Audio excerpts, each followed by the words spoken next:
Hello and welcome back to King Khalid Racecourse. It is Thursday, which means we are live on the Jcsa YouTube channel. My name is Callum Helliwell, and I'll be looking forward to bringing you 9 wonderful races with the help of the man on my right, Rory Delagi. Fresh haircut, had a massage, flying. Absolutely, and I cannot underestimate how important that has been. And accidentally went out last night and got a haircut and got the full works with it. Feel like a new man. Yes, all thanks to one of our video team, Abdullah, who managed to get you in and do all the translation for you as well and make sure you got the best treatment possible. Now, talking of best treatment possible, we've got 9 races who are going to be the best possible contest. And let's have a look and a little preview and see who we've got to look forward to today.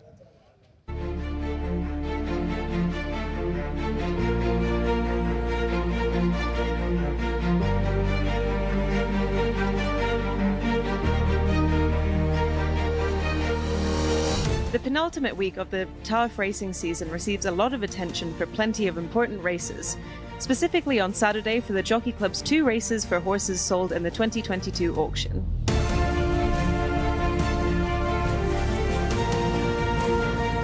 $500,000 are located for the fillies race over 1,400 metres, in which we see Sinar finally get out of the second placings and receive her goal at exactly the right time, which is what Naya also seeks after coming second in her only appearance.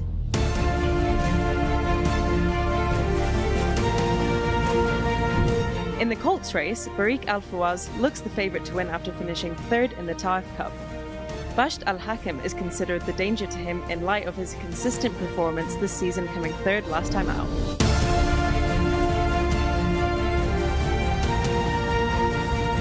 After finishing 6th in the National Day Cup, Abu Al-Nawamis appears in the Jcsa award over 2,000 metres, which should suit him, accompanied by his runner-up, Masroud, which seeks to take his revenge on the strong opponent. Ibn Laboon can't be overlooked if he gives us the same performance as he did in the King Khalid Cup when he finished 2nd. However, it is his first appearance this season, and it is perhaps using it as a preparation for Riyadh.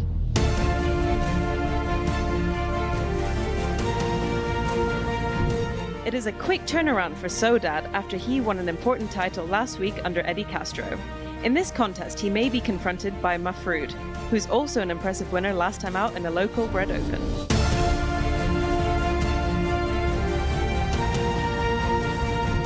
The Al Massif Cup is the feature race on Friday in the presence of the local bred stars led by Badr Al Alia, winning over a mile last time out.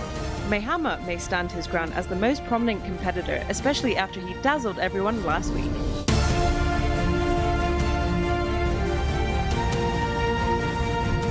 Today, Yamari and Makam Al-Badr are our highlights, as Yamari was unlucky in 3rd last time out and comes seeking to return to the winner's enclosure. While Makam Al-Badr only appeared once this season and didn't deliver what was hoped for, he may find what he's looking for after taking a long break since his last run.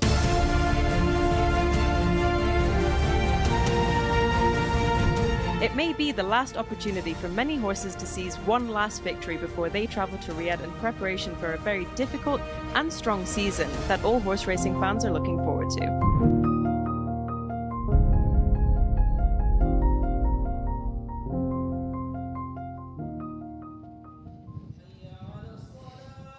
Well, Rory, that's plenty to look forward to, and I cannot wait to get into it this week. Now, you've already met Rory and myself. There is a 3rd member of our team. You've heard her voice, but now it's time to see her in the flesh. Shamila, over to you. How are you getting on? Thank you very much, Callum. Well, I don't know about you guys, but I'm still on cloud 9 after National Day last weekend. The atmosphere was absolutely electric, and I cannot believe we're in our final 2 weekends of racing here in Taif. The time has just flown by, but today I'm really looking forward to race number 3. It is an open contest over 6 furlongs. We've got Life's a Beach, Fraction and Delights and Surprises, who are all winners last time out, and it's going to be so exciting seeing them go head to head. Yes, Shamila, I'm very much looking forward to that contest. Is there one horse in particular in that race, before we even get to the paddock, that you'd like to see? I cannot wait to see Life's a Beach. He really impressed me last time out, and I think he can do it again today quite easily as well. Thank you very much, Shamila. So make sure you're checking out Life a Beach in race 3. Certainly got a massive chance. He's a big, strong type, Rory. He would have it all his own way, maybe. He could do, because his main dangers in that race are both dropping back in trip, and they both stayed on well last time out. So Life's a Beach may well get the kick on them from the front. He made pretty much all the running to win a maiden last time out over course and distance. Clearly well suited to the trip. Yes, let's have a look at some of the tables that we've got to look forward to this week. How is the Owners' Champion shaping up? We've got King Abdulaziz and Sons trainers out in front, the owners, 52 total points, well clear of the Al Khalidiyah stables. Remember, they're only doing this in Arabian races. Prince Faisal bin Khalid, Prince Sultan bin Michel as well in the running too. And we've got some other owners in behind towards the bottom who are all trying to do more and catch the white stable in front. The Trainers' Championship is Ahmed Mahmoud there in the top side. Muklak as well there with challenging the same amount of points, which is unbelievable considering he's only doing it in Arabian races too. Bedan Al-Sabai, Gaith Al-Gaith and Abdullah Al-Mosa as well in the running too. Very close for 3rd, 4th and 5th, but the front two are pulling clear. And here we go back to the Traders' Championship as well, as we just see it again here. And this is the Jockey Championship now. Kabir Ospina taking a bit of a healthy lead against Adel Al-Faredi, who had a very quiet week last time, Rory. Needs to find winners and find them soon. Yeah, on the normal races, Camilo's got a lead of 9 there, a lead of 6 overall, and he looks to be pulling away at this stage. Yeah, and there's plenty of competition towards the bottom of that table too, like the likes of Alex Moreno, who's going to be involved in riding plenty of winners as well, and there's plenty of other jockeys to keep an eye on. But certainly at the top of the table is Camilo Ospina, who's really pulling away. Very exciting to see how he gets on this week. He's got a good book of rides again this week. Hopefully for him, he can build on that lead. Yeah, it looks a very strong book of rides for Camilo over the weekend. And, you know, you don't want to prejudge these things, but it looks like he's going to be crowned champion at Taif at the very least. Yes, certainly the Taif champion jockey for sure. Now remember, we've got plenty of people at home who will be supporting Camilo Ospina. He's got a big fan club over in Latin America, and you too can be involved in the JCSA YouTube coverage. Remember, like, subscribe, and turn on your bell notifications. And I think now is a perfect time to introduce the 4th member of our awesome foursome. It's our man in the sky, our voice from above, Mr. Mark Francis. How are you?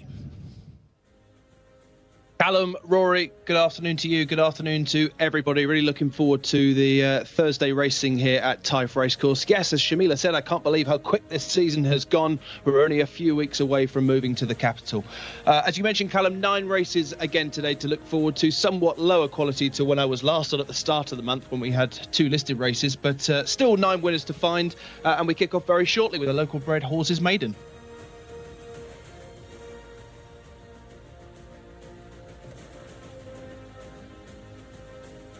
So our runners and riders for the first race then, it is a local bred horses maiden for 2-year-olds, for fillies and colts, and the trip is 6 furlongs. They're headed by number 1, Mr. Blue, the Mount of Thurb Altim Yat.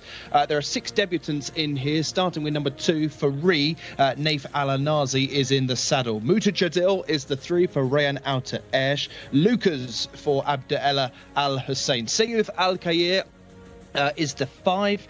Shabar is the 6. I think the only horse in this lineup to wear headgear. The cheek piece is on for her. Norwith Al-Mudiani is in the plate. Mewari is the 7. Another debutant, Mohammed Al-Yami. And Tabarak Al-Karlak is the 8 at the bottom of that list. Turning the page, Bala Al-Sham is the 9 for Sultan Al-Mimoni.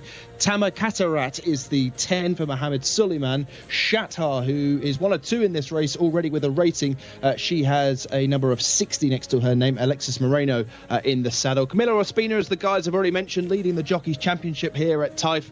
He rides Marquez the 12, which is pretty much close to my namesake, and I think we'll take all the beating here. Ru Al-Sadia is the other with a rating of 72. Abdulaziz Al-Faredi is in the saddle, drawn 13. Sahim Al-Muhammadiyah is the ride of Abdulaziz Al-Massa. Sarka Hajir rounds off the fillies in this lineup, should have plenty of early pace from stall 15. Khalid Al-Manoni rides. And Shibble Lady completes the field of 16 for our opening contest, coming right up in just a few moments. Thank you very much, Mark, for giving us the runners and riders. As we can see, 2 of the 3 musketeers leading the runners out. We wonder where the third has disappeared to. But this is a wide open contest here, Rory. There's 16 going to post, so not quite the 18 runners. We go over 1,200 metres, but there's plenty of horses here who on debut could threaten those with plenty of experience. Yeah, it looks open enough. And in fairness, there are 2 of them who do stand out to a degree, being Rue Al Saudia and Marquez. But it wouldn't surprise you to see 1 or 2 of these. Plenty of debutants. We've seen debutants winning plenty of these races recently, so we'll see how they get on. This is one of the debutants, Faree, making first start for the FMQ stables. Yeah, he's a half-brother to a US winner called No Joke, I'm Broke, by Cigar Mile winner Sharp Azteca. Mutajadil is horse number 3. One of the least likely winners on paper, having been tailed off on course and distance debut. He'll struggle, I think. Horse number 4 is Luca's debutant. Another one who's a roaring fever half-brother to a couple of winners in the States. Very tricky and trick me not. So not without interest on pedigree. Sayef Al-Khair is horse number 5, has experience. 11th on debut, beaten 19 lengths in a course and distance fillies maiden on debut. That was only 6 days ago. This is up pretty quickly. Shaba is horse number 6. We just wait to see that in shot. And there is Shaba, a nice imposing looking animal. 12th on debut though. Yeah, beaten quite a long way though. That was over the 1,400 metres, beaten 29 lengths in 12th. We'll need to improve a fair bit here. This is another debutant, Mewori, number 7. By Mutib, those with long memories will remember him being placed in races like the Buckingham Palace Handicap and the Bunbury Cup in the UK. Probably not the most blindingly obvious newcomer on paper, but we could be surprised. Tabrak Al-Khalik is the big imposing debutant, followed by Bala Al-San. Yeah, Tabarak Al-Khalak is by Sway Yed, who was a smart performer here, winning multiple cup races. And Bala Al-Sham, Sire won his only start in the US, but he was well beaten over course and distance on debut. Tamak Katarat is horse number 10, another debutant. Another debutant by the Belmont Derby winner, Mr. Speaker, and a half-brother to 3 winners in the US. Shatar, horse number 11. Did finish 4th in a course and distance maiden back in meeting 18, but hasn't gone on from that, and she's a little bit hard to fancy. Yeah, it seems to be going the wrong way at the moment. Horse number 12 is one that we're really keen to look at. This is Marquez. We'll eventually see that horse in the parade ring, although we're very keen to keep an eye on horse number 11. But here is horse number 12, Marquez, for a very powerful connection that you can just see, typical of the team. Yeah, Camilo Espino looking to have a very good opportunity of going further clear in the jockey's title. Mark has run a cracker to be 4th to El Motahed in the Taif Sprint Cup last week, and as long as that hasn't taken an edge off him, he'll be hard to beat. Are you concerned about the quick turnaround? Rue Al Saudia is horse number 13, unlucky for some. Yeah, Rue Al Saudia, best efforts to date, went 3rd to Bakhtar in a course and distance maiden last time out, beaten 7.5 lengths, and Bakhtar was just behind Marquez in that Taif Sprint Cup. This is horse number 14, Sam Al Mohammedia. Now, I'm always interested to see these debutants. This hasn't caught my eye. Now, from a good family, though, half-brother to winners Noel and Dream Shot, out of a mare who was a half-sister to the Sun Chariot winner, Lady in Waiting. So, lovely pedigree, but doesn't particularly catch the eye in the paddock. Sarkat Hajar is horse number 15. 6th in the course and distance maiden, meeting 16, which is a promising enough effort, but has run badly all 3 starts since. And Shibble Lady is the one that rounded us out, number 16. Finished shootability, went 8th in the course and distance maiden last time out, beaten 19.5 lengths there, but it did meet most of the runners. The worry is that he's been off since Shibble Lady, actually a colt. This is a bizarre one, off since meeting 2. Let's have a word with Shamila, who's in the parade ring. Who do you like? Thank you very much, Callum. Now, this race is full of debutantes. There are a few horses that have had a few starts this season already. Horse that has caught my eye is horse number 13, Rue Al Saudia.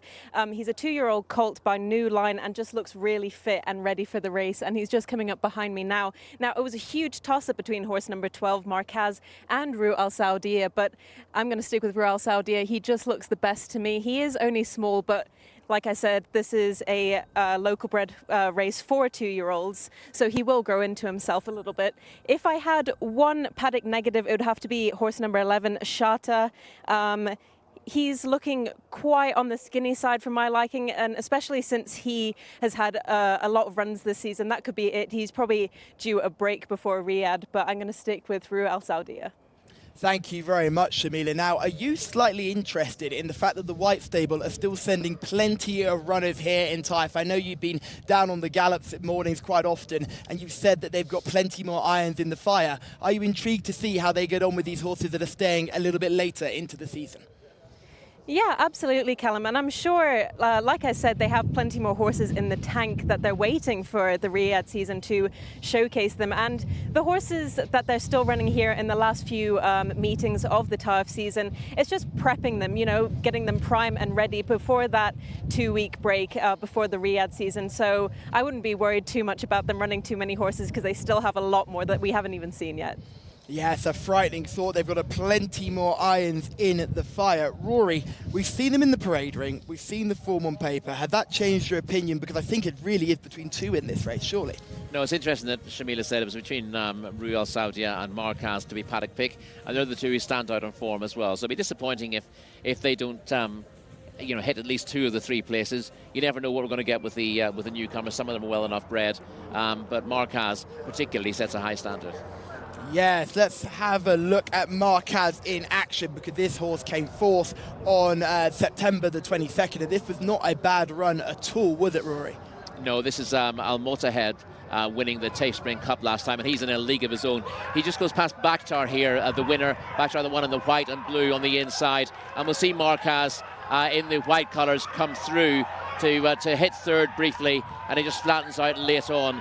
But as they run to the line, obviously it's all about one horse here, but he edges just in front of Bakhtar at the line, beats him by about a head for third, and that's the key line here, because Bakhtar, we'll see from the next piece of footage, beat Ruel Saudia. Yeah, let's have a look at Ruel Saudia right now in action. And yes, you say, mentioning, finished behind Bakhtar. Now, Bakhtar, this was Bakhtar's second career start, and with a much better effort than the debut. But Ruel Saudia was firmly put into his place by Bakhtar. Yeah, 7.5 lengths. Ruel Saudia was beaten into third, but this is still a promising run on his third lifetime start. Bakhtar got an easy lead here. That's the thing to bear in mind when you're comparing the form.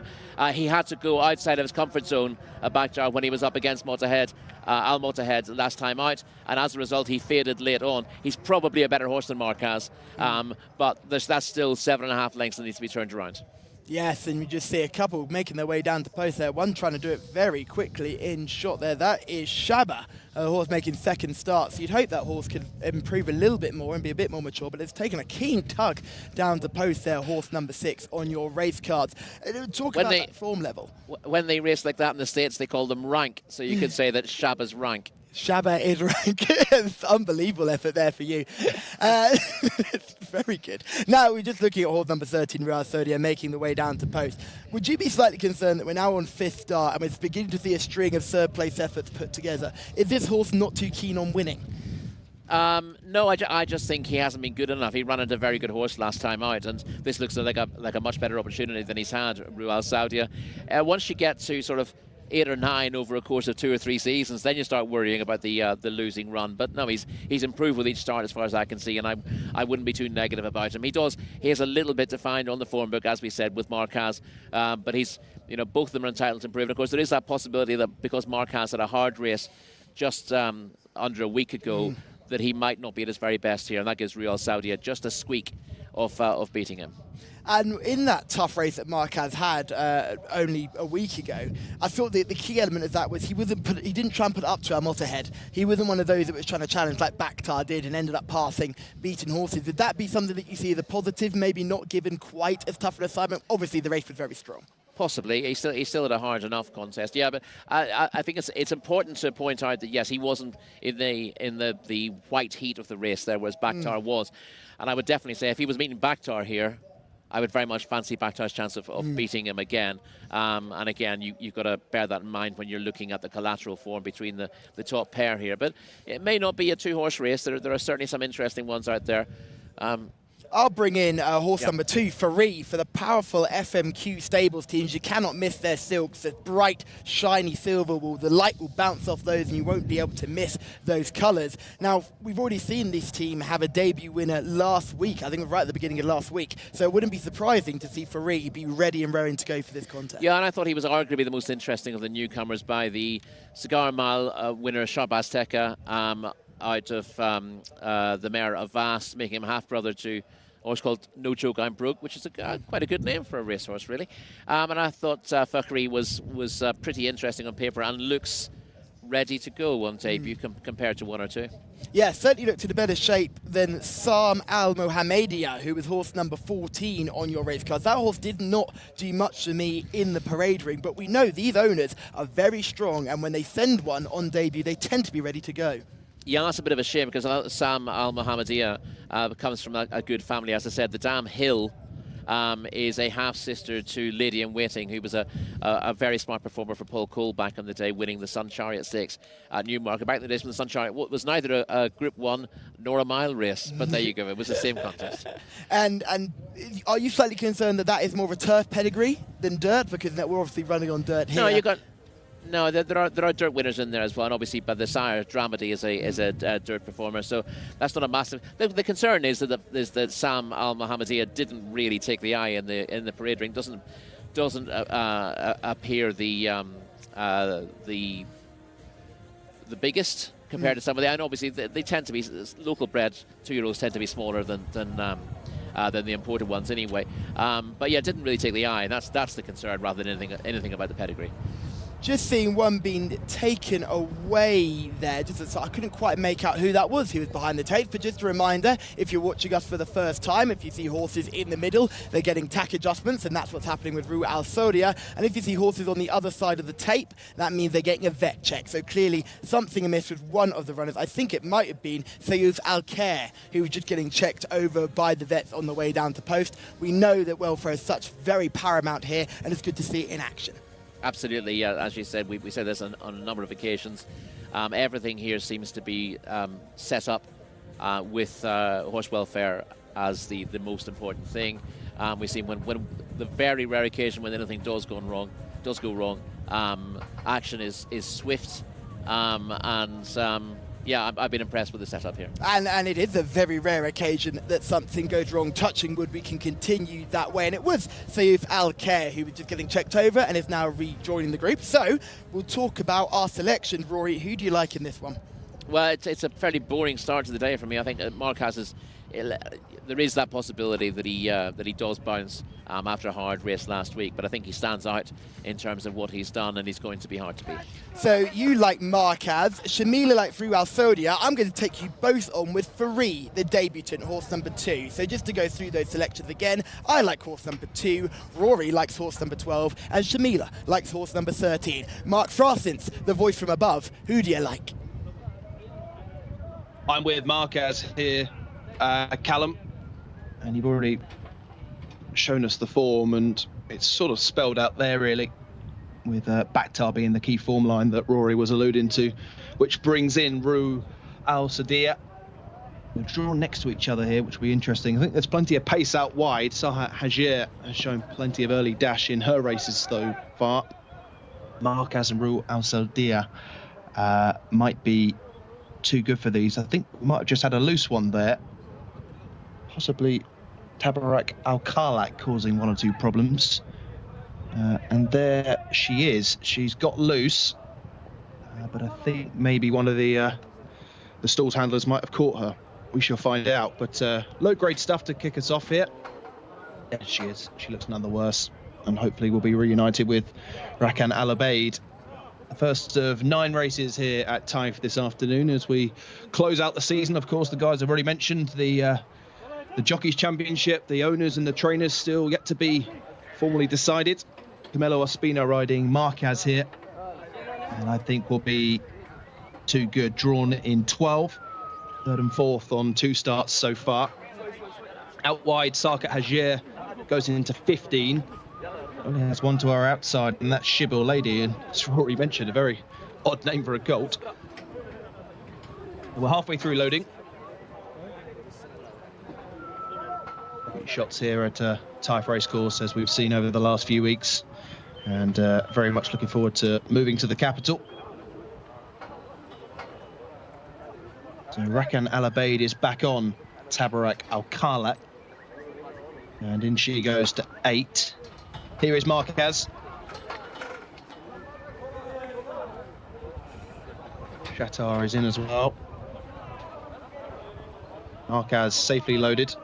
Is Shabar, fighting green halves.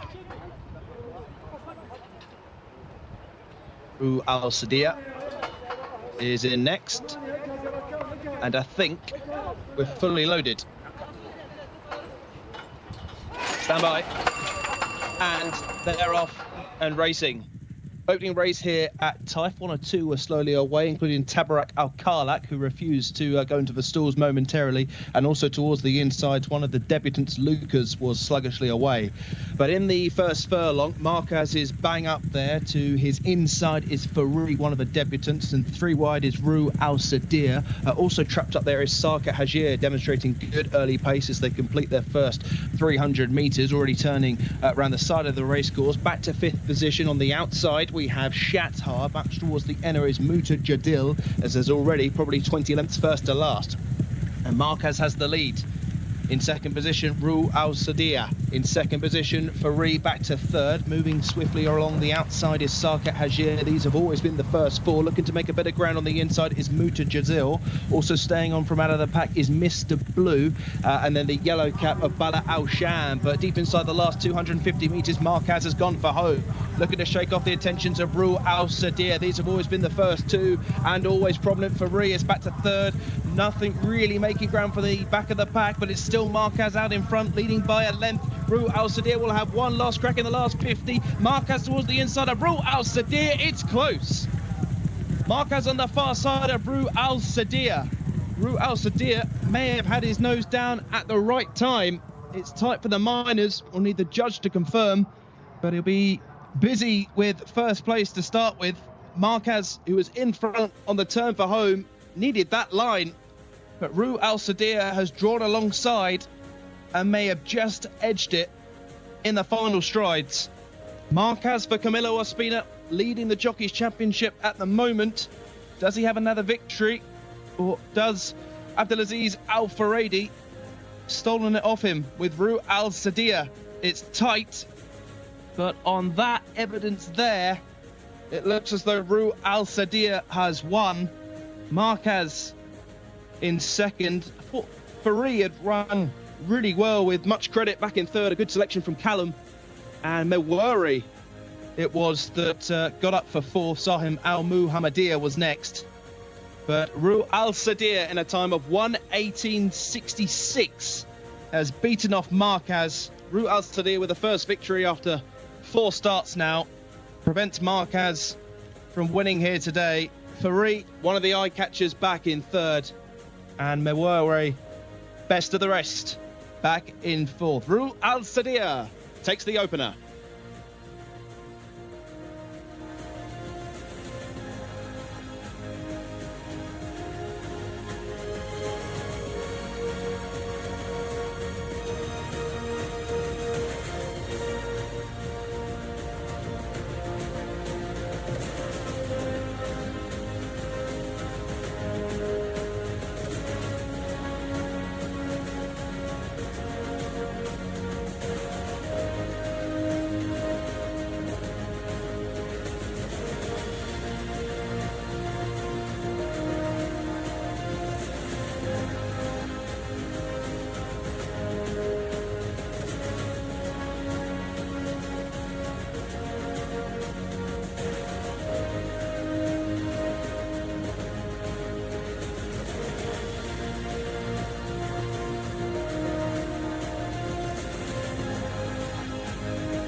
Adel Al Faradi into the wooded enclosure with a smile as wide as Taif itself. He is back in the wooded enclosure and back amongst the leading jockey rankings now. Camilo Ospina was beginning to run away with things that Adel says not so fast. Well, it keeps it alive, doesn't it? I mean, halfway up the straight, it looked like it was done and dusted. There was a six winner gap between the pair of them anyway, and it looked like that was going to 7.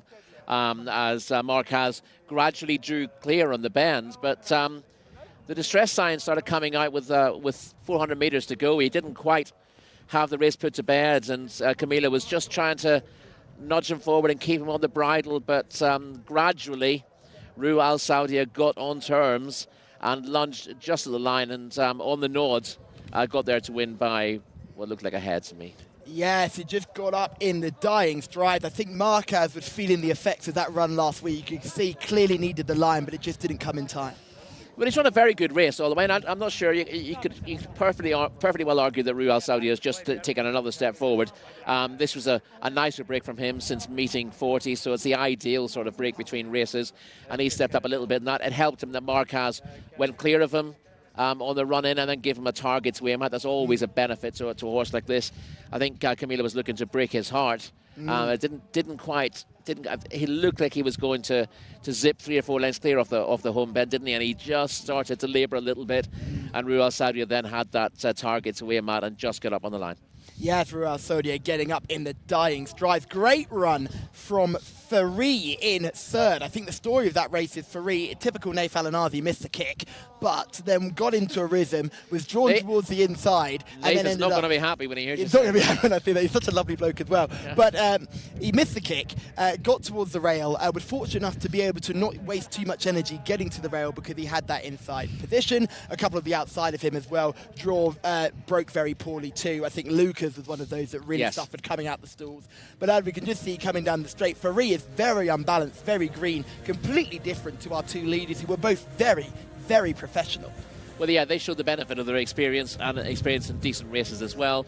Ferree, as she said, just got a little bit unbalanced coming into the bend, and then, still showed signs of greenness up the straight, but held on for third, and that was a pretty good opening run against two above average sorts for this kind of race. Yes, and there's 2 horses that will go on and win again. I'm sure Ruel Sodia will now be running in non-winners of 2 contests, I imagine, while it could be another maiden. And would you expect this horse to be turned around next week? Are they trying to grab that last-minute maiden win, or are they going to say, let's put a line through it and wait for Riyadh? It is possible, but we'll have a look at the replay now. As you said, he just missed a Ferree on the inside, but quickly rushed up into a good position. And after 100 yards, he's disputing second place. The runner-up, Marquez, was away very well from a wide draw and got across. And we also saw speed, as we have done in recent races, from Sarkat Hadjer, who played speed for a while but didn't get home. That's been the case with her a few times. So the shape of the race already well established here. Marquez in front, Ferree coming up the inside, and Ruel Saudia on the outer, and those 3 will dominate the race from this point onwards, really. At this point, it looks like Marquez has put the race to bed almost. Got across to the rail, he's shrugged off Ferree quite easily, and you see Ruel Saudia looks in a bit of trouble at this stage. Yeah, he's just trying to tighten the screw at this stage, and it looks like a typical Camilo Espino ride. Got across nicely, gradually tries to get the rest of them under pressure, and at this stage, you were thinking, how far is he going to win by? But just when Camilo wants the race put to bed, he just isn't able to keep going away here. The gap begins to narrow, and you know that he's in a little bit of bother. It's a case now from this stage, it's whether he's going to be able to hold on, and from above you can see that Ruel Saudia is inexorably closing on him through the last furlong and a half, and gets up, as we said, with the stride to help on the line. I think a stride after the line they were almost level again, but the best horse of the day has won. Real heads down, heads up display across the line here. Rory, now you're our analyst here. Is the runner-up slowing down, or is the winner speeding up? Well, they're all, to be honest, because we're racing on dirt, where early speed is most important, they're both slowing down. Right. All the horses are slowing down in the last 200 metres, but that's the nature of the surface, because you need to use your speed early on, and then the key then is sustain that speed as well as you can. Nothing goes slow and quickens on the dirt surface of this sort of trip. Sometimes the horse absolutely blows the start. You'll see them coming past rivals later on, and they're often quickening a little bit, but they're quickening from a low base. Generally speaking, it's go hard and try to save a little bit for the finish so that you're not slowing down too much and giving others a chance. Adel Al-Faradi in the winner's circle once again. Now, talk to me about this jockey, because when we talk about pace judgment, he is one of the stars of the show, especially at Taif. He is. I mean, you only got to look at the figures to know that he's punching above his weight here, and he's got a very cool head on him as well. You saw that he didn't panic when Marquez went clear here. He held Ruel Saudia together. He made sure that his colt had every chance, and then if there was an opportunity to take the race, he'd be there with a well-balanced colt to do that. Whereas I think a lot of jockeys would, when when Marquez went clear, they would panic and try to get stuck into their mount, try to keep him as close as possible. But keeping him balanced is always better in the long run. Yeah, it's better to maintain that momentum. We talk about it so much in Arabian races, but it's the same in thoroughbreds. Keep that momentum up and then use your acceleration when you're balancing in that straight. And I think it was interesting how Liddell didn't go to the rail once it passed, stuck to the outside and said, I'm going to stick to my true line. I'm not going to change this horse's momentum. I'm just going to keep going. And he was rewarded in the dying strides. Yeah, his horse, you see, if you look at all of them in this contest, he's the one who maintains his shape, maintains his form best all the way through the race.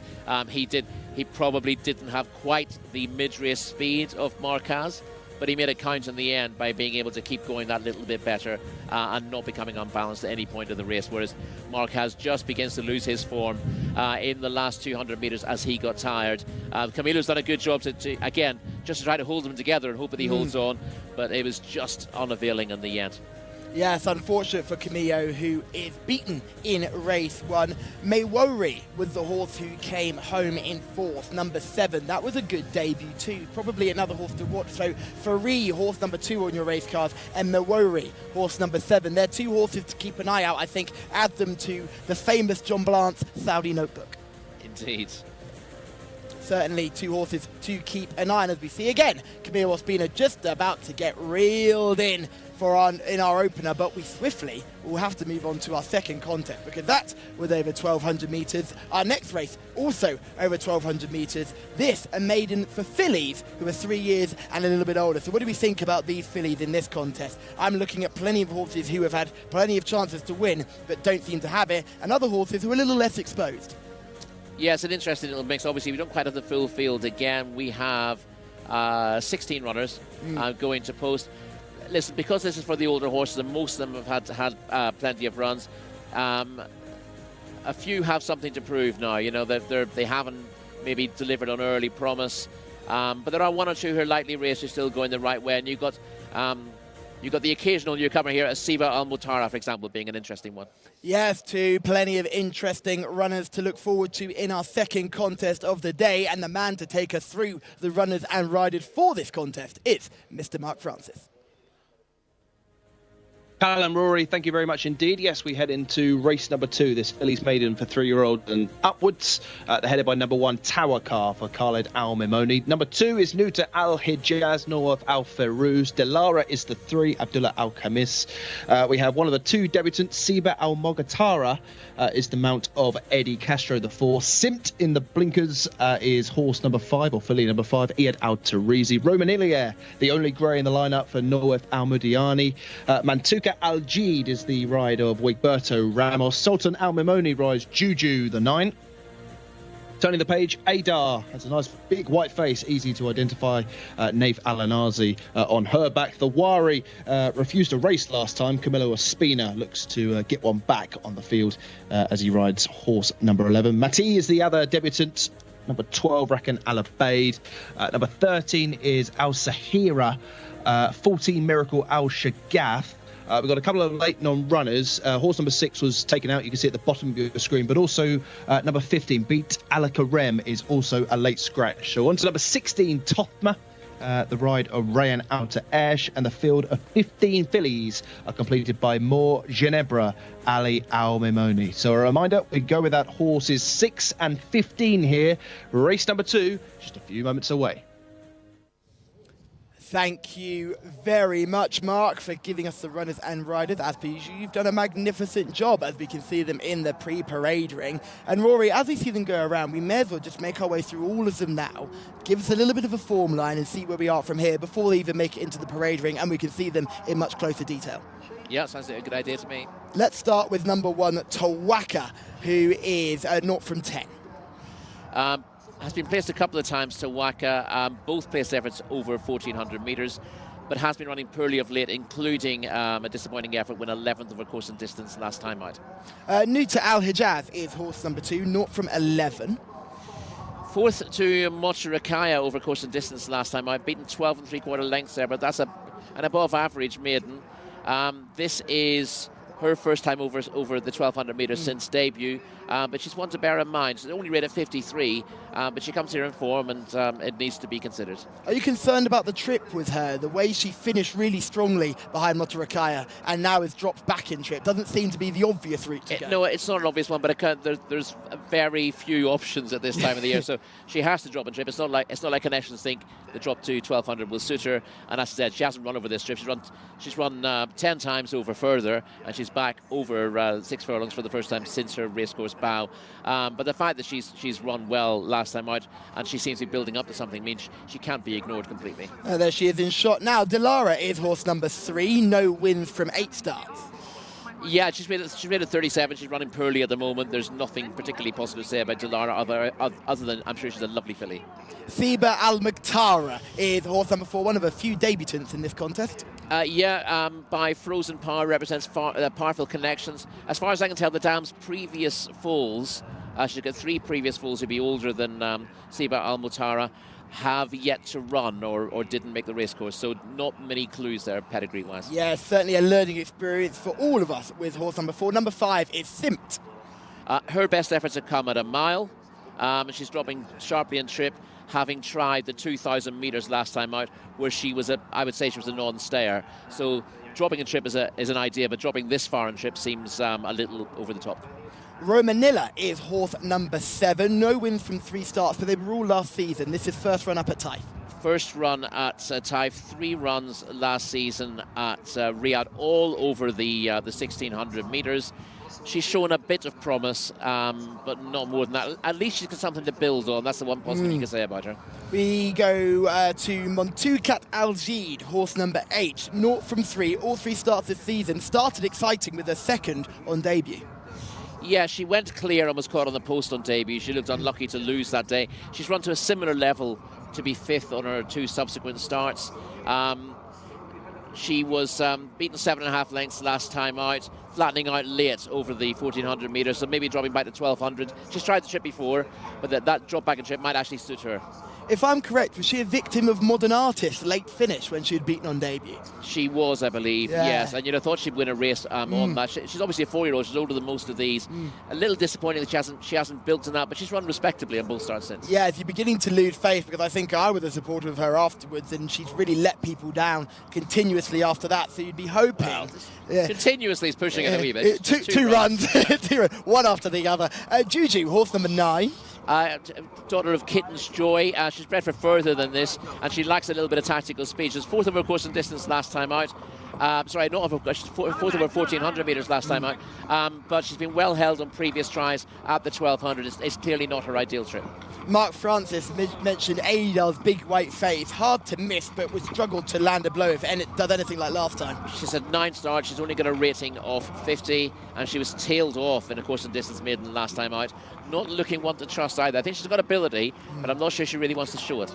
Tawari, horse number 11, 0 from 4, refused to race last time. That's a concern. I'm going to say, having looked back at that, I thought Tawari was played up in the stalls and was withdrawn rather than refused to race. I could be wrong, but I did want to double check that. So I thought because she gets no figure for that run last time out, I think she had to be taken out of the stalls rather than refused. But the fact that that was a 0 to 55 handicap last time out, that sort of puts her in her place in terms of her ability. She's not useless. She's been finishing mid-division in her races, but not getting any better, and she'll be doing well to make the frame in this race, I would have thought. Yes, Camille Ospina on board. If they do get to start well, you know exactly where this horse is being perched, right to the front and centre. Marthy, horse number 12, one of the debutants in this race. Do you know anything about this horse pedigree-wise? Well, the sire is not to be confused with the ex-Mick Appleby horse Hakam, who was a group winner. They won the Nordic Cup for Connections, but this is a different Hakam, who was a locally bred horse who didn't win here. So not a particularly intriguing pedigree. But, you know, good things come in strange and small packages sometimes. Strange packages for sure. Let's look at them in the parade ring. We've already spoken about Tawak, but let's just talk about how this horse moves. Lovely walk on, very relaxed in the parade ring. Are you positive about this? It looks wise, yes, but not on paper, not in recent performances.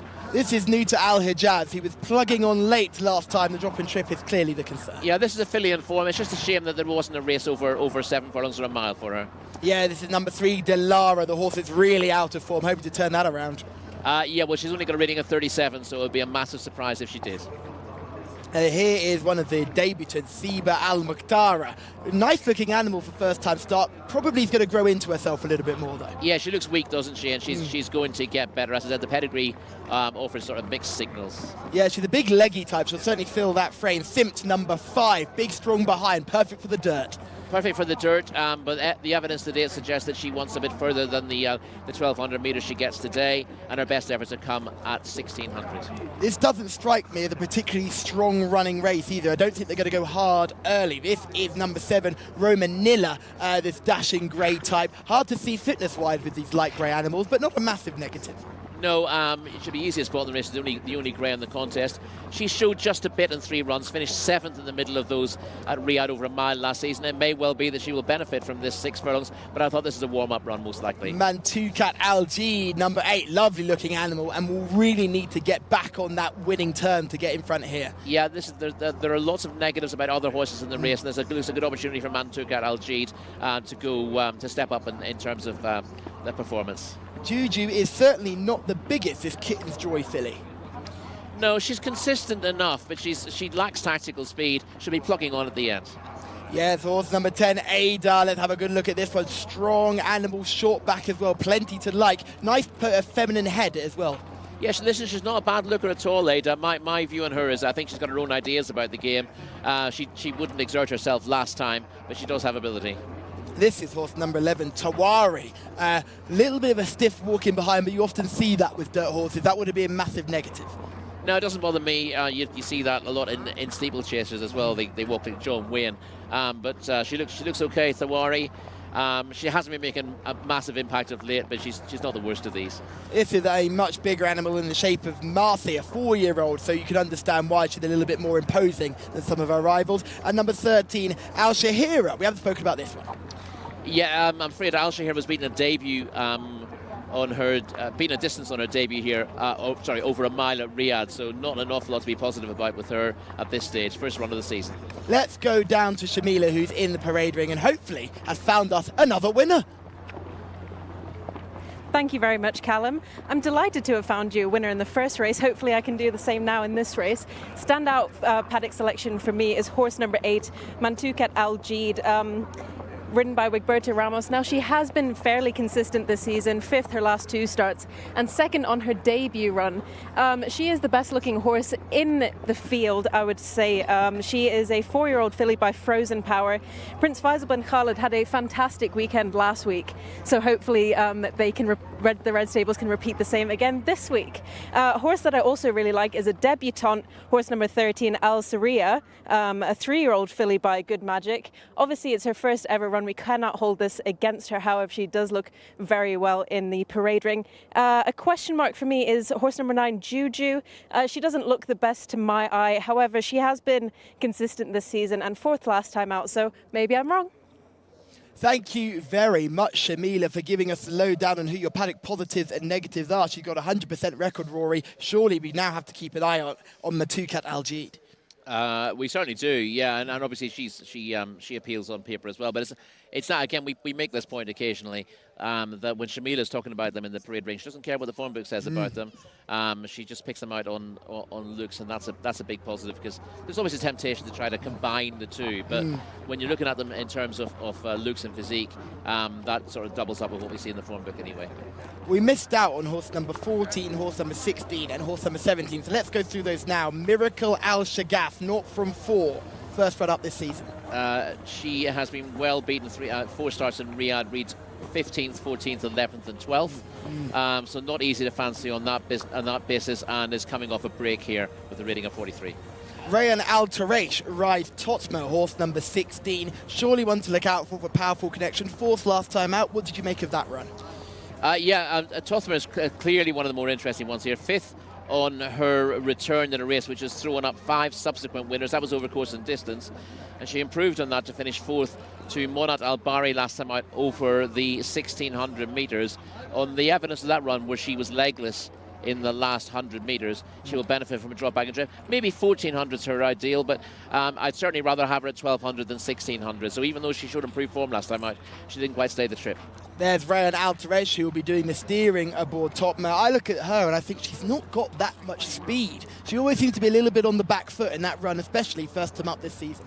Well, she showed speed last time, but of course it was the fact that she was going out further meant it was easier to show speed against those horses. And that's always the conundrum here. You see a horse not getting home over a mile and you think, oh, well, that drop it back to 6 furlongs and it'll win. And then you watch it over 6 furlongs and it can't go the early pace. So you're caught between a rock and a hard place. And it may well be that Tothmare falls between those two stools, that she probably wants the 1400 metres. But in a race like this, she's only rated at 60, but she seems to be going the right way at the moment, and she's interesting here. And finally, let's talk about More Ginebra, horse number 17, a horse we only saw quite recently meeting 46. Didn't set the world alight then. No, but she was running over a mile last time out. She's clearly not a miler. She's always shown speed in her races. She's got plenty. She's only run 2 times in Saudi Arabia, but she's got form in the UAE. But she tended to show lots of speed and then cut out quickly in those races. The drop back to 1200 metres certainly helps. She showed lots of speed last time out and then didn't get home over the 1600. But she does at least have some kind of chance. Expect her to be leading or very close to the lead coming into the home turn. The question with her is whether she can see it out. She's got a higher rating than Tothmare based on her old form. It's just this slight concern that whatever trip she runs at, she tends to finish weakly. Ironically, on her return, she ran on from the back of the field. But when she shows the speed that she has, she doesn't always sustain it. Yeah, the change of tactics didn't really work the last time. Now, this is a maiden contest over 1,200 metres. We've already discussed the fact that a lot of these horses don't look like 1,200 metre horses. Are they trying to get the maiden broken before they go to Riyadh and these races become even tougher? Yeah, well, again, we're in the tail end of the season, the fag end of the Taif season, and for these maiden fillies, you've got a limited choices. You could maybe try to find, I don't know what Nick Big's program is, but I think fundamentally, even if it's the wrong trip, you think you can find a weak maiden at the end of the season, you go for it and hope you get away with the trip, because you can't just pick and choose your races here at Taif because there are so many horses and so few opportunities. Let's have a look at a couple of these in action. The first one we'll have a look at is Totmer. You can just see hiding behind the flag there. Totmer, this was a very decent performance, finishing 4th late September. You'd be hoping that this horse can improve with the drop back to this trip. Yeah, you'll see on the VT she actually leads into the bend and looks like she's got a chance here, but from this point onwards she's running on empty. It looks like she's bound to finish in the first 3 certainly at this stage, but the closer they get to the line, the more tired she goes. She does hang on for 4th in the end, but you'll see that she's about to be swamped by horses coming from the back shortly after that. She's beaten by Monat Al-Bari here. Monat Al-Bari had been frustrating, had been there or thereabouts in multiple maidens before finally getting the job done here over the mile, which clearly suited her. Tothmare weak in the last 50 yards, but the drop back and trip gives her a chance of getting her head in front. Let's take a look at the other horse. We're going to have a quick peep at. Montukat Al-Jid is the next one we'll look at. That's number 6 on your race card. Sorry, not number 6 on your race card. I've got that wrong. Number 8 on your race card. Having to come wide on the bend. This is the occasion where she finished 5th. She was better than this earlier on this season. She was, but she wasn't far off her formation. She's had to come 6 wide into the straight, which has lost her ground. And again, we've got Monat Al-Bari in there. Monat Al-Bari looks like she's going to win the race on the inside, but doesn't quite go past. So you can look at the collateral form and suggest that Tothmare has the beaten of her. But Monat Al-Bari isn't the easiest one to set your watch by. She's always there or thereabouts, but I don't think she's running to the same figure on all those races. And you can tell we're becoming Saudi experts because the horse that won that race was Eshtijhdad, who we're going to see later on in this card. So certainly plenty to look forward to as they circle round at the start here.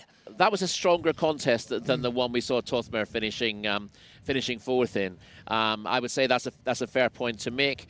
And you would say that Montukat Al-Jid has got a slightly better chance on form. It's just a case of whether you think that Tothmare might improve a chunk for dropping back to 6 furlongs. But as you said, she can look a little short of speed when sprinting. So the key is whether she can get a good position. I think the fact she's drawn on 16 is actually a positive for her here over the 1,200 metres, because what you don't tend to get from a wide draw, you don't tend to get in an awful lot of trouble. If you're forward going anyway, you're usually able to get a good position. You don't want to be trapped 5 or 6 horses wide, but the horses who get trapped wide are the ones who haven't got the speed to lead in the first place.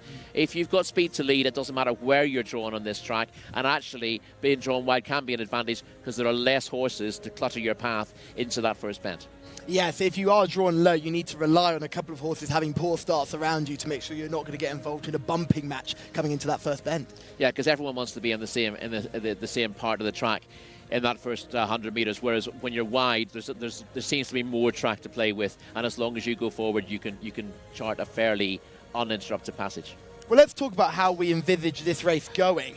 There's not much speed from 1, 2 and 3, I don't think, from those low drawn stalls. The pace seems to be towards the middle. So would you be quite happy if you're drawn wide on the likes of Totma, because there's not going to be tons of speed on the other? Nusra Al Hajaz is not going to be up there with the pace early on. No, I wouldn't have thought so. My only worry if I was Totmer is whether more Ginebra immediately outside me might give me trouble in the early stages, because she's speedy when she wants to be. She's another one dropping back in trip, but she's got lots of form over 6 and 7 furlongs in the Gulf, and she's certainly got the speed to be a thorn in my side if I was a Rayan Alswersh. So that would be the worry for Totmer. Saber Al-Muktira, a debutant. Marty, a debutant as well. Any good shouts for those two who are making their first starts? We've got a lot less negatives to say about them than positives. No, I thought Mati had a fairly uninspiring pedigree. I found her difficult to fancy, and obviously she's very late to the track as a 4-year-old making her debut. And Siba Al-Mutara, listen, you normally think newcomer in these colours, automatically you think it's a very interesting one. The only worry I had with her was that the siblings haven't got any form in the track for whatever reason, and I'm guessing she may well have a 2-year-old sibling who hasn't raced, maybe even a yearling sibling who hasn't raced, so there's obvious reason why we haven't seen them. But yeah, on pedigree she's interesting enough, and she'll get Eddie Castro to get her in a good position from stall 4 as well, so she's one to consider certainly. Yeah, Eddie's one of the more underrated riders here. Came out a while ago and has been doing the business, but tends not to get as many opportunities as some of the other bigger names would get. No, and it's an interesting one. I think a lot of people at home were more likely to have heard of Eddie Castro than a lot of the local jockeys here. But the local jockeys are strong in terms of their connections. And their riding ability as well. Exactly, yeah. If you can't ride, you're not going to keep getting the rides. However loyal the owners or trainers may be, and Eddie's a top-class rider, but he has to fight for those rides, and he's never going to get as many as Camilo Espino, for example. Let's talk about our selections here. Who do you like in this one? We know Shamila already likes Mantukat Al-Jid. I think, listen, Totmer and Mantukat Al-Jid are the obvious pair on paper, but I'm going to agree with Shamila this time with Mantukat Al-Jid. I think she will get a good position. I think there's a possibility that Totmer won't be as well suited by 6 furlongs as you'd expect based on that run, and this looks a good opportunity for Mantukat Al-Jid. So Shamila goes for Mantukat Al-Jid, Rory goes for Mantukat Al-Jid, and I'm going to give it the kiss of death because I'm also going for Mantukat Al-Jid. So all three of us like the same horse. We all like number 8. Mark Francis, who do you like? Well, sadly for me, I'm on the opposition team with Totma. I know drawn wide. She was drawn 15 last time and was always handy, and as we saw in the form footage a few moments ago, she certainly has got plenty of ability. She's never been unplaced actually either in 5 starts, or in 6 starts rather, and I thought she'd have a good shout here today. But I agree with you guys as well. I thought Mantukat Al-Jid was another to mention. The owners have 2 in this race. Wigberto Ramos is with the white cap, and Siba Al-Mogatara, Eddie Castro, has the first colours with the red cap. There's Naif Al-Anazi aboard Adar. Again, nothing too inspiring with the form, but she did look beautifully turned out in the paddock. Sibbs goes into 5, and Mati, one of the 2 debutants, goes forward. In the foreground there is Eddie Castro in the red colours. He's drawn in 4. So we've got 2 left to load. You can see stalls 8 and 16 are both currently vacant. Possibly the last 2 to go in might be the first 2 home, but in which order? Mantukat Al-Jid into 8, and Totma will be looking to get across from stall 16 to go into stall 16. Race number 2, it's a fillies maiden. The 3-year-olds and upwards. Set for a start. And they're off and racing. Decent line, 1 or 2 slowly away. Siba Al-Mogatara was one of those, and so too was the debutant Mati. Both debutants, in fact, slowly away. But towards the inside, Tawakar got a good break from stall number 1 to probably have the overall advantage after the first furlong. More Ginebra has got across from stall 17 to sit handy in second. So too Tothma, who's just sneaking behind the picture in third. Back towards the rail is the white cap of Mantukat Al-Jeed, and then comes the stripes of Thawari. These are the first 5. Already being squeezed along for pressure is Miracle Al-Shagaf. The red and yellow colours out wide is Juju, and back towards the rail is Delara, as this leader is pressing on here, and it's Tawakar drawn in 1, leads by about 3 lengths. The white cap of Mantukat Al-Jeed sits second for Wigberto Ramos. Then comes more Ginebra, who's being pushed along. So too is the stripes of Thawari. Going backwards is Delara, and Tothma is continuing to struggle as they're deep inside the last furlong and a half, and it's still Takawa. Takawa is in front. Leads by about 4 lengths to Mantukat Al-Jeed in second. Then comes Thawari hunting down in third, but Tawakar is surely home. 5 or 6 lengths the advantage, and Tawakar will run out an impressive winner. Tawakar wins. So in second position, well, that was close. Mantukat Al-Jeed was there, and also tight for the minors as well. But one talking horse here was Tawakar, and Tawakar, drawn in 1, has gone on to score, and score smartly. 0 from 10 before today. Shown her best effort from that inside post in a time of 1:16.22. Very impressive indeed from Tawakar and Khaled Al-Mimoni. Has won easily. Mantukat Al-Jeed was second. So another placed effort for this 4-year-old filly with Berto Ramos in the saddle. And Thawari was best of the rest in third. Tawakar wins, Mantukat Al-Jeed in second. Thawari has run much better today in third position. Just starting was a positive. Siba Al-Mogatara certainly catching the eye for the debutants. Juju and Nuta Al-Hijaz was next. Tawakar the winner by 4.5 lengths. And it was certainly one of those that we weren't expecting. A little bit of an upset in our second race.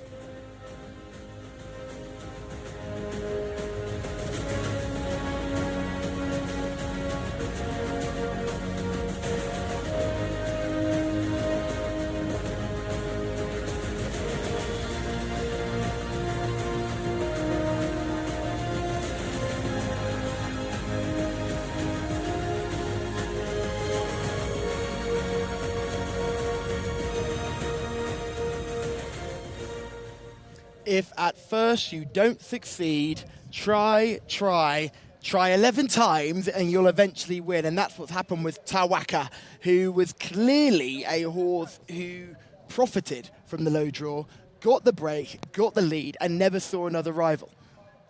Yeah, I think there are a few horses with this kind of profile here who, if they can get loose on the lead, will show their ability. But in big fields, when they're sort of stuck among horses, tend to say, no thanks, not for me, and end up finishing out of the back. She ran really well when third at meeting 12 on her reappearance and looked like she was going to go on from that. But she's gone 9th, 15th and 11th since, including over course and distance last week. So it looked like she was a hard one to fancy, but she got to the lead from stall 1 and just enjoyed herself. And for the first time since her reappearance, she's shown her form and got off the mark, I should say, at the 11th attempt. She wasn't easy to find. The next 3 home were all sort of on your shortlist. Mantukat Al-Jeed ran a perfectly good race. The winner just got away from them, didn't she? Mantukat Al-Jeed ran well, running on for second. Thawari, after that bad experience last time, has kept on for third without threatening to win the race. And Siba Al-Motara, who was the most interesting of the newcomers, has run a promising enough race in fourth. By no means the strongest race you're going to see over this trip through the weekend, but the winner has put her best foot forward and won on merit. Yeah, she has done. She managed to dominate here, and she's won this race really by stealing it on the home turn. There you can see Khaled Al-Mimoni, older brother to the young rising star of the weighing room, Sultan Al-Mimoni. Khaled is giving this horse a really good ride. They've been able to dominate and then kicked on the turn and just put 3-4 lengths between them as they come down that home straight, and the eventual second is unable to close. Yeah, she always looked happy, didn't she? She was just going.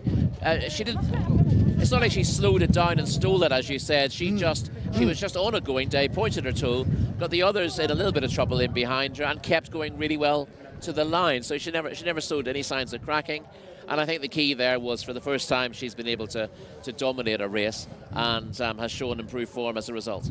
She would have been very hard to find because, like you said, although she's improved from her penultimate run in meeting 27, she's come back from a break, finished 11th in meeting 44, and then returns here with a win. Not the easiest to find, for sure.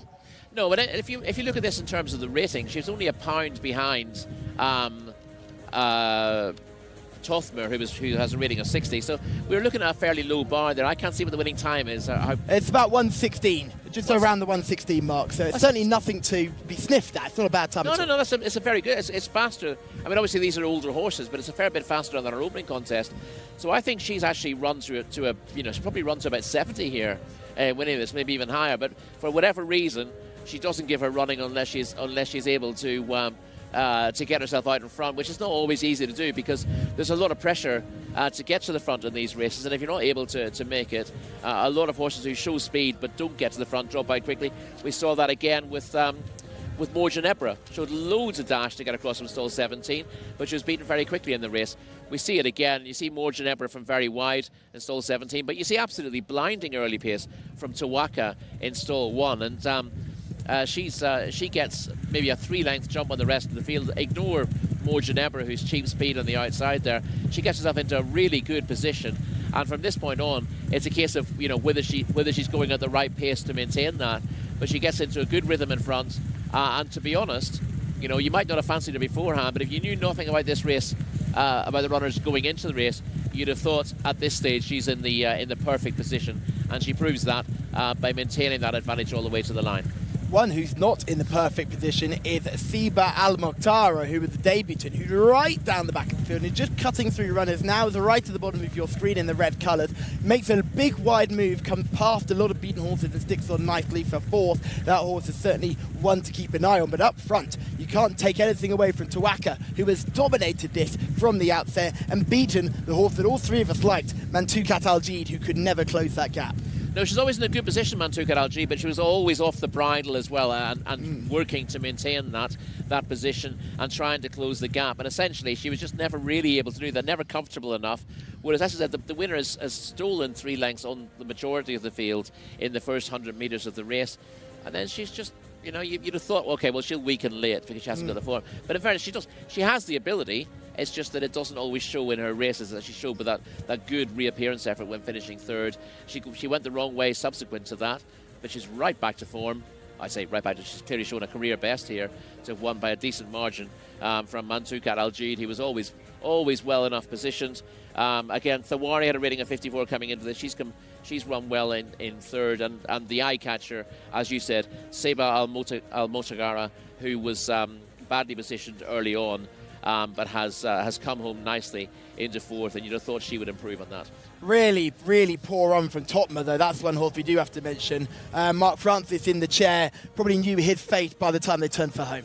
Yeah, the question with her, she got clear last time. She led on the bend, and then she didn't last home. But the difference there was she was racing over a mile where she had more natural speed than most of her rivals, so she was able to get that position. Here, against a very speedy filly in Tawaka, she was never able to get close to the lead and hasn't run her race as a result. And More Ginebra broke outside of her and pretty much broke her heart in the first 5 strides. We said that was a possibility before the race, that More Ginebra has lots of early speed, and she could have been the thorn in the side of Tothmer, stopped Tothmer getting into the position that she would have wanted to. But she just doesn't have 6 furlong speed, does she? Now, there's a horse in Saudi Arabia who's run very well this season called Al-Azra, who put a very long losing run behind him and has now strung together quite a few very good performances. Are we going to see a horse like Tawaka do a similar thing? Now he's got confidence, I say in inverted commas, because I know you're not 100% convinced about the whole confidence impact with horses. Well, she's the confidence thing is up in the air, but what she's shown here is that she's got more ability than her current rating. I don't know if there's a handicap for her next week, but she's one you'd want to get turned out quickly, because she's definitely better than. I know this was not a particularly strong maiden. The next one in ratings wise was 63, but she was second. There's no doubt to me that Tawaka's run to a mark close to 70 here, and the time backs that up. The question is, can she repeat it, or is she always going to be inconsistent? And I'm sure owners will be looking for a very quick return in a handicap where she'll be effectively chucked in before she gets a penalty for this win in 2 weeks' time. So certainly, I imagine it wouldn't be a surprise to see Tawaka running around next week in a race that she'll probably look far too good to be in. Yeah, again, I'm not entirely sure what next week's programme looks like and whether there is a suitable race for her. But she'd say... listen, her best form before this was over the extra furlong, over 1,400 metres as well. So it's not like she has to find a race at this trip. She can stretch out to 14. She was strong all the way here. It wasn't like she built up a big lead and then was hanging on. That was the performance of a filly who will stay 1,400 perfectly well. Yes, hopefully she will get further, and if she gets further, the opportunities will be there for her for sure. Yes, whether it's next week, you'd like to be able to strike while the iron's hot, but the programme book doesn't always give you the opportunity to do that, so we'll see where she goes. Obviously, there's plenty of opportunity at Riyadh, and I'd imagine she would go there as well. We've got plenty more to look forward to, especially in our third contest. But before we get to there, let's see it. Let's show a little clip that our production studio, who are the hardest working production studio in television, have made for you.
Oh, thank you very much to our super hard-working production team who have given us all those beautiful shots from the day's racing we've seen. Now we move on to race 3, and let's get the runners and riders from the man above. Mark Francis, you need to do better than what you did with Topma last time out. Nice easy race as well, Callum. Full field here for race number 3. It's an open contest for 3-year-olds and upwards. Probably actually one of our standout contests of the night. 5 o'clock local time, this will kick off, and they're headed by number 1, Canager, the ride of Naif Al-Nazi. Emblem game is the 2. Where's the blinkers as well? Libby Amy, who's changed hands 4 times. A couple of wins on the all-weather back in Britain. As well, Force Wanas rides this filly, this 5-year-old filly. Pennsylvania Dutch has been very disappointing in Saudi, has been dropping through the ratings the last few runs, down to a mark of 80 now, formerly with William Haggis and Kevin Bryan and won 4 out of 5 after wind surgery back in 2019, but looks to get back to that form and quickly. Hua Milan is one of 2 greys in the lineup. Delights and Surprises is the one for me here. Early tease for you there with Berto Ramos in the saddle. Random Decision, Iyad Al Tarizi, and Mahali, Tariq Al Mansour. Turning the page, Scott's Moon wears the hood for Mohammed Al Yami. Life's a Beach, I know, was one of the horses that Shamila flagged up at the top of the show. Ali Al Mimoni in the saddle. Ayan Al Queen is the 11. Clodovia is the 12. Grey jacket for Luis Morales. Sheringham is the other grey, makes his Saudi Arabian debut here. Formerly with Simon Crisford back in the UK, but 0 to 11 to date. Alexis Moreno in the saddle there. Jana Al Dayar for Sultan Al Mimoni. Good Connection has the blinkers for Adele Al Fareda. Benita B is another filly, number 16 for Rakan Al Abaid. And Jcsa, Camilla Ospina is the 17. Fraction rounds off the field, number 18, Turkey Alofi, meaning we don't require the reserves of 19, 20 and 21. Well, busy contest coming up, guys. 18 go to post. Who's your winner? Thank you very much, Mark. And yes, it's a tough one to find the winner here. We go over 1,200 metres. We stick to 6 furlongs, and this is wide open, Rory. It is. It's a really, really tough contest. The ones with the most obvious claims on recent form have got questions to answer regarding the trip. And you've got a couple here with good back class who are not running particularly well at the moment, but may bounce back at some stage. So really interesting contest. Not an easy one to find the winner of. We know Mark likes Delights and Surprises, and that horse for the winner back in Meeting 3 hasn't been seen since, but that was a good little race in Meeting 3. Yeah, it's worked out pretty well. We think those early season maidens can be a little bit weak, but he beat Life's a Beach, Hodori, King's Guard, all of whom have won maidens since. And yeah, it looks decent form, but that was Meeting 1, and we haven't seen Delights and Surprises since. Also worth pointing out that his form in Riyadh was uninspiring last season. He started off well, best run in Riyadh. Last year was a 4th on seasonal reappearance, then 11th, 8th and 10th. So the question with him is he going to repeat that effort? He might be best fresh. Of course, he is fresh now, having had quite a long race. That's exactly what I was about to say. He's fresh now. Have they kept him back for that very reason? They want to win at the start of Taif and a win right at the end. Yeah, listen, the bare form doesn't look absolutely fantastic, but it's worked out really well. And that's the key. Now, he's not an easy one to get a handle on in terms of that absence and the fact that his form sort of dips last year. But maybe it's just a case that Delights and Surprises is best fresh. But in fairness, I don't think, even if I thought a horse is best fresh, I don't think I'd run it week 1 and then say, right, I'm going to bring it out the week before the season finishes again. That seems to be missing opportunities to me, or it's a very bold approach if it is a deliberate approach. Well, if it was a bold approach, they didn't go in week 1, they went in week 3. So they've gone week 3, and then they've gone the penultimate week towards the end. So you can see where their plan is there. Sorry, no, it was week 1. Yes. Race 3, Meeting 3. There you go. Meeting 3. So it's still the first week of the season, and this is the penultimate week of the season here. So we know what we're doing, don't we? Yes. Now this is horse number 1, Kanaja, who is rated 72 and has 3 career wins. Not the best behaved in the parade ring, doing a little bit of dancing around. Kanaja, of course, the distance winner, not to 80, handicap in Meeting 8. Well beaten in varied company since, but we've just seen one winner bouncing back from a good early season effort, and it's possible that the Kanaja is rated 72 could also bounce back. Yeah, Kanaja's 1 bucket a kick away from a stint in the naughty corner for sure. Let's move on to horse number 2, Emblem Game. 2 wins from 32 starts this season, black and yellow coloured, you can see on screen now. Yeah, form figures don't read brilliant. A 10-17, 10-17, 8. But wasn't entirely disgraced from beating less than 7 lengths into 8th last time out in a race won by Rossmore Nation. That came over course and distance in a non-winners of 3. If Emblem Game builds on that, then he's not without a chance. But the early season form, disappointing. Libby Ami did all of her winning in the UK. She had 5 wins in the UK for 3 different trainers, John Quinn, Grant Schuer and Ivan Furtado, but beaten 14 3/4 lengths when placed in January, and not the easiest to fancy on recent evidence. Another horse with good UK form is Pennsylvania Dutch, and we also look at Hua Mulan. Yeah, Pennsylvania Dutch is interesting. Ran badly finished last, but blew the start completely over course and distance last week.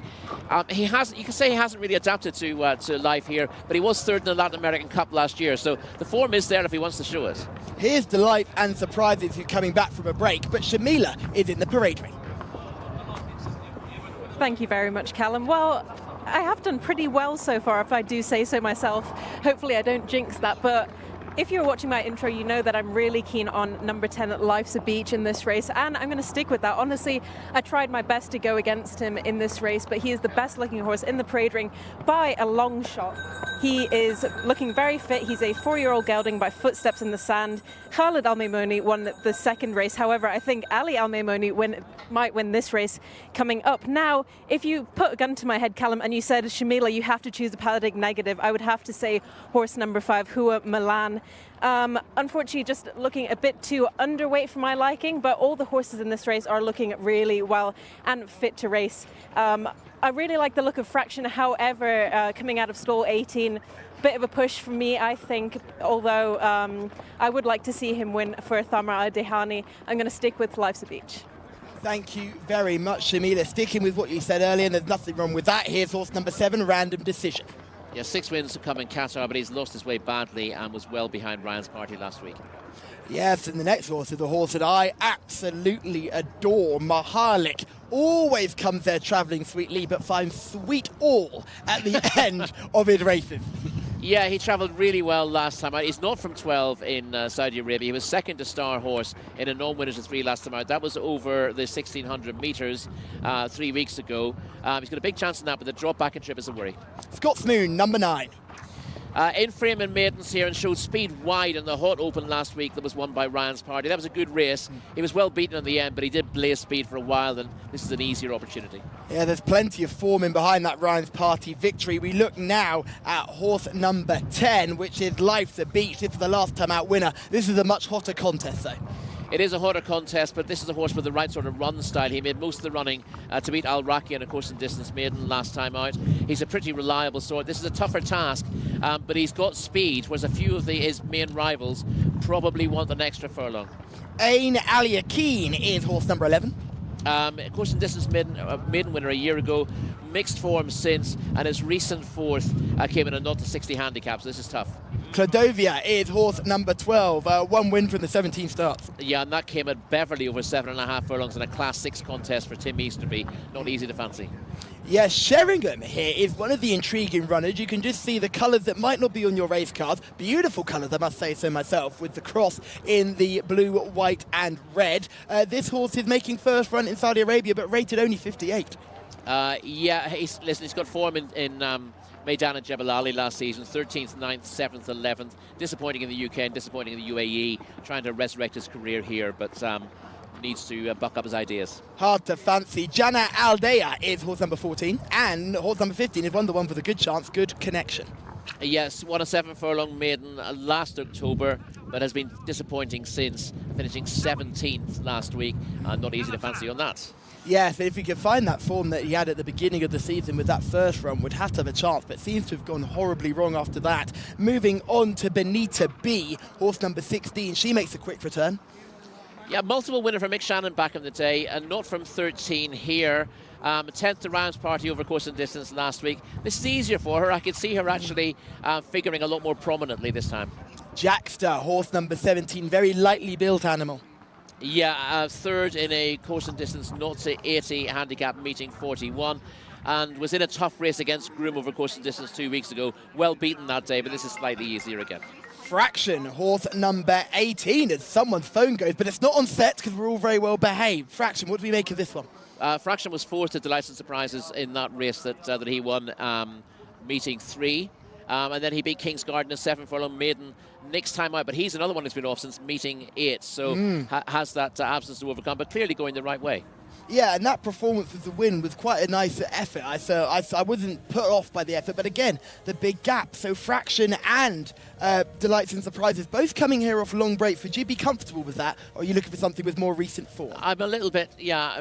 We'd like to see horses running well recently here. It tends to trump old form, so there'd be a slight concern. But both of those horses seem to be going the right way and have run this season.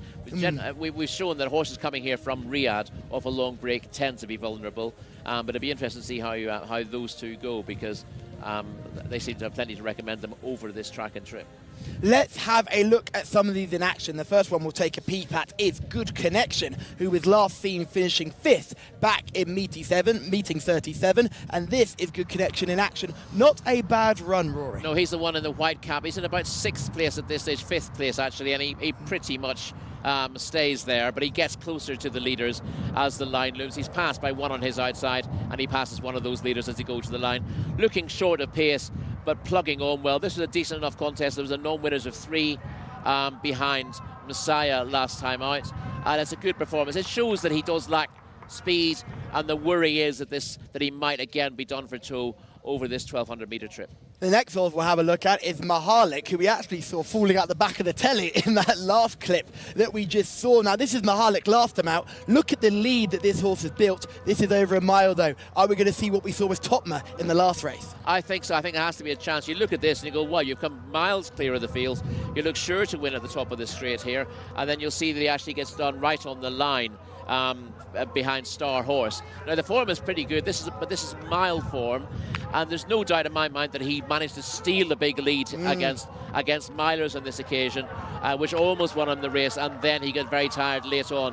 He's not from 12 here. He's got plenty of ability. Again, if he can steal a lead over 6 furlongs, he's got a big chance. I don't see it happening, though. No, I don't see it happening either. I absolutely adore the horse, but he is a bit of a cheeky monkey. He likes to get there absolutely swinging and then finds nothing in the finish. That would be a concern for me, but he's such a strong traveller, and he's just one of those horses that you always look like, if you could just put it all together, he'd probably be much better than he is. Yeah, I personally think the mile is the trip he's liable to win on. You look at that race as he's clearly a non-stayer, but what he's been able to do is he's been able to do his own thing and build up a lead, and I think that's the best way of him winning a race. I think in a race where he doesn't have that pace advantage over his rivals at a different trip, then I think he's more likely to spit the dummy out early, whereas I think he will fall in one day by using his tactical speed over a slightly longer trip. But yeah, I think he's opposable today. The two we've seen in the video clips of, both very interesting, but both not naturals over the 1200-metre trip. Now, the guys who give us our video form, they've got a tremendous record. They rarely get it wrong. But I have to say, I thought those two looked a little bit vulnerable at this trip. Well, let's talk about who do you like in this one, Rory. Who is your selection? We know Shamila likes Life's a Beach. I think we should be able to have 2 horses in this race, because I reckon almost everything in this race has a chance. I'm not going to stop you. You can have as many as you like. Do you like 2 in this, Rory? Tell us who you like. I think I'd like to throw in 2 that aren't blindingly obvious. Still, Emblem Game from stall 2. Again, his form reads 10-17, 10-17-8. He's only read at 73, but I thought he showed signs of coming back to form last time out in a decent race won by Rossmore Nation. I think stall 2 is a good spot for him. And I thought, again, Bonita B, her form isn't particularly good at the moment, but she is a proven winner when things go right for her. And I thought she shaped a bit better than the bare result when 10th to Ryan's Party in what is a much stronger race over track and trip last week as well. So I could see one of those 2 popping up as a slight surprise, as it were. So, Rory, you like Bonita B and Emblem Game. Shamila likes 1 in the fact of Life's a Beach. I'm going to give you 2, and they're drawn next to each other. It's Mahalik, who I absolutely adore. That is purely a heart selection. But my head selection is Scott's Moon, who I thought ran a really good race last time. Will enjoy this trip. I'm a fan of Scott's Moon. So, Scott's Moon and Mahalik for me, Rory. He came from the same race as Bonita B. Again, he showed speed, but from a bad draw and had to race wide on the bend and then dropped out. But again, it was a sign that he might be coming back to form. And he was behind Bonita B, so I'd like to see one of those 2 certainly run well, because I thought that was a very, very good race that Ryan's Party won. So let's go through those selections for the final time. Number 2, Emblem Game for Rory. Number 9, Scott's Moon for myself. Number 10, Life's a Beach for Shamila. Rory also likes number 16, Bonita B. We've got half the field. And Mark Francis, I know you like Delights and Surprises. Feel free to give us a second one. Everybody else has. Thank you, Callum. I'll just stick with Delights and Surprises here. It's a very tough race indeed, but I sit with you in Mahalik. I thought he was so unlucky last time out, was so brave from the front, and was reeled in the closing stages. But Delights and Surprises has never been drawn inside of 13. Inherits barrier 6 today, with Berto Ramos looking for a winner. Mahalik also made my shortlist, so too did Life's a Beach, so we have got a fair few covered. So, last few coming forward, Pennsylvania Dutch, one of those. and also Scott's Moon. 18 runners. Open race. And they're off. Mahalik went right out of the stalls and crashed into Scott's Moon, but both are still standing as they complete their first 50 yards. Towards the inside, the blue colours of Canada got away smartly, so too did the Stripes of Random Decision. Also up there, Mahalik has made good ground to now probably have the overall advantage in the noseband. So Mahalik towards the inside, maroon cap of Jcsa sits second, and then the orange sleeves of Jana Aldea. Bassel back to the rail now is Canada, who's just hanging with the head to one side. The Stripes of Random Decision is fifth. Out in sixth position, the red sash of Life's a Beach, and then the white and green colours of Scott's Moon. But they've already completed half their journey, and Mahalik is kicking on here. Mahalik trying to repeat the dose from last time, but go one better. The distance is a little bit shorter. Jcsa in second, probably about 4 lengths down. The orange sleeves on the inside. For Sultan Al Mamoni is Jana Aldea. Staying on from out of the pack, the dark jacket of Sheringham, and also the black cap in the centre of Emblem Game. But Mahalik has gone for home inside the last 150. Mahalik, the gap is closing though. Jcsa is hunting him down, and Jcsa begins to draw alongside, and it's the same outcome as last time. Jcsa goes on to win. Jcsa wins, upsetting Mahalik for the second time in 2 races, and we'll get the judge to confirm third. Jcsa for Camilo Ospina, lengthening his advantage in the Jockeys Championship, wins and hunted down Mahalik.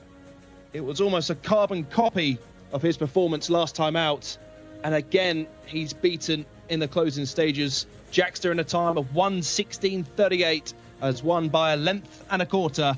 Mahalik settling for second again. Good Connection got up for third, I think. And Benita B, a decent selection from Rory, finishing fourth. Jcsa by a length and a quarter to Mahalik in second. There'll certainly be another day for that 3-year-old. Good Connection along the outside has just nosed Benita B. Then came Emblem Game, and Life's a Beach was next of the rest. Jcsa again, another hard selection to find, has upset Mahalik in second position. Jcsa the winner.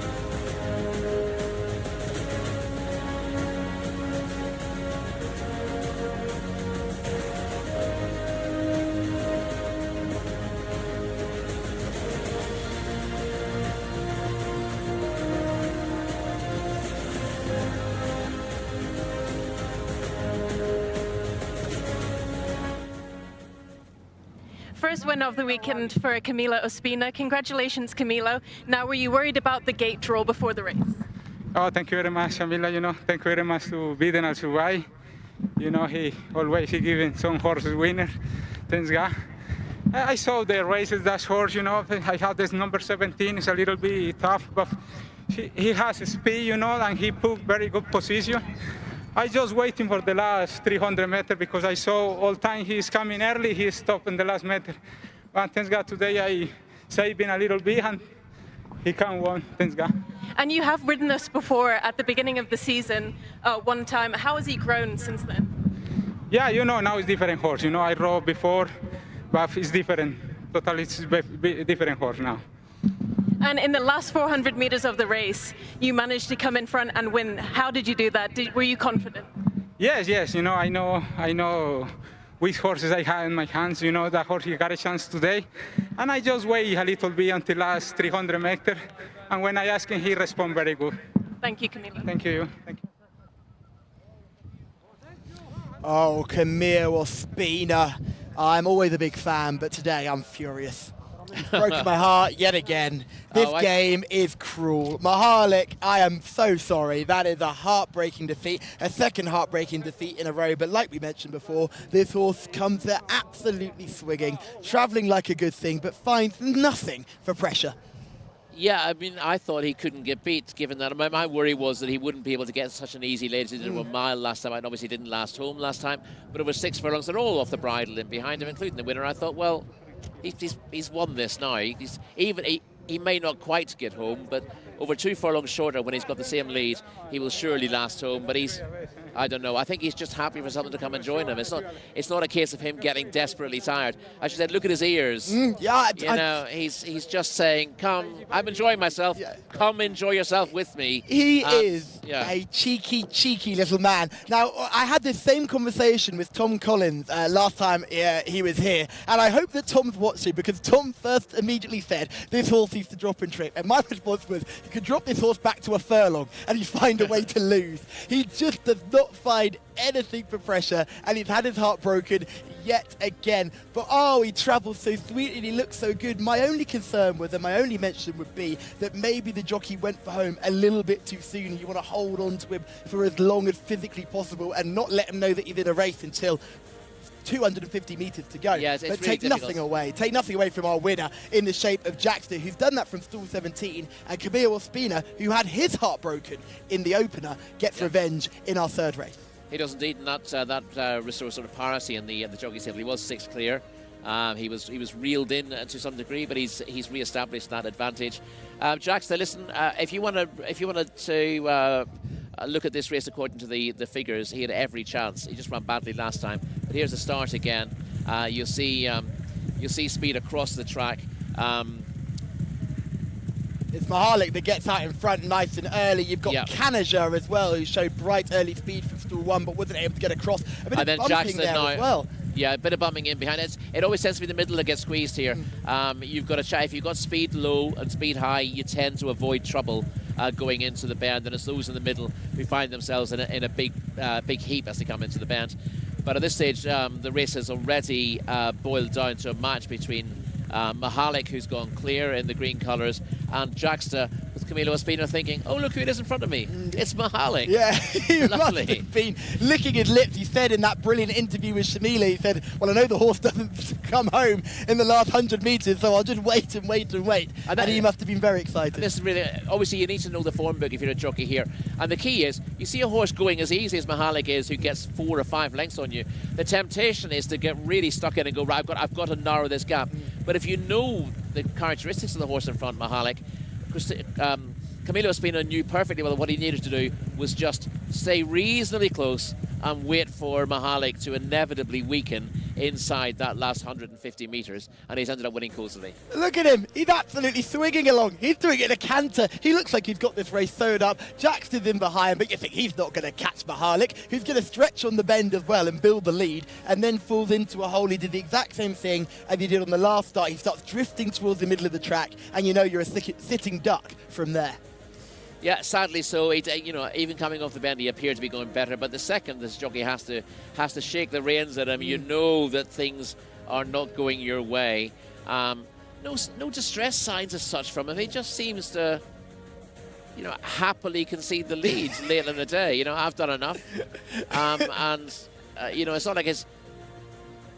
You look at his form, you look at his shape, thinking, does his stride start to go? It does shorten a little bit, but there's no.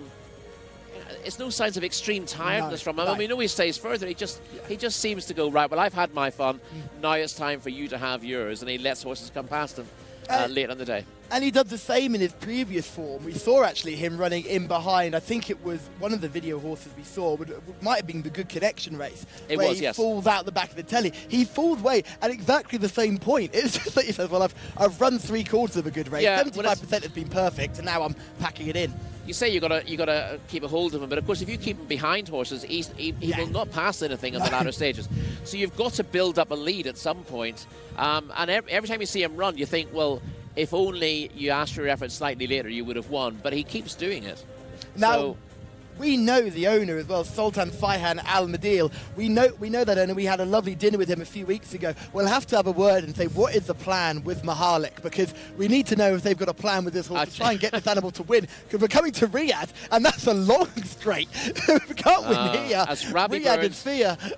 As Robbie Burns once said, the best laid plans of mice and men have gang a glay and lay us now but grief and pain for promised joy. And this is the perfect example of that. You never cease to amaze me. What a mind you have. It's not just racing, literature as well, just killing it every time. Always in education. Always in education, as we see Mahalik begin to fold away here under pressure, and Jcsa will come sweeping by. Let's take nothing away from Good Connection, who I thought ran a much better race, almost back to that winning form we saw earlier in the season to come third. And your selection, Benita B, running a good race as well for fourth. They finish right on top of each other. Yeah, she's come from stall 16, but had to end up coming over the run up the rail. A little bit of short of room earlier on, but come back to her form. She's gradually coming to a peak, Benita B, and she's capable of winning a race. Good Connection, again, just finds 1,200 metres too short for him. His best form is at a 1,400. But again, you've got to run where you have an opportunity, and he's run another solid race. He will, he's only won a maiden. It's amazing that he's only got that, but he will win. He will win handicaps. He will win non-winners of 2. He just needs the right sort of setup. Yes, he'll certainly win in the future. If you're on Pennsylvania Dutch, that horse had a much better start than it did last time out, and then got bumped around like he was playing bumper cars before the first bend, and was unfortunately shuffled right back through the field. But a much more positive run. The form figures won't show anything, but I thought that was a much more positive start and early beginning of the race than what we see before from Pennsylvania Dutch. He's got pretty much no form here at Taif, but he does have form in Riyadh. As I said, he finished a good third in the Latin America Cup last year, so I'd have thought, although he's been disappointing of late, there is a chance that, having dropped down the ratings, he could win a handicap in Riyadh, which seems to suit him. And I'd have thought, there'll be turf opportunities for him as well. We can see the start here, and Pennsylvania Dutch is in the white and red colours. We see a few horses getting squeezed up early and behind, but this is a much better start. I remember the last time out, Pennsylvania Dutch was still in the stalls at this stage. Jumps well, but like you said, when you're in the middle coming into that first bend, it can get very, very tight. Yeah, if you can't get past the horses drawn sort of 1 and 2, and Canager and from stall 1 was very well away there, what you'll find is the horses from those wide stalls who've got speed will come across as well, and the middle does get squeezed out. Yes, and it's great to see some people in the comments as well on YouTube. Ed, nice to see you back here. We know Jimmy Jerkins doesn't have any runners this week, but Ed is still watching the coverage. He's keeping an eye out on things as that team moves down to Riyadh. And Ed is loving the Robbie Burns. Sadly, I don't have any more Robbie Burns quotes for the day, but I will maybe I'll get one ready for every afternoon I work for you. The only best laid plans of Mice and Men reference I can use is from the book of Mice and Men, which I studied in my GCSE for English. I did a bit. I remember studying of Mice and Men as well. Of course, the title of John Steinbeck's book based on the poem by Robbie Burns. So. We're finding that every day's a school day, aren't we? Every day is a school day on the Salanis River. Gosh, it's all coming back to me now. What a time. GCSE English, and I'm sure my English teacher will be very disappointed with the fact that I didn't follow that up in my A-levels. I ran away from that as quick as I could. But running away with the Jockeys Championship right now is Camille Ospina, who I think was absolutely furious, having gotten beaten in the first race, came storming back, didn't stop for an interview when Shamila requested one earlier on. He was not happy, but he'll be much happier now. We got a great line from him there. He clearly follows the form. He knew Mahalik was going to come back to him, and he now builds his lead back to 7 ahead of Adel Al-Faredi. I think he must have been kicking himself for not winning the first race, because he was going best off the bend, and I think he thought he could draw clear at that stage, but he's gone about maybe 3 lengths ahead, and then he's just begun to paddle in front, and by doing that, he then gave the winner a chance to come back at him, and a top jockey would always be annoyed at doing that in a race. Yes, but we move swiftly on to race 4. This is over 1,400 metres. It's a contest for non-winners of 2, and it's very, very exciting. Now, Mark Francis says he's got his best selection of the day in this race. Mark, who is it? And tell us more. Thank you, Callum. I can get to it quite quickly because it heads the field here. Sabout, I think, will take all the stopping here. Alexis Moreno in the saddle. Outclassed his opposition on debut. Was drawn 17 that day and has flipped to the other side of the stalls now, drawn in 1. I've not really had the best start in the first 3 races, but I think Sabout can get me out of a bit of trouble. in this next contest, which is our first over 7 furlongs. So Saybout heads the field. Motawazi is the 2. Rayan Alta Ash is in the saddle, 1 of 2 for the owners. Rivera is the one and only filly in the lineup for Rahid Al Faraz. Medihar is 1 of 2 debutants. Camilla Ospina looking for a quick fire double. Adel Al Faradi rides the other debutant, Al Kayed, which is the 5. Damis or Damis, of course, a maiden, 0 from 2. Blinkers, the only one with headgear here. Nave Alanazi in the saddle. Black Besht is the 7. Force Wanas, I thought, made a eye-catching impression on debut back at meeting 33. I'm sure the chaps will refer to that in just a moment. Marie is the 8 for Abdullah Al Hussein, and the 1 over the page is Ya Flan for Mohammed Al Yami. So just the 9 go to post for our non-winners of 2 races. Fillies and colts, local and imported. Local time 5:35 kicking off, and the horses are still in the pre-parade ring. Thank you very much, Mark, for taking us through all 9 in this field. And it's a tight little bunch here, and there's non-winners of 2 contests. Some of these are a really interesting opportunity for horses who have won their maiden and are looking for a more gentle beginning than Open Company on their next start. Yes, and I quite like these small field races as well. Not the 3-runner affairs, but where luck and running should play less of a part. I think there are a lot of horses who show ability, who just struggle with the big fields. The winner of the second race, for example, showed massively improved form for getting away from the runners there. And this could be an interesting contest. Not that easy to find the winner, in my view, depending on what view you take on Saybout at the top of the page there. It's easy to think that 1 from 1 5-length debut winner should progress enough to keep ahead of the pack, but I think it's more open than that. Yes, it is very open indeed. Let's go through them one by one. Saybout, the first one, 1 win, 1 run, surely had a massive chance. Clearly has to be useful to win by 5 lengths on debut over the 1,200 metres here. I don't think that was his strongest race, but he did outclass his field that day. The time wasn't brilliant, I would say, and he does need to progress to win this, but did look like he had the extra furlong would suit, and is clearly of extreme interest. Motawazi, second on debut, then struggled last time out. Tell me about that. Well, he was second to Safa over the 1400, so over this course and distance on debut. I thought that was a promising performance. And then he was into the Taif Sprint Cup last time out, so pretty much an impossible task for him. And I'd have thought this is a lot easier, and he clocked a pretty good time for that debut as well. And had the break after the Taif Sprint Cup as well. Rivera is horse number 3, 5th on debut, 8th on second start. You'd be concerned here, wouldn't you? Yeah, 5th of 6th on debut behind Judea, and didn't do any better when 8th over course and distance behind Tawi Al-Baid last time out. The one positive you would say with Rivera is she's been in a couple of tough races to start with, and she might be better than she's been able to show. Medar is a real interesting contender here. By Practical Joke, horse number 4, debutant, White Stables, Camille Ospina on board, and they're not going for a maiden. They're going straight into a non-winners of 2. An interesting one. He's a half-brother to 5 winners. He's by the Grade 1 winner, Practical Joke. He won the Alan Jerkins Stakes. Obviously, we don't have Jimmy Jerkins with us at the moment. He's gone off to Riyadh already, but that race named in honour of his father. And that's a good pedigree from Medar, so looks a very interesting one on paper. I'd love to hear what Shamila has to say about it. This is Saybout, the winner on debut. Yeah, he looks good, doesn't he? He looks ready to go.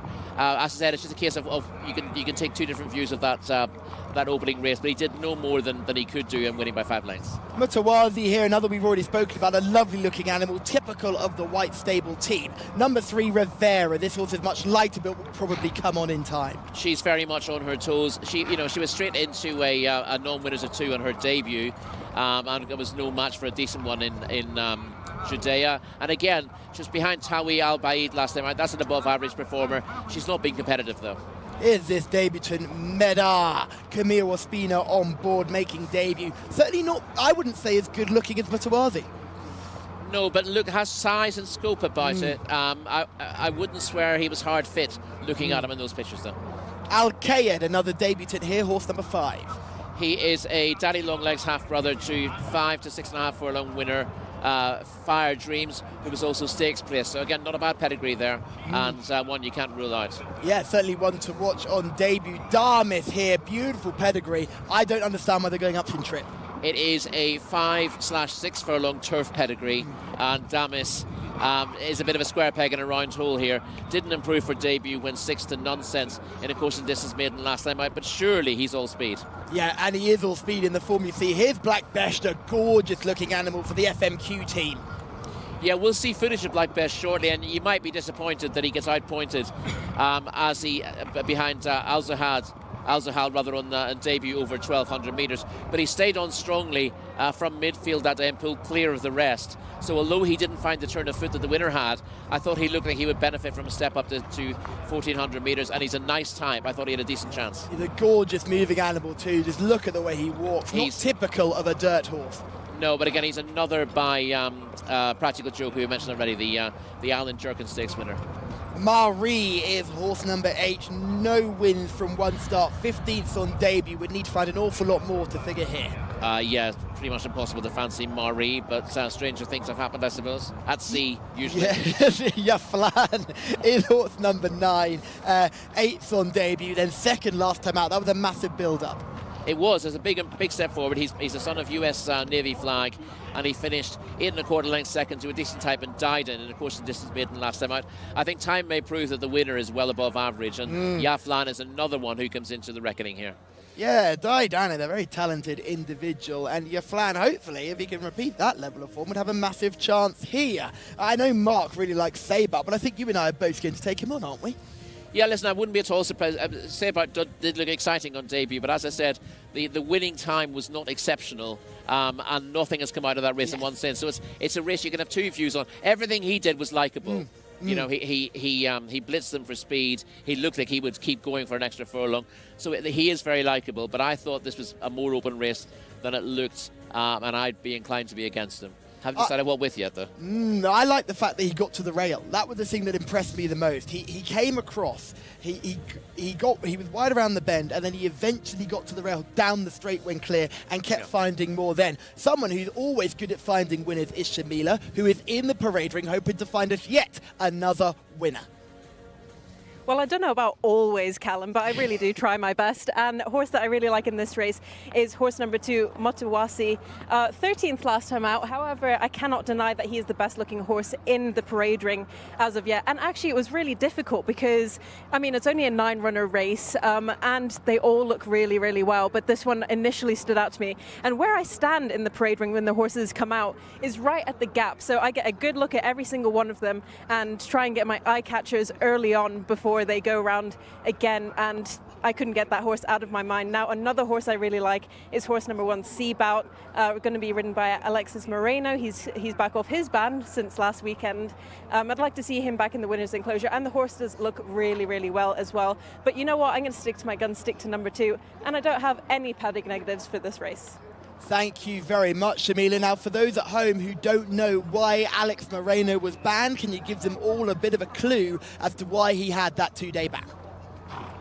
Yeah, of course. I mean, as we've spoken about before with the stewards, they're being very strict on the new whip rules and racing interference rules, and he just caused a bit of an upset in the race for careless riding. That's why he was banned for those 2 days over National Day, which unfortunately for him, he lost out on a few winners over those 2 days. But I mean, they're bringing in the rules to increase how good the racing is here in Saudi Arabia, and I think it's great. And it's just going to take everyone a while to get used to those rules.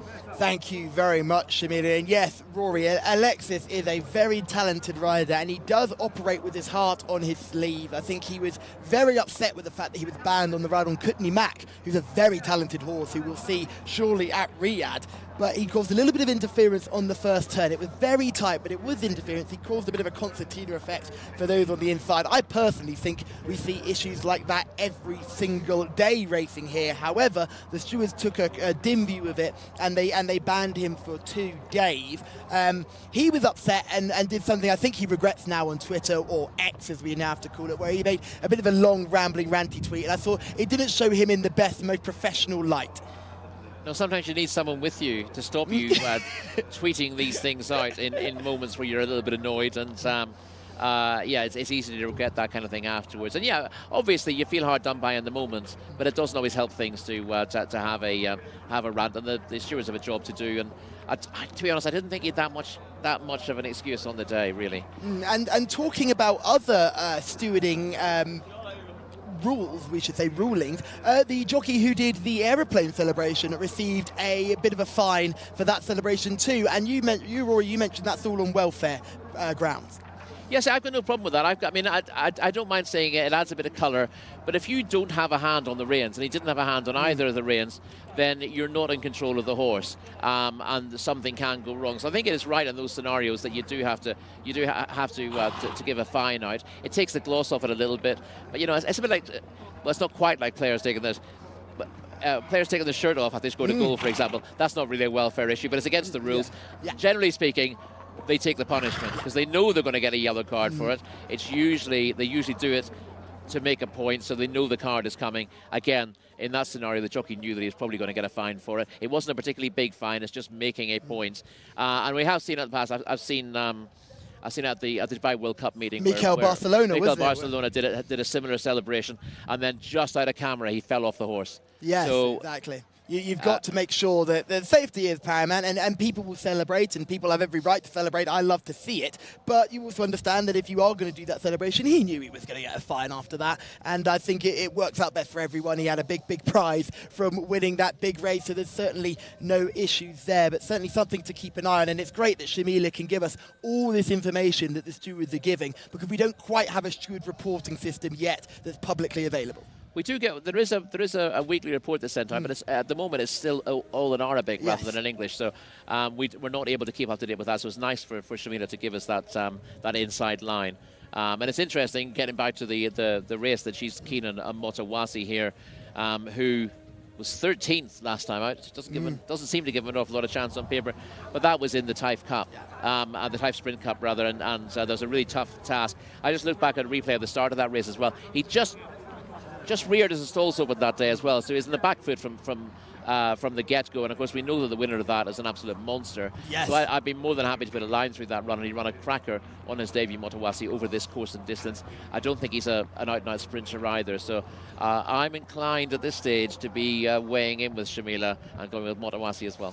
And the Taif Cup, it was such a big field. It wasn't like the Taif Sprint Cup that we saw last week, where it was a small select field of very fast 2-year-olds. This was a big field. There was 18 going to post, and if you missed the start there, it was always going to be a nightmare, wasn't it? Yeah, this was the Taif Sprint Cup last week. Oh, was this Taif Sprint Cup last week? Yes. Sorry, I've got that totally confused rather than the Taif Cup. And yes, of course, it was meeting 47. So yeah, that was the Taif Sprint Cup, and in that race, well then, yes, if you couldn't get anywhere near the leader, that was game over from the beginning. For me, I'm going to look at Black Best. I'm a big fan of this horse, and hopefully we'll get to see that horse in action sooner rather than later. And I was just taken away by how good this horse looked at the parade ring and how well this horse stuck on for pressure in that last race where he was beaten by another first-time starter. Yeah, I mean, if you watch the last, well, we'll see the last 100 yards of that race shortly on their own. You'd sort of say, well, he doesn't look to be crying out for a step up and trip because the winner's going away from him, is Al Suhail that day. But I thought Black Best, if you look at the last 3 furlongs of that race, I think he's strong until the last 50 yards, and I think he will benefit from a step up and trip. Here's Medar in picture. This is a debutant for the White Stable. Usually we'd be rattling on about how good this horse is and how good a chance he has, but usually he'd be running in maiden company. This is a non-winners of 2 event. This is a big, tough ask on debut. Yeah, but in fairness, Connections don't mind tilting at windmills with good horses rather than finding the easiest opportunity straight away, and they don't mind running 2 against each other either. Meta, listen, looks the part. I think he's a good-looking son of Practical Joke. He's got a pedigree that suggests he should be capable of winning half-decent races. So we'll see shortly. Let's have a look at some of these in action. Black Best, who you see on screen now, horse number 7. This was the performance on August the 19th, where this horse came second on debut. You can see how wide he had to come here, so real good effort. I think beating Darmus in this race as well. Darmus was the one that eventually started to drop away. Yes, you can see that a few towards the front as they came around the bend don't get home. Black Best stays on strong edge. That had to come very wide. Looks briefly like he's going to win this race, but the winner on his inside in the red colours, Al Zahal, looked very, very strong in the finish. And you see ends up coming clear. If you ignore the winner, though, Black Best is coming away all the time from the others. And I thought this was a strong performance. I think he lacked the acceleration of the winner in the last furlong. I think it's one of the few horses who looks to quicken up visually in the last 100, 150 metres. And I thought it was a good run from Black Best. Definitely a player here. Here's Sabout, who has come from stall 17 to get to this position. I love the way this horse gets to the rail and goes away again. Yeah, visually again, this is impressive because he doesn't get straight across to the rail. That makes it harder. When you've got a horse on your inside coming around the bend, it definitely lessens your chances. But he's very, very strong from this point forward, and he ends up winning by 5 lengths. My only worry with this race is that I wanted something who's finished in behind him to come and run a good race subsequently. That hasn't really been the case. The clock also is a little bit lukewarm about it, but as I said, visually, everything he did was really impressive in the race. A reminder, what are you looking for times-wise over 1,400 metres to represent a good race? 132 would be very pleasing in a race like this. And we've got a couple. Yaflan did 133.32 on his second run. And Motawasi did 133.43 first time out. Rivera has got 134.44. Damas 134.85. Neither of them, Damas in particular, not really looking like an ideal type for this distance. There's Damas in shot there, and you can see from that first bit of footage with Black Best, Damas finished well behind, but was bang up there on the turn, showed so much early speed and was squigging into the race, but found nothing for pressure. And it wasn't like a Mahalik situation where the horse just packs it in. This horse just doesn't have the stamina to last out. Doesn't stay, and as I said, we talk about pedigrees and said, oh, this horse is bred to be a sprinter, and often it's based on the fact that the sire was a sprinter or the dam was a sprinter or a bit of both. This Damas has got about 8 or 9 half-brothers or half-sisters who were all 5 furlong, 6 furlong horses, and of all, I mean, between them, they've won an absolute stack of races, about 100 races between them, and every one of them is in exactly the same mould. So you know what you're going to expect of Damas. He's not liable to be a 7 furlong dirt horse. He wants a sprint trip, and he wants to be on turf. But the interesting thing is he might end up being very well handicapped when he goes to Riyadh if he can find opportunities at his distance on the turf. And that could be the idea, to get this horse in a few races which it cannot win, get well beaten, get a really nice leading mark, which I can imagine would be around the low to mid 60s after the rating comes out. Because let's imagine Damas isn't really going to figure here. Low to mid 60s, go to Riyadh, have a nice couple of months break or so, head to a turf sprint contest, and boom, in you go. Absolutely. It's sort of Sir Mark Prescott in reverse, really, isn't it? Listen, if he doesn't find his niche here, you'd love to take him back home, back to the UK and see what you could do with him. The one thing we don't have at the moment, I don't think there's any agreement that horses who have handicap marks in Saudi Arabia are able to race off those marks in the UK. But that's a shame, because you see horses who clearly would be suited to that sort of reverse trip. But yeah, it's always a conundrum here, seeing how horses who've raced in the UK or are bred to race in the UK adapt to racing here in Saudi Arabia, and some just end up improving for it, even though everything about the pedigree and their previous races suggests they shouldn't. But Damas just seems to be one of those. You think, run him on grass somewhere, please. For goodness sake, stop it with the dirt. No, a lot of you at home will probably be wondering what Rory and I get up to in the evening, whether we're partying it up here with Cristiano Ronaldo and Neymar. No, we're in our room in the hotel talking about what would be the handicap marks for these horses if they came back to the UK. So it's all fun and games here in Saudi Arabia. It certainly is, yeah. Well, it's all fun and games, and there's not enough lot of games and limited fun. But we enjoy it in our own nerdy sort of way, don't we? Absolutely, we're loving it out here. Now, talk to me about your selection here, Rory, because I knew you hadn't quite made a choice just yet. Yeah, no, I've decided to go for Motawasi. I thought Yaflan was interesting as well from stall 9. I thought Black Best was interesting, but I'm going to go with Motawasi. Based on that debut run. Basically, I think the run in the Taif Sprint Cup is an absolute write-off in a poor position to start with, and against specialist sprinters, and an absolute superstar in the winner that day. So based on the promise of his debut behind Safa, I think he can come forward for that at the second time of asking. So just to go through the selections again, Rory and Shamila, like Mutawazi. Mark Francis is a big fan of Sabout, and I like Black Best, horse number 7. So horse number 7 for me, horse number 2 for Rory and Shamila, and horse number 1 for Mark. Over to you. Thank you, Callum. Horses already loading the gate here for our 4th contest, the first over 7 furlongs. Fillies and Colts enter, just the 1 filly though, Rivera out of 3.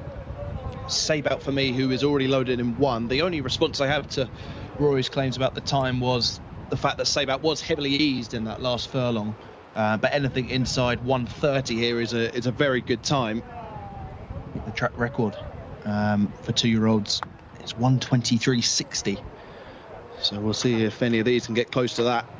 You'll see there in the background the colours of King Abdullah bin Aziz and Sons. He has, or the family rather, has two in this race. Motawasi has the green cap and Medihar has the red cap. But just the 9. 5 already loaded. Waiting for Motawasi and Medihar to go into 2 and 4. Here comes Yaflan into 9. And also Damis into 6. Final few coming forward then. Medihar, one of the 2 debutants. Motawasi with 2 runs to his name. Agree with the guys, you can put a line through the run last time out. Down in class today. Damis completes the line. He's just backed out a little bit. Damis just out of shot. There he is. Taif Al-Anazi. Pulling its way into stall 6. Stand by for a start as Motawasi is just rearing in stall 2.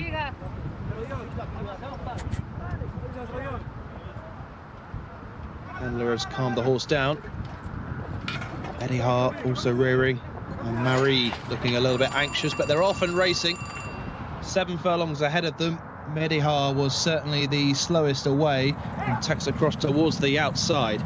But towards the inner, Sabout got away well, as he did on debut, and will have the overall advantage. So they join up with the round course. Al-Qaed also now prominent and probably takes the lead. So Al-Qaed in the centre with the green cap, red epaulets, just tracked through by Sabout, who looks for a little bit of racing room. 3 wide there is Damis, and also just out of picture over towards the far side is Rivera, rather, at the back of the field. There's one that's just evading my view at the moment, which is Yaflan. So Yaflan along the outside of Damis and towards the end of the green cap of Motawasi. Then comes the very pale silk of Black Besh, the red cap of Medihar, who was slowest away. But the one that's really struggling is Marie towards the back of the field with Rivera. Turning for home, Sabout still in front for Alexis Moreno, tracked by the green cap of Motawasi. These are the first 2. Yaflan is being chased along in 3rd. Keep an eye out for the red cap towards the outside as Medihar looks to make ground, but produced from a wide course. Back towards the inner is the sluggish-looking Al-Qaed, and then comes Yaflan back to 6th now, but kicking for home is Sabout, leads by about 4 lengths. Medihar will give chase in 2nd, and then comes the green cap of Motawasi. Black Besh is only 4th, but Sabout is cleared deep inside the last 100. Sabout is in front, hunted down by Medihar, who's produced a very good debut indeed, but won't catch Sabout. Sabout oozing class, makes it 2 out of 2. And might have a bit of star quality about him. On to Riyadh for Sabout, and Alexis Moreno gets his winner tonight. Sabout, much too good, and remains unbeaten. Good debut, it must be said, by Medihar after fluffing the start, finishing in 2nd. Another 2nd for Camilo Ospina. But a decent enough celebration for Alexis Moreno, keeping his hands on the reins. Sabout wins in a time of 1:29.9, just inside that 1:30 mark, so a decent enough time. Medihar in 2nd, and in 3rd, Motawasi. So a 2-3 for King Abdullah bin Aziz Sons, but neither of his pair could break the heart of Sabout, who travelled strongly, got away from stall number 1 pretty well, and remained unchallenged to the line. Sabout, certainly one of the more impressive winners of the evening, wins. Medihar in 2nd, Motawasi back in 3rd.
Well, Seabout remains unbeaten. Congratulations, Alex, and welcome back as well.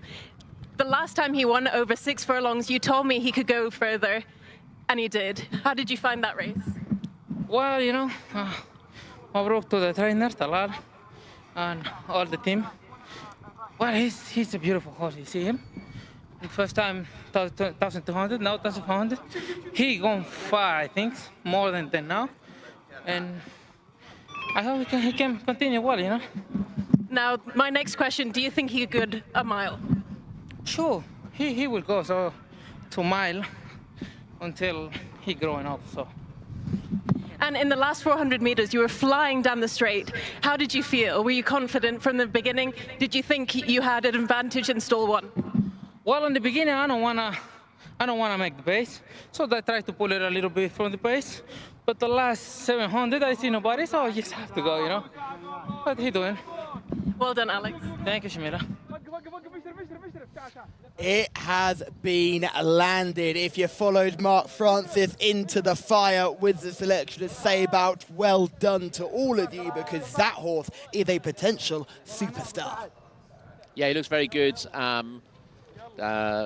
Alexis Moreno kept his hands on the reins in the finish, and I hope that Mark Francis kept his hands firmly on the microphone in the final furlong there, because his snap was landed in very good style. As we said, everything he did on debut was copybook. It was just the only question was how that form was working out, and whether he was just beating weak rivals. But he proved by winning this in a very good time of 1:29.90. You don't get close to these course records these days with the thoroughbreds. With the Arabian bred horses you do, but some of these course records they all go back about 10 or 12 years, and the track is riding completely different now. So you got to judge it by the times that we've seen through the season. Anyone dipping below 1:30 is doing very, very well for this 7 furlong trip. And Seabout has beaten some nice horses here as well, so he looks like a really good prospect. Got the lead from the start as well. Alex made sure to get this horse and take advantage of the rail. We saw it a couple of races ago, a horse in front from the rail, setting the fractions and being very relaxed in front and allowing to get into that very dangerous rhythm. And Seabout was allowed just that, and then found plenty for pressure. He did, because he was under pressure. He got to the front and then he was pressurised immediately. Al-Qaeda, the newcomer, showed a lot of speed to go handy early. And Seabout wasn't given an easy lead, didn't get an easy time of things in front early on debut either. And I guess, again, my question here was, would he have the speed to lead a better class of horse over this trip? But he did. And again, you know, he's beating what's set in front of him. He's not enormously flashy, but he's come home to put distance between himself and his rivals late on both his starts, and clearly there's more to come. He's got a great professional running style as well. Head bowed, nose pointed out, exactly what you want to see from a racehorse, and just powering away to win. However, the story of the race has to be Medar, who finished second on debut and come from nowhere to do that. I mean, the horse didn't fall out the gates, walked out the gates at the start, got all kinds of worked up early on, worked his way gently into the race under Camille Ospina, who could have rushed him up but chose not to, and then ended up running a really, really eye-catching performance. Yeah, he did. He's beaten the owner mate, if you like, Motawasi into third, and he showed a lot. As you said, we see the replay here, and there are a couple of no-hopers in this contest, but he was beaten out of the stalls even by them, and had a really tough task. The one thing that was a help to him in the first 200 metres was his pull to the wide outside of the field so he wouldn't run into trouble. He's a horse obviously with no experience, and a clear path is what he needed. But he makes relentless headway from this stage to be pretty much probably slightly closer to the winner at the line than he was even here. So that's a really promising debut from Medar. But you certainly can't take anything away from Seabout, the winner, who is under pressure in front here, so not getting an easy lead, but he digs in and comes clear. He had to come around Al-Qaeda as well. That's the key thing to mention, is he didn't quite dominate in the way we saw previously. He's had to come. He's drawn still one. He gets a nice start, gets passed by a very fast starting Al-Qaeda, who you mentioned is probably a future sprinter rather than a horse who's going to go over 7 furlongs, and then gets back across to the rail. And it's at this point in the race which is really impressive. Alex is asking for a response, and he's getting it. And this horse is really pouring it on. Everything else flat to the boards, including Black Best, who looks very one-paced. Yeah, I think Black Best has run a perfectly good race. Just run into a hot contest here, and you see the runner-up making late progress, Medar, but not getting on. He's only gradually reducing that deficit with Seabout, and Seabout again, as we said, got to the front, was then passed and had to come round that pacemaker before kicking on again. So, you know, if he was beaten here, you'd have made excuses saying, well, he was pestered for the lead and he's better than the bare result. But he's actually gone and won the race impressively. But even in that scenario, you should still be marking a horse up for something that went against him in the early stages. Clearly, he's going to stay. He's a good looker. He's got size. Interesting pedigrees by Equal Miller, who was a very good performer in Argentina. The proper dirt horses in Argentina, it has to be said. Again, not a particularly sexy pedigree, but by a horse who was capable of winning Grade 1 races in Argentina, and is clearly producing good performers.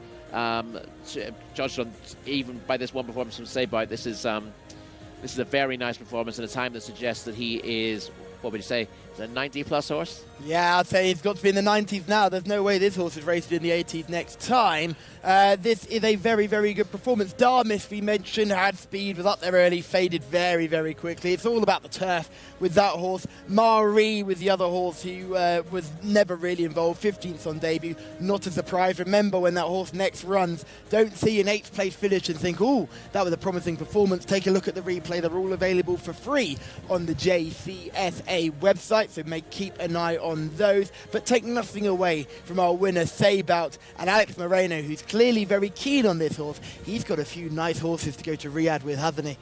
He does, yeah, and he'd be looking to make up for lost time. He lost a bit of ground in the Jockeys Championship here, but a top-class pilot, as we see, Alexis Moreno, and in his element here, riding a horse with a lot of quality. And as I said, I think the next few home were all above average. I know he ends up sort of dropping out of it to a degree there, but Al Qayyad could be a horse to put in your notebooks to show the speed, to lead in the early stages here.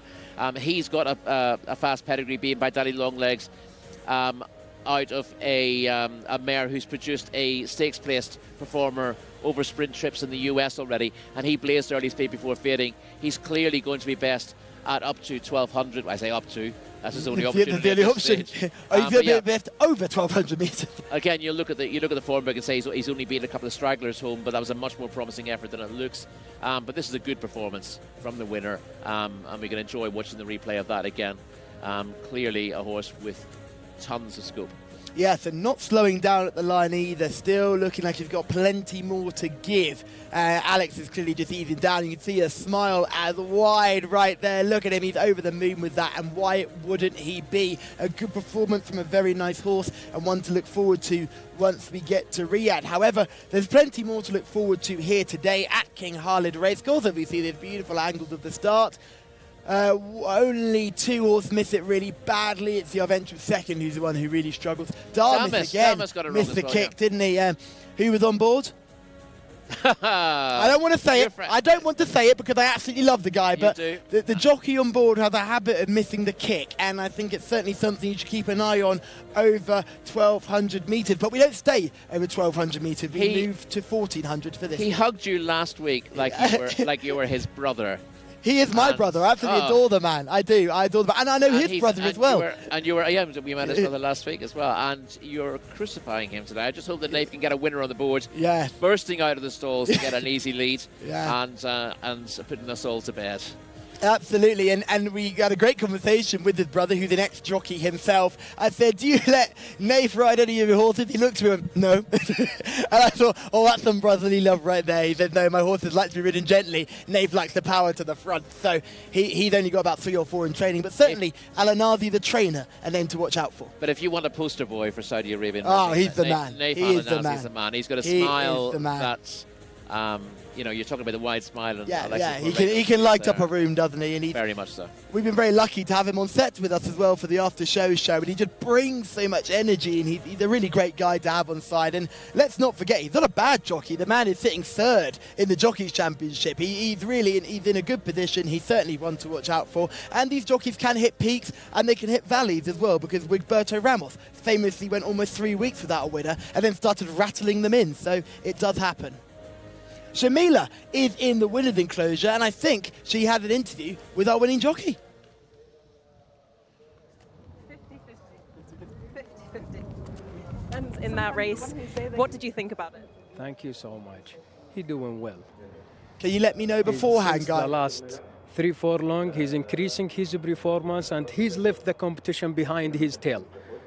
And he was very impressive last time out, over 6 furlongs, now 1,400 meters. Do you think he could step up to 1 mile now? We will try. He can. Will you give him a break before Riyadh now, or you'll run him one more time in Taif? Until Riyadh, and we will see when he wants to race. He will tell me when he wants to race. And he was very fit. It was a very good ride from Alex. What do you think about Alex Moreno as a jockey overall? Alex is a very champion jockey in Saudi Arabia. Since 15 years ago with Alex, I know him. It's years and years, a long time. It's not the first time to ride in Saudi Arabia. And are you looking forward to the Riyadh season? Inshallah. Thank you so much, Talal. Thank you so much. Thank you, Talal, for giving us all the updates there. And I think it's really interesting to see this horse is going over a mile next time out, and it will be at Riyadh. We swiftly move on to the 5th race on our card. We go over 1,400 meters again. This is a non-winners of 4 against. Mark Francis, you're in flying form. Have you got another winner for us? Thank you, Callum. Well, I do hope so. We're back to a full field here. Double the runners from our last contest, but back over the 7 furlongs. And you've highlighted the race title well as well. They're headed by number 1, Meishakat Al Riyadh. This is a Saudi-bred race, so there's plenty tough pronunciations, including number 1. Number 2, Najim Al Wasil for Adel Al Faradi. Number 3 is Jafani Ali Al Minomi. Jasmine, the 4, nice and easy. Rahid Al Feroz. Kabar is the 5, Abdullah Al Khamis. Down in trip today. Met trouble in running last time out and finished a good second. Laith Al Sarar is the 6, Abdulaziz Al Yesh. Batua for Naif Al Anazi. Callum, we'll give him a chance here. Number 7. The 8 is Zarat Tashreem Mohammed Al Yami. Turning the page, 9, Fanar Eddie Castro. Number 10 is Hodhari for Sultan Al Mimomi, horse that ties in with a few form lines here against repeat rivals. Thamil is the 11 for Wigberto Ramos. Mayaf is the 12, Ahmed Al Sharar. Marmabat Al-A'a for Abdullah Al Hussein. Makam Al Badir, rated 90 this horse. Khaled Al Mimoni. Barik Amal for Alex Moreno, looking for a quick fire double. The 16 is Abu Gadar. Turning the page, 17th though seat with the visor for Waswanas, and Yamari for Feras Al Soyetan is the 18 with the blinkers. We don't require the reserves 19, which was scratched anyway, nor number 20 Ali Al Thak. So the horses are on their way to the paddock. I'm going to keep my cards close to my chest for now. Guys, what do you like? Thank you very much, Mark, and you no problem keeping your cards close to your chest either. You were very confident about the last selection and it came through for you, so you can be very quiet about this one. Rory, horses coming into the parade ring, or we say horses coming into the parade ring. One horse has come in. Najim Al Wasil is proving a little bit more difficult. Is Najim Al Wasil... Just interesting to see why he stopped there. Having a good old think about things. I'd say if he was filly, you'd be a little bit concerned that she might be in season, but Najim Al Wasil's the colt, so that's certainly not going to be the case. Had a little bit of a think about it, ready to get going now. Shake it off, Najim, shake it off, and he's coming into the parade ring now. Rory, in this contest, who do you like? I very much like Yamari here, despite being drawn out in stall 18. As we said, it's not in the middle that gets squeezed here. If you've got a bit of class, you should be able to chart a good path from a wide draw. Winner of a 6 furlong, non-winners of 3 back at meeting 14, and right back to his best when third in a 1 mile open here earlier in the month. Has a rating of 92. Not far clear in the ratings, but there are big question marks about 1 or 2 of those who are close to him. And for particularly Makam Al Badr, you look at him, he's run a full stall 14, rated 90, but he was well beaten on his return to action. He'd been off the track for 20 months before that, suggesting that there's been quite a serious problem for Makam Al Badr, and whether he's capable of running to his rating at the moment is seriously up for debate. Yes, we can hear the bell going for the jockeys to mount as we just see Hadori's coming through short here. This is the horse who won on penultimate start. Shamila made the selection on that day. Very quick turnaround to run in meeting 46 and not too disappointing in fourth. No, ran okay. Well, I beat Kabar in a not the 60 handicap 2 starts back. I was then fourth to Kabar last time on the revised terms. Not much between the pair of them, but you'd like to think something better than not the 60 here is going to win the race. So I think Hadori and Kabar are up against it. Yeah, I quite like Kabar. Second last 2 starts. What do you make of this one? Yeah, the pair, listen, both Hadori and Kabar are in good form at the moment. And as you said, Kabar runner-up in his last 2 starts ahead of Hadori last time out. You can say he's trending in the right direction. Should you like to use expressions like that? Put your Saudi Real in the square jar, please. But you would rather see him in a lower class of race. This is a it's probably not the strongest event of its kind, but it's a lot stronger than an up to 60. Shamila is in the parade ring. Shamila, who do you like? Well, Callum, I'm pretty sure I've chosen this horse as a parade ring choice before. Horse number 5, Kabar, looking really nice. And you know I like the big horses that look like they could be national hunt horses. He's ridden by Abdullah Al-Khamis. He is a 6-year-old gelding by First Samurai, one of the oldest horses in the race, but I don't think that should be too much of a problem. Honestly, he's looking really, really well today. Another highlight I have for you is a horse having his first run of the season, horse number 9, Fanar, ridden by Eddie Castro, a 4-year-old colt by Frozen Power. I'd really like to see Eddie back in the winner's enclosure. I feel like we haven't seen him there in ages. And 2 horses that are a bit of a question mark for me are horse number 1 and horse number 7. Similarly, I think they are not carrying as much condition as they should be, and they just don't look as good as the other horses in the race. Thank you very much, Shamila. They're coming around the parade ring. Plenty of positives and negatives there. I was hoping that I wasn't going to get a negative response for Batoa, horse number 7 in your race card. That's rated 81. Rory, the form isn't there, but they were tough races, am I right? I think the key to Batoa, I know which horse you're talking about, and I couldn't be more negative on Batoa. He won a 6 furlong open last year, and I thought, I've got to look at this because his form this season is nowhere near as good. Oh, it was an awful race. It was a race where they clearly had a lot of rain. They were racing through the slop, and Batoa's come from off the pace and up the centre of the track to win that race. I thought it was a total fluke, and I think the reason he's been uncompetitive this season is because he's been way too high in the handicap. Still rated 81. Obviously, this isn't a handicap contest, but I think he's very, very flattered by that piece of form. Oh, well, I'm going to have to then go for Jasmine then. My selections are falling left, right and centre. I like some of these horses rated in the 60s who have got form to their name, but this is a big step up for some of them. But those who've got higher ratings, we can find plenty of question marks about them too. Yes, you're going with Jasmine now, aren't you? Yes. Again, she's second in a not to 80 over 6 furlongs, back at meeting 30. She's been kept busy since. I thought she ran pretty well with 6 last time out. Let's have a look at Yamari in action here. This is horse number 18 on your race cards, finishing 3rd in early September. Yeah, this is a good performance in the context of this race. Yamari finishes 3rd. This is over a mile, so it's a furlong further than this. And this was an open contest over the trip. You see Yamari on the inside, had done a lot of the donkey work and was just getting overtaken at this stage. Clear second still, but he will be run down for that place late in the day. The slight drop back to 1,400 metres is a positive. The bigger positive is the fact that this looks a weaker race on paper, and Yamari looks to have a gilt-edged opportunity to get his head back in front. Yes, and that was Daddy Queen flashing home. Didn't quite get there. Still won by the ownership. The White Stable managed to get their heads in front again. Jasmine showed quite a bit of form, flashing home late in meeting 30. Meeting 36 wasn't too bad, but meeting 39 last time out was quite disappointed. There's no way you can look at it any other way.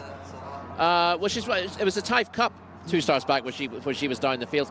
Yeah. I'm forgiving that effort. That's not a problem at all. And I thought she ran perfectly well when 6 behind in Himir in a Jcsa sprint last time out. Arguably best at 1,200, but she's got form at 1,400. I think she's competitive here. So hopefully she can run a decent enough contest. You see her just going down, not the easiest to go down with here, number 4 in your race cards. You can just see in the blue and white checked colours, just heading down there, but not a total negative. I'd much rather her be doing that than absolutely bolting down there. Yeah, bolting down is a negative, or not wanting to go down at all. Slightly more of a negative as well. Yeah, she's a little bit of a madam. She's definitely slightly willful, but she's got ability, and although the form figures are not massively inspiring on the last 2 starts, those have been tough races. This is easier. Yes, and for those who are watching online, thank you very much for joining us on the Jcsa YouTube channel. This is the English-speaking broadcast. I'm Callum, I'm with Rory, and remember, you can always like, subscribe, and turn on your bell notifications so you can be forever known when we are coming on air. We'll tell you we're on Thursdays, Fridays and Saturdays. We're on next week. We then take a bit of a break and everyone moves on to Riyadh, and then we're back again, back at Riyadh, which will be very exciting as well. Totally different environment, totally different course, and Hadori will be a horse that we'll certainly see at Riyadh, no doubt about it. This horse comes into this race on the back of a 4th place finish. Yeah, fourth in, as I said, a not a 60 handicap last time out, having won on her previous start, his previous start rather, Hadori, in good form. Just looks like a little bit too tough a race, really. Should we try to run through some of these from the top? Yes, let's go through them. Mesaykat Al Riyadh, horse number 1. Only has a 1 mile maiden win to her name, and I think she looks outclassed in this company, so move on quickly. Najim Al Wasil, horse number 2. Meeting 3, finished 3rd in a non-winners of 3 over 1,200 metres. Form has been rather patchy since, and arguably best at the minimum trip here. Jafani, horse number 3. Last win came over the 1,800 metres at Riyadh, was 4th in a 1 mile not to 70 handicap, 2 starts back. A little bit disappointing last time out, and the drop back to 1,200 is a negative as well. We've spoken about number 4 and number 5, so we'll go straight to number 6, Lace Al Sarah. Has won a not to 75 handicap over 1,200 metres. Disappointing in a non-winners of 4 and a not to 75 apprentices handicap on his last 2 starts. So needs to bounce back, but his best form does give him a chance. If he's back to the form he was in meeting 10, then he's a player. We'll skip number 7 because we've already spoken about Batua, who won that stinker of a race in Riyadh. Zarat Teshreen, number 8, Cheeky Monkey. Cheeky Monkey, not in brilliant form just at the moment on the last 2 starts, but was a 3-time winner here last year. Unseated leaving the stalls, that 17th place, it wasn't really a 17th place, it was an unseated leaving the stalls. Readily held in a 6 furlong contest, no winners of 4 last time out, but you don't have to go back too far to find form that would give her a chance. Shamila like Fana, horse number 9. Did win here last season on his only start at the track, and then had 3 runs over a variety of trips in Riyadh since. So we know that he can go well fresh for now. And his last run in Riyadh was a 5-length 6 of 13 in a 1 mile 1 furlong open contest. That's decent enough for him. He comes to hand early, so he could be a player here. Well, we've already talked about horse number 10, so Samil, horse number 11, another one, just like Fanar, first start this season. Not just first start this season, first start in 3.5 years. So that, it'd be a tremendous training performance at a track where fitness tends to be enormously important to get a horse to come off a 3.5-year layoff to win. Did win on his penultimate start, but that was in January 2020. Mayef, number 12. Seoul win came back in 2021 in 16 starts, was 3rd in a not to 75 handicap over 6 furlongs on his return to action, but 2 runs recently have been poor. Mabubat Allah. Won a 6 furlong open early last year, which would give Mabubat Allah some kind of chance here, but was off 17 months after that and hasn't retained her form. Makam Al-Bada, horse number 14, coming out of 14. Another one with a big absence on his record. He was off the track for 20 months before fading tamely on his return to action, but it was a winner on his start before that long break, so should improve. Was winner of a mile open, but how much ability is retained after that kind of absence is difficult to say. Khalid El Momoni looking for a double. Alex Moreno is also looking for a double. He's on Bari Kamal, horse number 15. Bari Kamal has got a pretty poor win record here, 1 from 26 in Saudi Arabia, and has been making little impact in lesser races than this of late. So Alexis Moreno will be doing a very good job if he's able to steer Bariq Amal home in front. Number 16 is Abu Gada, 0 from 3 in the career, and 2 of those runs have been this season. Yeah, 13th on his 1 run last season at Riyadh, and he's a 50 rated maiden who looks way out of his depth here. So Seats rated 72, but we'll find this tough. Was rated as high as 87 early last year, which would make him a player here, but he won twice early last season as well, but his form has just gone off a cliff recently. And Yamari, the final horse, number 18, one we've already spoken about. Rory, who do you like in this? Yeah, Yamari's the one I like. We talked about horses dropping back in trip. He was that good third over a mile last time out, not quite getting home. And we've asked ourselves the question, cutting back shot in trip, will it have the speed? But this is a horse who's 1 over 6 furlongs in a known winners of 3 back at meeting 14. So we know that he's got the speed to cut back in trip. This looks like a really good opportunity for Yamari. So Yamari is Rory's selection. I like Jasmine, number 4. Shamila likes Kabar, number 5. And Fana, number 9. Mark Francis, you're in winning form. Can you make it 2 from your last 2? I'll do my very best, Callum. I'm going to go here with 2 selections, you'll be pleased to know. I'm going to join Rory with Yamari. Of course, the draw is the one concern, way out in 18. And Kabar, which I think Shamila flagged up as well. 2 recent runners-up efforts. Hopefully can convert into his second career victory today. So the runners are loading. This is tonight's feature. 47,000 Saudi Real up for grabs, 23,500 of that going to the winner. None of these horses won 4 or more races. Blindfold attached to Jafani. See Najim Al Wasil, who will be drawn on the inside of Jafani, and then Jasmine next door in 4. Rahid Al Farouz riding this filly. 5 fillies in the lineup. And a full field of 18. Of which we've got 4 empty stalls. Here comes Barik Amal. Alexis Moreno looking for a double. Jafani is playing up here. Got fewer than 6 stalls handlers attending to Jafani. Thought he would know better. This is racecourse appearance number 30 for Jafani. But he's slotted in okay now.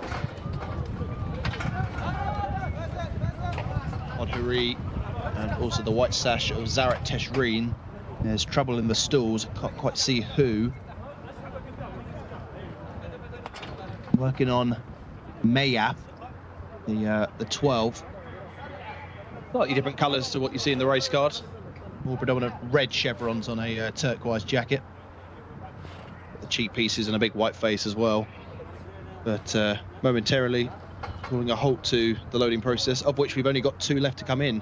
Mayaf has been backed out. You can see in the background there, just getting the check over.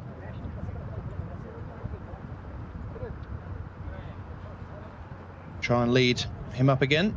Seems that way.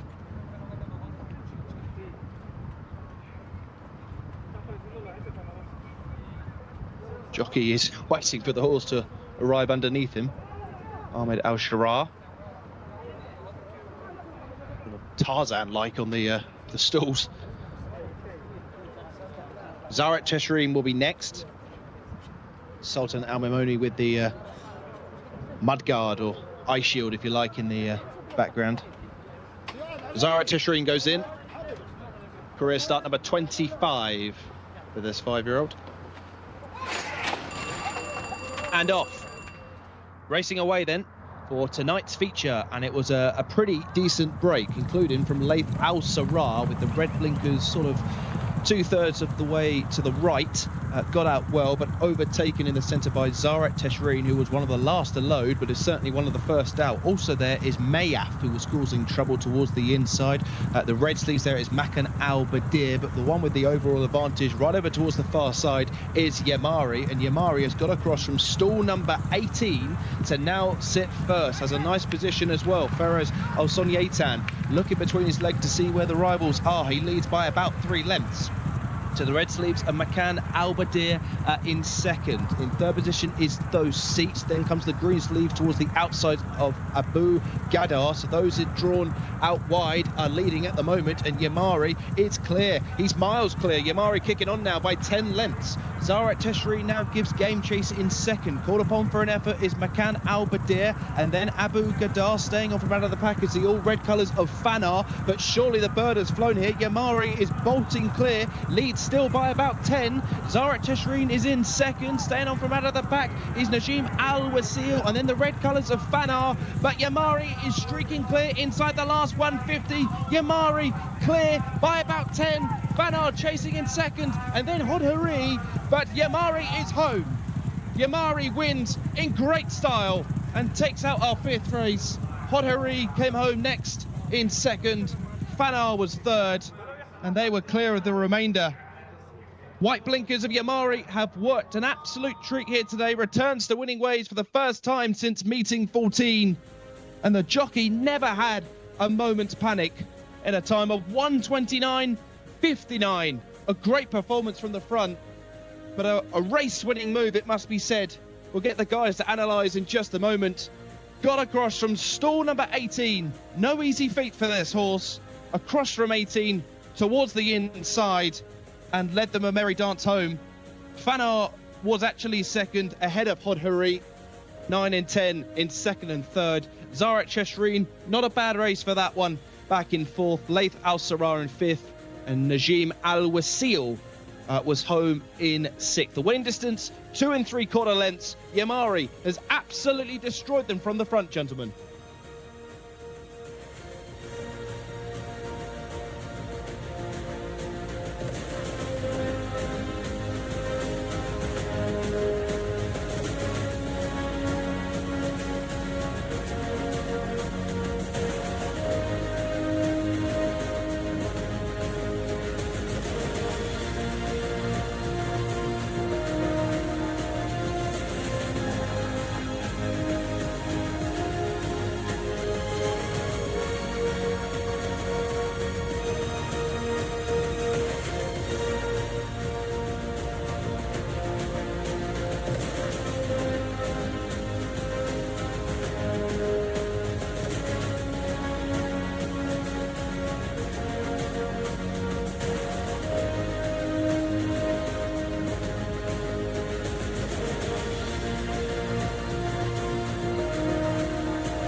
Faraz Al Sunaitan is our winning jockey here, and Yamari is a beast. Certainly is. I mean, as I said, this looked like a really good opportunity, and the race was over after 200 metres, quite frankly. Your only concern there was he might not be able to get himself to the front from stall 18, but that was never in doubt, really, once the race started. And once he got himself to the front, really, he was going to be exceptionally hard to pass, and he's won with his head in his chest. And he's just coming behind us now in the winner's enclosure, and he is a big, strong animal. He's got such beautiful muscle definition as well. And just see Camille Ospina's coming out to have a look at him as well. He's over the moon with that as part of the team he's involved with. And massive shout out for Faraz Al Sunaitan, who isn't a jockey everyone would know back home, but has taken advantage of this opportunity, and I'm thinking he's absolutely chuffed a bit for that. And you see Camille as well, right behind him as well. They're giving each other the thumbs up. They're chuffed to bits with that. The team are buzzing after that success. Yeah, very happy with the success there. And yeah, it's good. It's always good when everyone on the team is getting winners, isn't it? And Yamari, 62 kilos. He had to carry 2 kilos more than the winner of the previous race, and he's managed to eclipse that time as well, 1 minute 29.59, as opposed to the 1 minute 29.9 that Sabout did in the previous race. But worth paying out. Sabout, of course, only a 2-year-old, so we'll be getting chunks of weight for age there. So very similar performances in terms of ratings. Quite interesting to have those races back to back and see 2 well-run races to get time comparisons. But yeah, listen, they do again have a little bit of a tailwind behind them in the straight here. So we're seeing some of the fastest times of the season tonight. The track getting a little bit quicker as the season draws to a close, and a kind breeze at their backs in the straight certainly helps with those race times.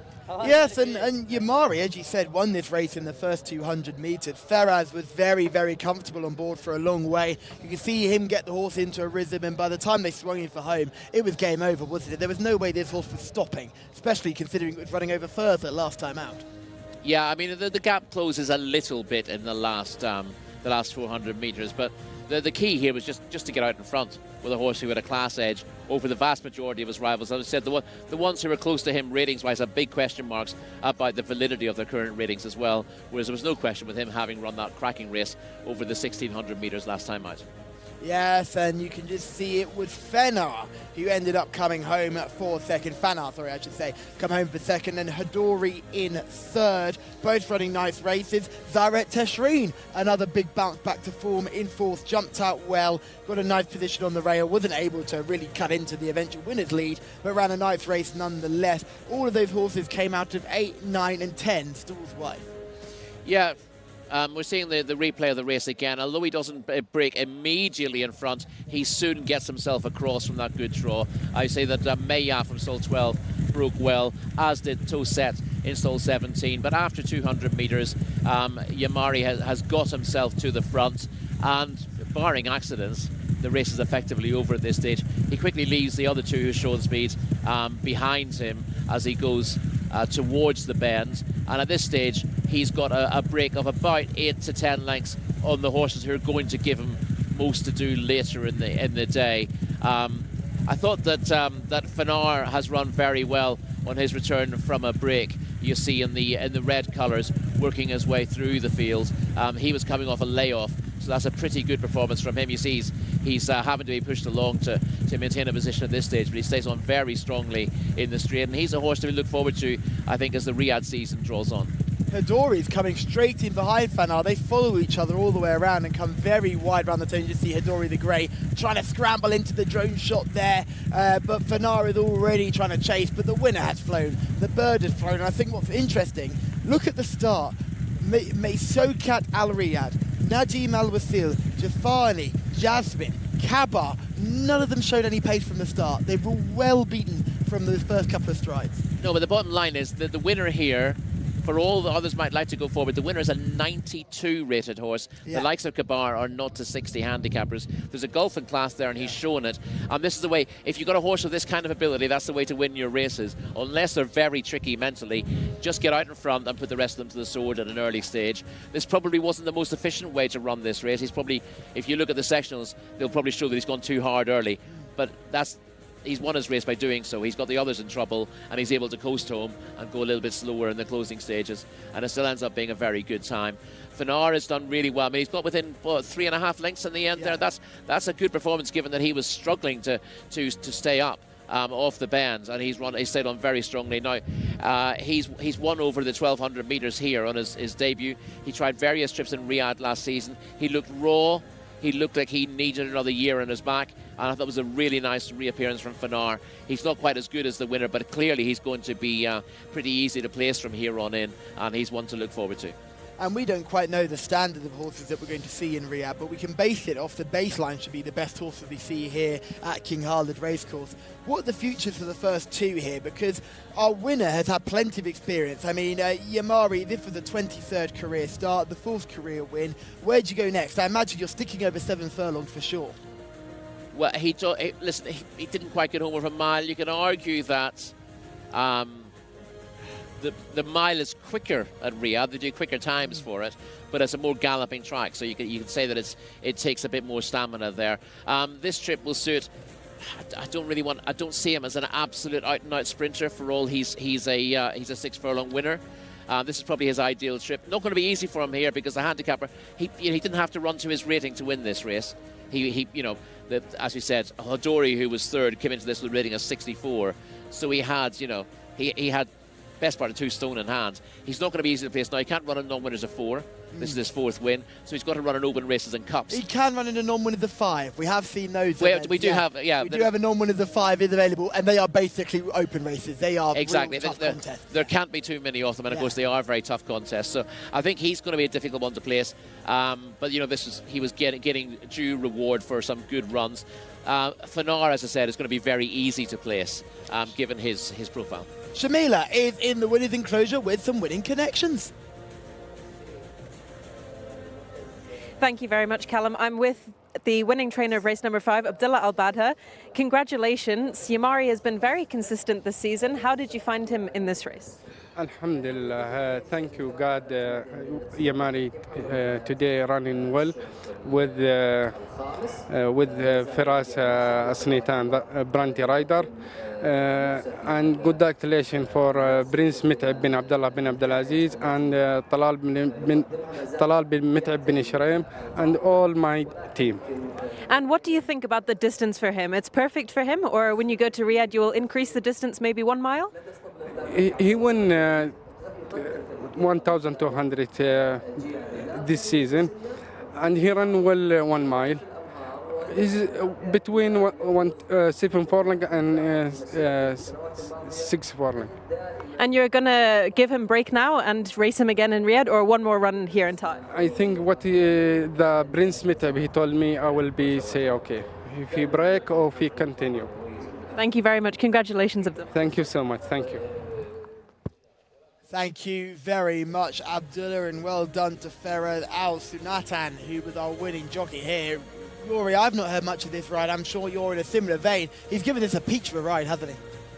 Yeah, he knew what he had to do, and he didn't showboat. He didn't try to be clever. He got out. There were a couple of horses slightly faster than him in the first 50 metres, but he knew that they were no danger to him from then on, and it's just allowed his horse to keep his path to the first bend. He didn't do anything silly. And that's what we tend to see with these local jockeys, you know, even those who we're seeing maybe once on a weekend, they tend to be very well drilled. They know what the job is about. I see very few bad mistakes from jockeys riding locally. And again, this is, you know, if you didn't know who the rider was and you were told it was one of the leading jockeys, you wouldn't have been at all surprised. No, you wouldn't have been. That was a very good ride and a big old fifth pump of the air as he crosses the line too. High fives all around for sure for our winning rider, who is very happy with the result of that last contest, as we will look to move on to the sixth. Rory, how are you getting on so far? The massage, the haircut, feeling good? Yeah, listen, I've never, as I said, never felt better than I have this morning, and long may I continue. We've got 4 races left, and I'm buzzing to get through them. The next of these is a contest over 1,400 metres again. We stick to the 7 furlongs. I've got to get my trips right here. We stick to the 7 furlongs here, and Mark Francis can take us through the runners and riders for race 6. Thank you, Callum. We have a local bred horses open race here for 4-year-olds and upwards, open to fillies and colts, and these are for Saudi breds. They're headed by number 1, Estejad, who we've actually already seen a bit of form for a little bit earlier on. He is the ride of Ali Al Mimoni. Faz, one of 3 grades in this lineup for Tariq Al Mansour. Alex Moreno rides Karaman, the 3. Sheba is the 4 for Rakan Al Abaid. Dante is the 5 for Rayan Ata Esh. Harty is the 2nd of the grades, and the 2nd of the fillies, Camilo Ospina, looking for a double. Jcsa is the 7, Ahmed Al Azari, and Abu Hamra is the 8 for Khaled Al Mimoni. Turning the page, Monster Jima is the mount of Iyad Al Tarizi. Itizam for Sultan Al Mimoni. Faz Zay for Naif Al Anazi.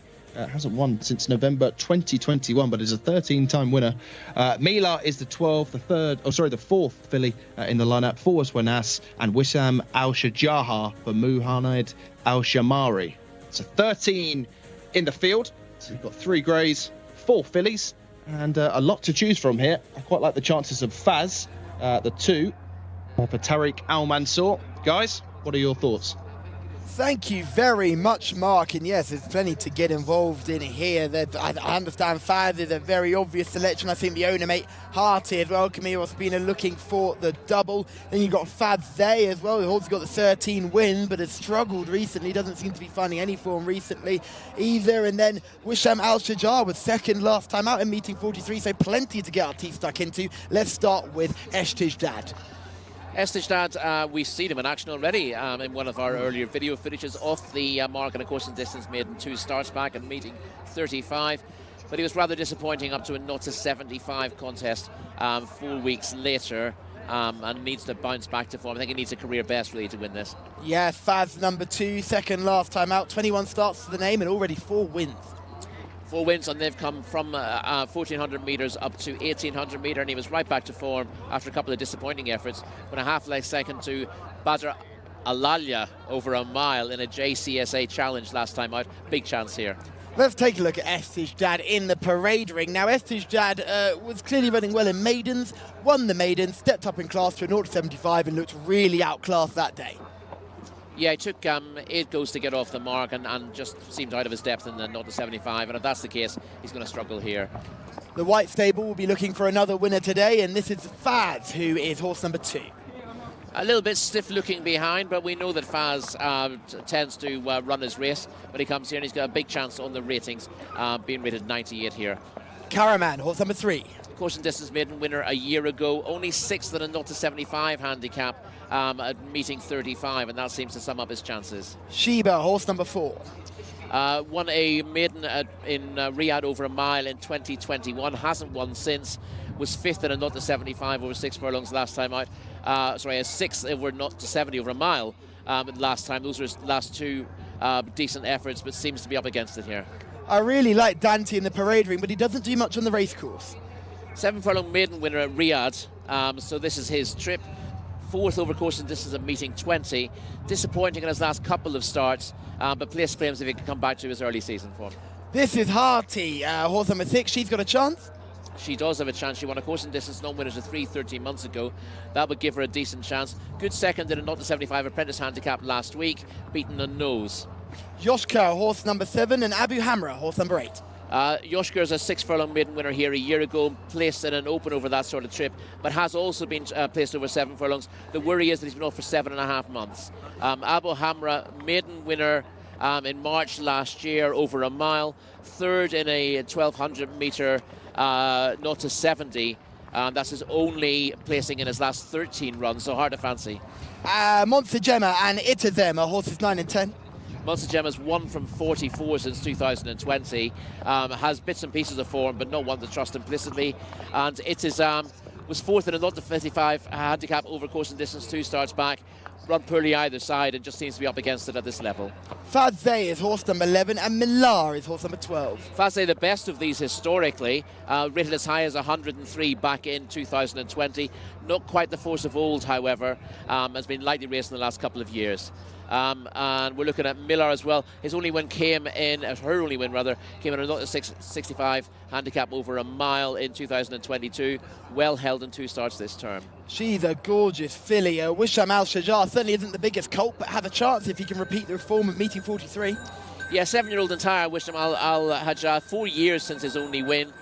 Best effort of late have come over 6 furlongs. So although he's second last time out, I think he's going to struggle to go one better here. Yeah, so those are your runners and riders. I'm sure we already know that Mark Francis likes Faz. I'm going to take him on here because I quite like Hearty, rated 75, coming out of stall 6. I think Hearty's got a very big chance. Camille Ospina on board looking for a double, and the White Stable also looking for a double. Yeah, I think it's between the White Stable runners here. Hattie's got a bit to find on the ratings. Well, a bit to find. 23 pounds officially, according to the ratings, but it is getting 4 kilos. Yes. So that's about 9 pounds to help with that deficit. And she comes here on the back of a very good run when only just touched off. Shamila, you are in the parade ring. Who do you like?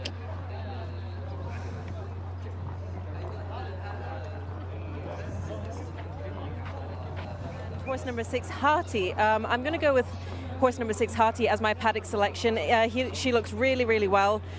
She was second last time out. She's ridden by Camila Ospina, and we just missed her coming out of the parade ring. As soon as you came to me, the jockeys all got on board and are running out of the parade ring like there's no tomorrow. No obvious paddock negatives in here for me today. If I was going to be picky, I'd say horse number 11 isn't looking his absolute best, but I'm going to stick with my choice in Hearty, horse number 6. Thank you very much, Shamila. Now, we just had some technical issues right at the top of your piece there. Can you take us through what you said right at the beginning? Because just like the jockeys, we missed you with sound. Sorry about that, Callum. Yeah, my 2 choices, horse number 2, Faz, who is the highest rated horse in the race. However, I do think Hearty is the better looking out of both the King Abdullah horses for the White Stables. Now, all of their horses always look really good, but I'm going to side with Hearty. Thank you very much, Shamila. So both White Stable runners looking good, but Shamila siding with Hearty. I'm also going to side with Hearty. let's have a look at the other white stable horse in action. That is Faz, and this is Faz's performance on early September, and this is where this horse finished second last time out, meeting 41. Yeah, we'll see Faz in the familiar colours, the white stable colours. This is him finishing a half-length second to Badr Al-Alia in a 1 mile Jockey Club of Saudi Arabia challenge. This is a strong contest compared to this. Faz got himself to the front on the rails wearing the second colours here. Looks like he might win with a furlong to go, but it gets run down by Badr Al-Alia late in the day, but still a really good performance. And he battles all the way to the line. You see he sort of drifts across to join the horse who beats him. I always like to see that. It looks like they want to have a battle, and although beaten half a length in the end, clear of the rest, and this is not any stronger. So I think he's going to be hard to beat, and I'd agree with you that Hassie looks the danger, but I'm going to go with Faz as my main selection in the race.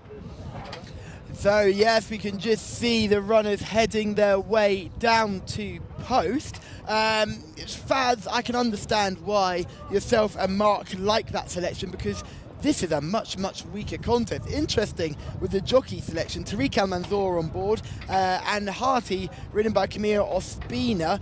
Two different trainers, I imagine. Camille Ospina with Abdullah Al-Badr teaming up. Abdulaziz Al-Badr, sorry, I should say, teaming up together here with horse number 6. Would that change your choice slightly, or are you comfortable with Tariq Al-Manzour on board? Now, we've seen this before, that it appears that Camilo Ospina doesn't get the choice. You know, he's not. I don't think he gets a choice of whatever way he wants. I think he'll always ride one of them. But I think the decision on who rides what tends to be taken from above rather than for the leading jockey. And again, we talked about how it's really important that this big operation works together as a team. And if you're always giving the top jockey the best rides, then you know, that tends to happen in the UK. It tends to happen in most racing jurisdictions. But I think sharing those rides out makes everyone that little bit stronger, and we've seen that whenever the opportunities come their way, the other jockeys who ride for this stable will produce the goods. Oh, I think we look back at the UK, I think James Doyle, William Buick Godolphin are a prime example of that. James Doyle was very much in the conversation for the John Gosden leading jockey role when that became openly available. Now Frankie Dettori is about to retire. Gosden's been very clear to say, both John and Sadie, we're not going to go with a leading rider, but I think they could have done a lot worse than James Doyle if they were to make that selection. He can do it on the big day. Of course he can. He's shown that time and again. Of course, won the Guineas last year, didn't he? But again, he was always playing second fiddle. William Buick was always getting the first choice of those rides, and that can't do a jockey of James Doyle's ability can't do his confidence an awful lot of good, knowing that you're only riding those at away meetings or when William Buick picks wrong. I don't think that's enormously healthy. I think it makes a lot more sense to share those mounts out, and that's what's happening here, and the results speak for themselves. Yes, they do. The white stable is powering along in front, and you could just see Camillo, without by the winner's enclosure, celebrating with our last winning jockey, who was in the same colours, and clearly a lot of jockeys would be thinking, well, that could have been my win. I should have been on board that horse, but he's out there pumping his fist and he's loving it. That's really good to see. And I think that's tremendous to see, because again, give that scenario at home where the top jockey is told, no, let Joe Bloggs ride this one. Joe Bloggs rides a winner. There may be a sort of congratulations, well done, Joe, but it'll be sort of muttering under your breath as a winner that you've missed. You don't get that impression at all with Camilo Ospina, who is the ultimate team player. Yeah, and again, it must be wonderful to have a leading jockey, because he is the leading jockey. He's the leading jockey for your yard that's that comfortable in that position of being able to say, you're not going to get the best rides every race. And I think that must be massive for the team to be able to make that work. That couldn't work with everybody. No, exactly, and you need to have a jockey with that kind of personality and also the confidence in their own ability that they will actually do that. And I think a lot of jockeys are as good as they are because of their selfishness. You know, the fact that they absolutely have tunnel vision and they want to be the number one. That's what makes them good. But Camilo Ospina is a top-class jockey without having that, needing that selfishness to be that good. We can just see Alex Moreno taking a well-earned drink. He'll be looking for a quick-fire double. He rides Caraman in our next contest. This over 7 furlongs. It is race 6. Go through the selections one more time. Faz is the selection of Mark and Rory, and Hearty, the owner mate, is the selection of myself and Shamila. Remember, if you're watching along on YouTube, feel free to let us know who you like in the comments as well. And remember to like, subscribe, and turn on your bell notification. We're circling down at the start here. It's not long before we jump away, so we should hand over to our man in the sky, our voice from above, Mr. Mark Francis. Over to you, my friend. Callum, thank you very much indeed. And for Rory's thoughts as well. Me and Rory teaming up here with Faz and Callum and Shamila with Harty. So we're hoping for a white stable winner, it's safe to say. Great shots down at the start. Saw a big smiling Alex Moreno. Already had a winner tonight. And has a chance on Karaman, rated 63. So on ratings does have something to find with Faz. But looks an open race in an open contest. So the runners circling at the start. We've got a field of 13 here. A few colours to sort out for you. Of course, with the two representatives from the white stable. Faz has the green cap, and you can see in the foreground there Harty has the red cap, both greys. So I think the easiest way to distinguish both, considering they've also got white headgear, is the cap colours. And also Hamid has a couple of runners here. Mila with the green cap and Wissam Al Shajaha with the red cap. Silks in the body are a great jacket with green diamonds and sleeves. The loading process is underway. Faz is loading the stalls. Estejad is already loaded, as is Dante. Here comes Sheba. Lovely colours these, yellow with the blue hoops and diamonds. Next is Karaman. Half the field in. 6, 7, 8 currently vacant. Here comes Jcsa. I told you when I unplugged it. When you plugged it. Jcsa goes in. So what exactly has happened now with it? What did you what? Originally what happened? I unplugged the sky booster in that bedroom. And the last one to come forward is Abu Hamra. 13 are safely loaded. Stand by for a start. And they're off. Just ducking away was Faz Zay from stall number 11, but got out away smartly enough as they head into the first of their 7 furlongs. Red cap in the centre. The second colours of the white stable. Harty is one of the first to show. Also up there is Faz with the green cap, first colours for the stable, and the orange jacket towards the inside of Estejad. These are the first 3. Abu Hamra is next to the rest in 4th position, followed by the yellow jacket with the blue spot of Monsa Jimar. Back towards the rail is Dante. Just in behind these, then we have Karaman, check sleeves on the inside of the red jacket. On the outside of Jcsa, has about 4 behind, including the blue sleeves of Itizam. Also way at the back of the pack at the moment is Wissam Al Shajaha, and the sluggish start in Faz Zay has the best view of all as the leaders are turning left-handed into the straight.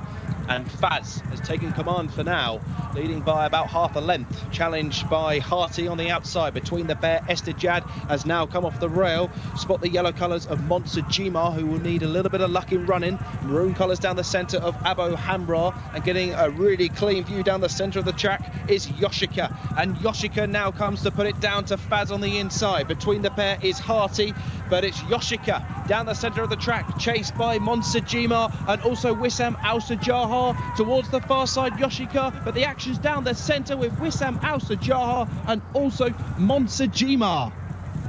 It's tight. Another close finish to the evening. Staying on from out of the pack, was Faz Zay as well, but we'll need the across the line to help us out here. The camera reckons Wissam Al Shajaha, who sat towards the rear and has got up to score. The camera currently on Jcsa, who took it up with a furlong and a half to go, but the action is down the centre, and it's the yellow and blue, I should say, of Faz Zay, who's come from the back of the field. So too Wissam Al Shajaha. So a real pace collapse up ahead, and Wissam Al Shajaha has won by a head over the running on Faz Zay. Apologies for the colour confusion. Towards the inside, Jcsa in the red is definitely 3rd. Harty was 4th, and Sheba was 5th. Well, Faz, who took it up with Harty, they had a real pace battle up ahead, but those runs have petered out, and the action unfolded down the centre. Wissam Al Shajaha and Faz Zay were the back 2 at 1 point in the race, which the guys I'm sure will highlight. And it's Wissam Al Shajaha in a time of 1:29.85, shaking off the late challenge of Faz.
Mohammed Al-Shamari.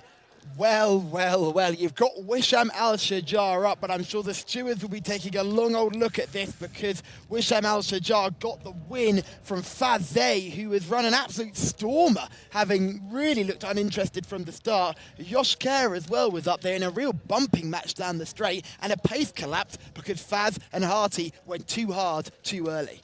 Yeah, that's certainly the way it looked. To be honest, in the early stages of the race, Faz looked the least likely horse to win it, but he may still get it in the stewards' room, having taken a bump just before the line there.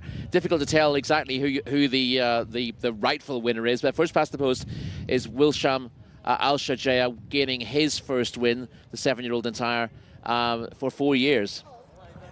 First win in an awful long time for the winner, Wissam Al-Shajar, who has finally got the head in front after a long time of being beaten, but within form, came with a second last time out. We had trip concerns with this horse, didn't we? Yeah, I mean, he's been running over 1,200 metres of late. That was his best run in a while, when second in a 0-70 handicap last time out. The biggest concern for me wasn't so much the trip as the fact that he's had about 40 consecutive losses. And he's clearly a little bit averse to putting his head in front. He's done it today, but will he keep the race? That's the question. That is the question, and it was a real pace collapse. I thought Josh Kerr, who I think has run a stormer. The front three, you could all say, have run very big races, but Josh Kerr especially, first foot up this season, looked to have the race won despite clearing out some horses on the way to winning. Yeah, he came with a strong run in the straight, but this is his first run for 7.5 months, Josh Kerr, and I think the lack of fitness right at the end told against him. He sort of blew up with 200 metres to go. He'd been running well in Riyadh when last seen a winner here a year ago, but he'd only had 5 starts in the last 13 months, and obviously not been the easiest to train, and looks to retain all his ability here, but the lack of a recent run told against him in the end. Yeah, ended up failing to finish third.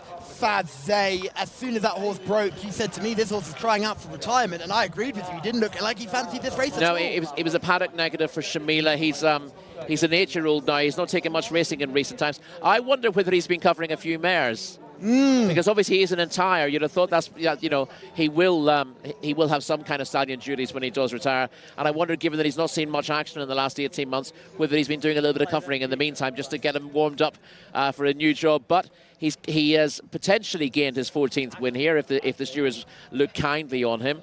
He's been the best horse in this race on old form, but it's been a couple of years since he's shown his best form, and it's nice to see him come back to something like that form, although I think this ended up falling apart a little bit in front of him. Yeah, let's have a look at this race down the stretch. You can see the two greys in the white stable colour. They've been going at it hammer and tongs for a long way. You can see Abu Hamra, who's run a very big race there on their outside in the red colours. But here comes Jcsa, just goes along and actually doesn't make contact, but just worries the other two out of it. You can just see it's Faz who ends up ducking out towards the right, so there was no contact there. The other contact is with the winners. Yeah, Faz and Hattie, who are both representing the white stable, actually collided with each other before Jcsa came past the pair of them. They've done it.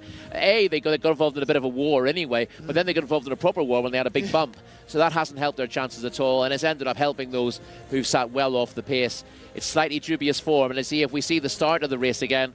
The horses who are last and second last end up finishing second and third here, and indeed third last is the winner. So they've basically gone far too hard in front here and set it up for the closers, and this race won't take shape for quite a while. At this stage, Faz Zai has dropped out of the back of the shot. Looks like he doesn't want to get involved at all.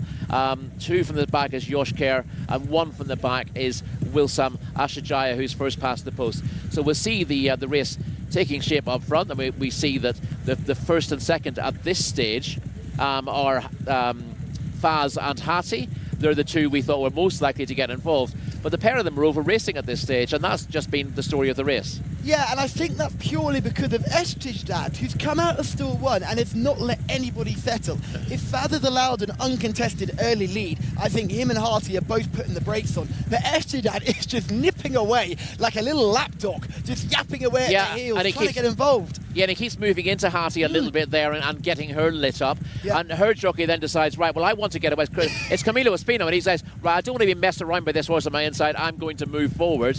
But in fairness, by the time he gets close to the front, they take a bump there as Faz drifts out to his right. But then they're both passed by Jcsa, who looks sure to win at that stage. But he just blows up in front, having his first start for 7.5 months. And you see the front two come to the fore here. And just in the shadow of the post, we see that Wilsam Ashajaya comes across and gives the jockeys as well. They have a word with each other, and I'm not sure it's well done, mate. Congratulations. I think that's whoa, back off there, pal. That's your friend Naif Alanazi, who's having a little chat there, going, I might be seeing you in the stewards room in 5 minutes, but it wasn't a particularly. He's still smiling even then, isn't he? He kept never a cross word from him. But yes, I think there was contact. It was right in the shadow of the post, and I think, strictly speaking, Wilsam Ashajaya was probably just getting the best of the argument. But when there is contact like that, the stewards have to take it very seriously. So the question is it before or after the line? That's what we've got to see. That's what the stewards will be looking at. I think it was just before the line, but it was literally a yard or so before the line. So strictly speaking, it wouldn't have made that much difference to the momentum of the runner-up. Look how close they're going to get here. You can just see, is Faz drifting to the right? Or is it our eventual winner? He is coming left, isn't he? There is definitely going to be contact. It's only right at the end, because they're coming round the bend shortly after that, and the winner is thinking about turning left then. I think Faz has kept a very, very straight path. He's the most experienced horse in the race, but he's just got that nudge. I don't think it's really made the difference. But I think it needs to be looked at. I mean, we're assuming that we don't hear a bing bong here for the stewards inquiry. No, we don't. So we're assuming they're debating this at the moment. Yeah, and hopefully we'll get an update. Shamila will be, she's closest down to the stewards room, so hopefully she can get herself to there at some point and find out what's happened, because the bump has certainly occurred before they've crossed the line. Yeah. And you can see Naif is very much, he's got his arm out saying, whoa, because there's clearly contact, and they are turning away, and they are about to have a very tight left-handed bend immediately after passing the line, so you can understand why. But this is fascinating. Hopefully we can see the full head-on shot here, because there's 3 stories here. There's the story of the 2 greys, who are the owner mates, who collide. There's the story of Jcsa, who is also getting there and looks to be the sure winner. But then you've got the story of the 2 on the outside, who are the real first and second at the end of the race. So much to dig into. Yeah, you also see how important it is that, let's ignore the interference here, how important it is if you're coming from off a collapsing pace, you must come wide. Yes. Otherwise you're running into trouble. And we see often the horses who are finishing fastest, those coming wide, and that's because you're getting a clear path there. Clear path until a yard from the line, it has to be said. We do sometimes see 2 horses looking for the same run down the centre of the track. But this is a fascinating race. I mean, it's a flawed race because we've seen horses go up too fast. We've seen horses get into a bit of a barging match with each other. We've seen a horse who looked sure to win the race and then has been undone by fitness. And then we've seen a grandstand finish with a little bit of interference just as they crossed the line. So loads of talking points. The race is a little bit upside down, but we'll see what the stewards make of it and what Shamila can tell us about it when we can get a hold of her shortly. Yes, absolutely. Shout out to Ahmed Al-Azri, who was the rider aboard Jcsa, who at one point must have thought, I've done a magic job here to win, sweeping on the outside of these guys who have gone far too fast, only to then get past himself in the dying stride. Yeah, I mean, he's come from 2 from the back of the field to pass almost everything. Unfortunately for him, the only horses he couldn't see when he made that move are the horses who've done him in the finish. Who have come from behind him. And I do think this race has been made by Jcsa and Abu Hamra, who have just been nipping away at those two, giving them no chance to settle and setting the race up for those late closers. You also see the Faz run around quite a lot in the closing stages when he was weakening. He clearly was below his form. He was, he carried a rating of 98 into this contest and got to the front. He didn't really give his running, and then he's caused interference both to Hattie on his outside, and then he drifted back towards the inside and interfered with Shaber in the closing stages as well. So messy all round, but all the more interesting for it, really. Yeah, Monster Jammer as well with another horse who was involved coming around that bend too and got no luck because horses were falling into Monster Jammer's lap. So plenty to get stuck into as a race replay watching. But if you're a steward, what do you make of it, Rory? What would you do if you were the steward? I think this is a really tough. You need to identify exactly where the interference took place. I think you're giving a holiday to the winning jockey. I think that's the easiest decision to make, a couple of days off for that. But I suspect that, strictly speaking, he is the winner on merit. I don't think he's actually cost victory to Fazze there for all the bump did happen. I think it happened so late in the day that it didn't change their positioning at all. Yes, look at this replay. We just see this is the start from our eventual runner-up, Fazze, who did not want to go when the gates opened. No, he's half sort of fly-leapt leaving the stalls, and then he's thrown his head around as if to say, I shouldn't be doing this at my age. I've given you 13 wins already. What more do you expect? But he's gradually warmed to his task as the race has gone on, and the fact that he's dropped himself out ends up being a blessing in disguise.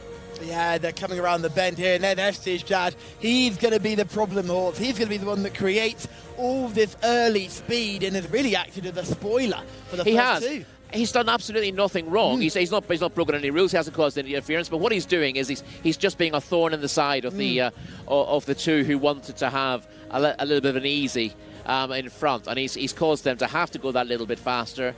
And he's just been a bit of a pain in the neck to the leading connections. He played no part in the finish after doing that, but he has made the race. You can see our eventual race winner and runner-up both out the back of shot then, the red and the yellow cap having to come widest of all because our eventual third, Jcsa, is already about 8 horses wide on the turn. Yeah, it's amazing how that has panned out. But the pace did. You wouldn't have expected that pace to collapse, even though they were going fast early on, because the right horses were towards the 4. But they've been messed around and they've been too lit up, and they haven't lasted. I mean, I think there's probably an excuse for Faz as well. I don't know what it is, but in fairness, before that really good run last time out, where he was second to Badr Al-Alia, he'd run 2 moderate races, and he's clearly got 2 ways of running at the moment for some sort of, and it has to be a physical issue, I think. But he hasn't run his race today, and he's caused a bit of an issue with drifting left and right after leading. Yeah, you see then on the head-on that you do have that contact, and it's definitely caused by the winner, but it's probably too close to the line to have made a difference. But I think we've talked that particular issue to death. Yes. We just need some kind of closure. We just need to find out what they're saying in the steward's room, and I think we'll find out from that, hopefully with Shamila giving us some extra information after they've crossed the line. But it was only 12 runners, but it was certainly a thrilling finish. Don't get your hopes up for more runners, because we've only got 5 in the next. So we've got 5 runners for our next contest. It's over 1,400 metres. This one is for the purebred Arabian horses. It's race 7 on your race cards. We are rattling through the card today here at King Khalid Racecourse. Then Mark Francis, you are our man, our voice from above. Can you take us through a very short runners and riders for race 7? Yeah, don't get the sandwiches out yet, gentlemen. This is not going to take long, of course. The 7th race tonight is an Arabian horses for fillies maiden, 5-year-olds and upwards, of course, Arabian breds, and they're headed by number 1 Azar, Khaled Al-Mimoni, the only jockey in here actually who has ridden a winner tonight. Of course, he goes in search of a double. Alizia, the 2 for Wigberto Ramos. The 3 is Ayat, the second of 2 greys, Abdullah Al-Khamis. The 4 is Hanouf Al-Zamilia, who's been unplaced in all 5 starts so far, Iyad Al-Tarizi. And Moga completes this short field. Not our shortest of the night. Of course, you have race 8 to come and just a trio go to post there. Rayan Autu Ash. So it's a pretty weak contest, gentlemen. It shouldn't take too much winning. And where are our allegiances here? Very much, Mark. I can tell you my allegiances lie with Moga, although I'm not totally confident because Moga doesn't look like she loves to go under pressure, but hopefully she's too good for these and she won't need to come under pressure. Well, there's a very obvious form line that gives Moga a big chance, and that is the fact that she was 3 3/4 lengths ahead of Alexia when second in a 2,000-metre maiden last time out. She's also placed over course and distance of meeting 37. So Alexia and Moga are the 2 interesting ones on paper, and the fact that they've clashed and Moga's come out on top suggests that she is the one to beat. She looks well. There is Moga, gorgeous looking individual. She looks very alert. well. She looks like she's going to really enjoy this, and hopefully she will. This is Azar, one horse who doesn't seem to enjoy racing at all. This horse is one of the slowest things in Saudi Arabia. No chance. Hold on a second. He might really enjoy his racing. He just does it very slowly. He's been... The form figures, you read the form figures, they're 5, 6, 5, 4. And most races, you go, well, that's got a fair level of ability. But actually, these have all been small field maidens, and he's been hopelessly tailed off, or she rather, I should say, 5-year-old mare, has been hopelessly tailed off in all those starts. But who's to say she doesn't enjoy it? Yeah, she is good. She might sprout wings and have a rocket attached to her to get involved in this contest. Horse number 2 is Alesia. Now, this horse does have a chance, 0 from 10, but the form figures aren't too bad to read. And that run back last time in meeting 43, so on penultimate start, wasn't a bad effort. No, not a bad effort at all. That was when third in a race that Moga was second in a maiden over much further. Over the 2,000 metres. Since then, let's say, has run perfectly respectably, won 5th of 10 in a 0-75 handicap. That's, she's eligible for lesser races, and that she's behind Muntasirat Al-Khaladia on that occasion. That's at least as good as the previous run. She's consistent. She should be thereabouts. Ayat is number 3, and Hanouf Al-Zamilia is horse number 4. Yeah, we're seeing Hanouf Al-Zamilia at the moment, unplaced on all starts in Saudi Arabia so far, and was beaten a massive 115 lengths over course and distance last time out. So you'd like to think that she can keep Azar company towards the back of the field. Moga is horse number 5. She looks a lot keener now. She's getting really revved up in the parade. That's interesting. I said when she came into the parade ring, she was looking alert. The ears were pricked. I thought that was a good sign, but she's just getting a little bit above herself now, isn't she? Yes. Getting a little bit too much on her toes, and that could be the difference. As you look at this race, and you're automatically drawn to that direct form line between Alexia and Moga, and you're automatically thinking, well, this should be fairly straightforward. Moga's almost 4 lengths better than Alexia, should confirm the form. If that's the way you think, you've not watched enough Arabian races. Exactly what I was about to say. We've given horses no chance before, and they've totally run above themselves. Shamila is a big, big fan of the Arabian racing. This purebred Arabian racing is certainly growing here in Saudi Arabia. We have 2 races per day now when we're here, so it certainly gives us something different to look at, and they're always entertaining clashes because they can go any way, these horses, can't they? Yeah, I mean, we've seen some of the most reliable performers in Saudi Arabia are the top class purebred Arabians, and some of the lesser characters also run in similar races. You get a wide range of abilities on show in these races. I'll tell you what, we haven't actually mentioned Ayat here, the Qatari runner, 7-year-old mare. She's only had 5. I'm guessing she's had a fair bit degree of racing in Qatar that we aren't subject to, but she's a maiden here. But she was runner-up on her first 2 starts at Taif last season over the 1,600-metre trip, and she was, although well beaten last time out, that was in a 0-80 handicap. So she's the one who's been keeping the best company recently, and I wouldn't be a surprise to see her very competitive down in class. She's got £8 to find on official ratings with Alexia, and Moga doesn't have an official rating at the moment, but clearly you'd expect her to be north of 70 given that she's beaten Alexia last time out. So Ayat looks the 3rd best on paper, but it wouldn't be a surprise to see her contend. It would not be. You certainly could imagine a scenario where Ayat, as the horse, has got the best sort of finishing ability, just making the most out of Moga, who could run a really poor finish and stick her tail in the air and stick her head in the sky and not really be too excited. And Alesia, who just tend to stick on at the one pace. Shamila is in the parade ring. Who do you like here? There's only 5 to pick from. Thank you very much, Callum. Now, it is a small field, and we are winding down in the season here in Taif, so that is why we're getting smaller fields. A horse that I really like the look of is horse number 4, Hanouf Al-Zamalia. She is a 7-year-old filly by Jcsa. She's looking really well. She is a little bit on her toes in the parade ring, but that is totally fine. She hasn't been taken to the naughty corner or anything, and she isn't getting hot behind the saddle or sweaty, which is a good sign.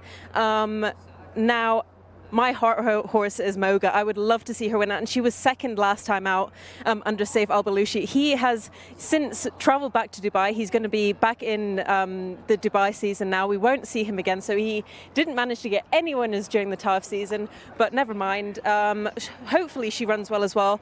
No obvious negatives in this race, but I will stick to Hanouf Al-Zamalia. And I heard you guys talking, and I was talking to one of the stewards after that last race when there was slight interference. There was no stewards inquiry brought up, and they didn't fine anybody. There was only one jockey during the race that hit the horse 9 times, so you're only allowed to go hit them 8 times. So he went over by 1 stroke. That is the only thing that was brought up in the stewards' room about the last race. Thank you very much, Shamila. We said she's the hardest working member of our team, and she proved it there, getting the full rundown of everything involved. Let's take a look at some of these horses in action. We're going to look at Moga and Alesia. This is Moga in shot, going down still pretty strongly, Rory. Certainly tail already in the air. That's a negative for me. Well, yeah, at least her nose is nearer the ground as well. You see Alesia on the inside here in the orange and purple colours, and you'll see Moga coming wide to finish ahead of her in the finish. Now, clearly on the form book, Moga's got the winning of this, having finished the best part of 4 lengths clear of Alesia. But Alesia at least tried to make a race of it with the winner Muntasir at Al-Khaladia, whereas Moga just came and picked up the pieces late in the day. I'm not sure there's that much between them in reality, and it could be an interesting tactical battle. You're not particularly keen. I mean, you see an awful lot of this tail courage with purebred Arabians anyway. That's kind of the way they're put together. But flashing the tail, we tend to see, particularly in the UK, as a sign of temperament. So you're always a bit worried by that. Yeah, so we're just hoping that Moga can run the best race of her career here and get the win. Alesia will certainly be up there. I imagine Alesia will be a pace angle in this contest. Just to mention, Azar was in that race back in meeting 43. You never saw Azar because Azar was never in shot, but Azar was in that race. So certainly we do have to mention that horse did finish. Yes, finished a long, long way behind, as she has done in pretty much all her starts to date. Interesting that Shamila picked out Hanouf Al-Zamalia as her paddock pick, and she certainly did look well. But again, she was beaten 115 lengths last time out, so needs to leave that form well and truly behind. As you can see, Azar definitely enjoying herself, isn't she? Yeah, Azar is enjoying the day. As I said, you shouldn't assume because a horse is finishing tailed off that it's not enjoying finishing tailed off. Sometimes it can be a massive thrill. And Moga's very full of herself, isn't she? But is she burning off too much energy in doing that? I think that has to be a worry. I would be concerned about if you were looking at this whole preamble and the way that Moga's gone down the post compared to Alesia. You'd have to say Alesia is the better option because Moga could be running her race before she jumps. She could do it. It's a tricky one, really, isn't it? If you didn't know any better, you might be slightly worried whether Moga was coming into season as well, which is up against just the fillies here. So that shouldn't really be a concern for her. But as we said, it's not necessarily a 2-horse race.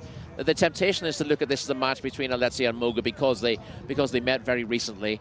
But neither of them are absolutely copper bottomed, are they? And it may well be that Ayat, although she's got a little bit to find on the ratings, comes into the equation here, and I think she's one that needs to look at. We see her in the shot now, the grey with the white cap. She's calm, she's fit, she looks pretty well. I think she could actually cause a bit of a shock here.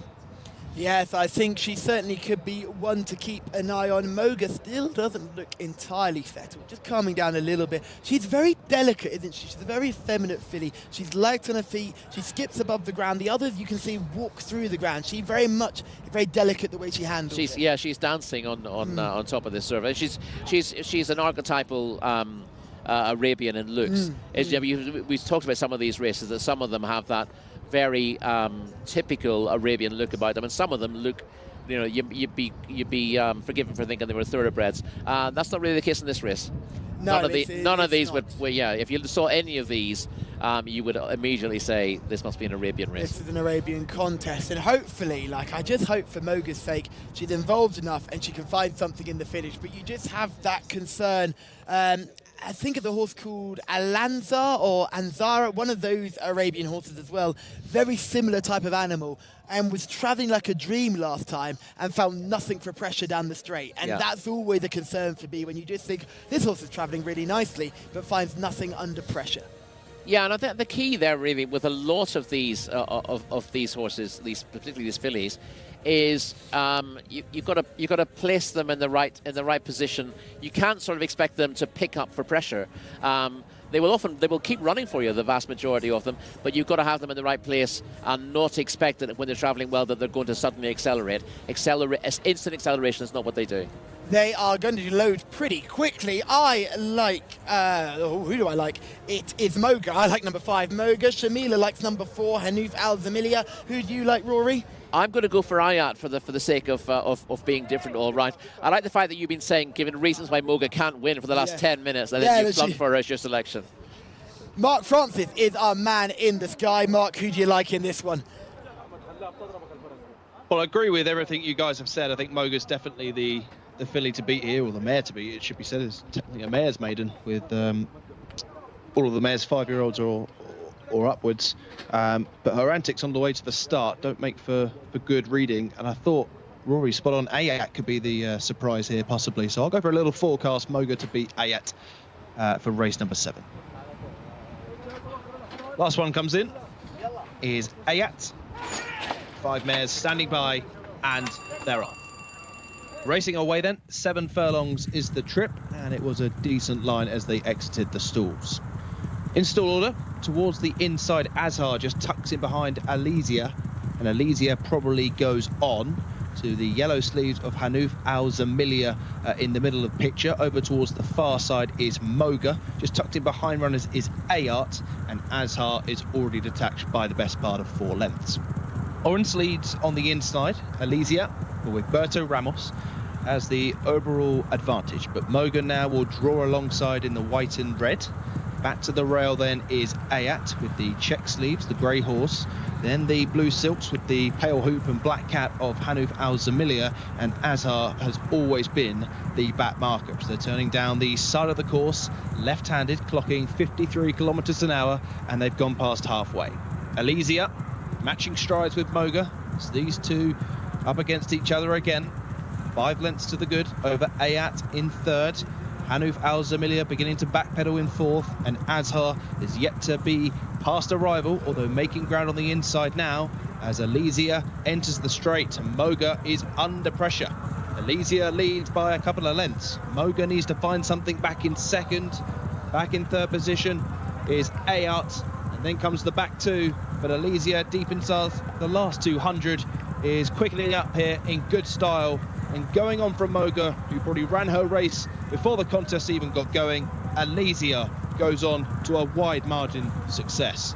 Alesia wins for Wigberto Ramos, Moga in 2nd, Ayat back in 3rd, and Azhar beat a rival home in 4th, and that rival she beat was Hanouf Al Zamilia. Pretty straightforward for Alesia then. Breaks her maiden at the 11th time of asking, reversing form with Moga, and did it in simple style. Pushed out towards the line, was the most experienced of these before the race, and has shown that little bit of class to draw away in the closing stages. In a time of 41.48, I should say, wins over Moga in 2nd. It was a few lengths back, beaten 8 in the end. Alesia in front, Moga 2nd, Ayat, the Qatar horse, back in 3rd. and Azhar in front of Hanuf Al Zamilia.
First win of the weekend for Wigberto Ramos, and it was very impressive. You barely had to move your hands on her.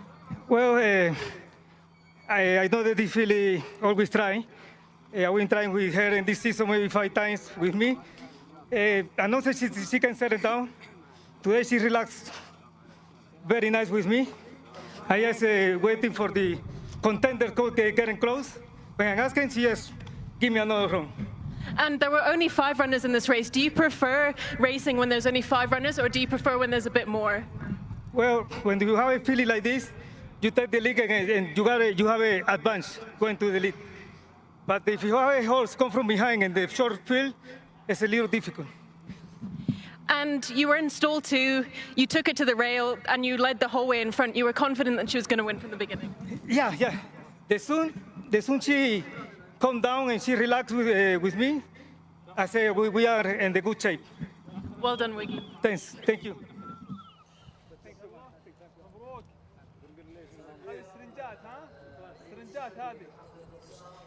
Wigberto Ramos. Well. Olivia, no one decided to select her. We were all overthinking that, with Moga and Hanuf Al Zamilia and Ayat being the selections. The most straightforward horse in the race, everybody avoided, and ended up making us all look very silly. I'm fuming, to be honest. Well, I was convinced you were going to go for it, because all you could say was how Moga couldn't win before the race. You were setting this up to pick Alexia. If I thought you weren't going to pick Alexia, I might have jumped in myself. I thought I want to do something slightly less obvious. But yeah, we said that the form last time out, she was the one who put the race to the winner, and Moga ran on late. Hey, there's the wiggle. We've got the wiggle from with the wig man, haven't we? Good old Wiggy.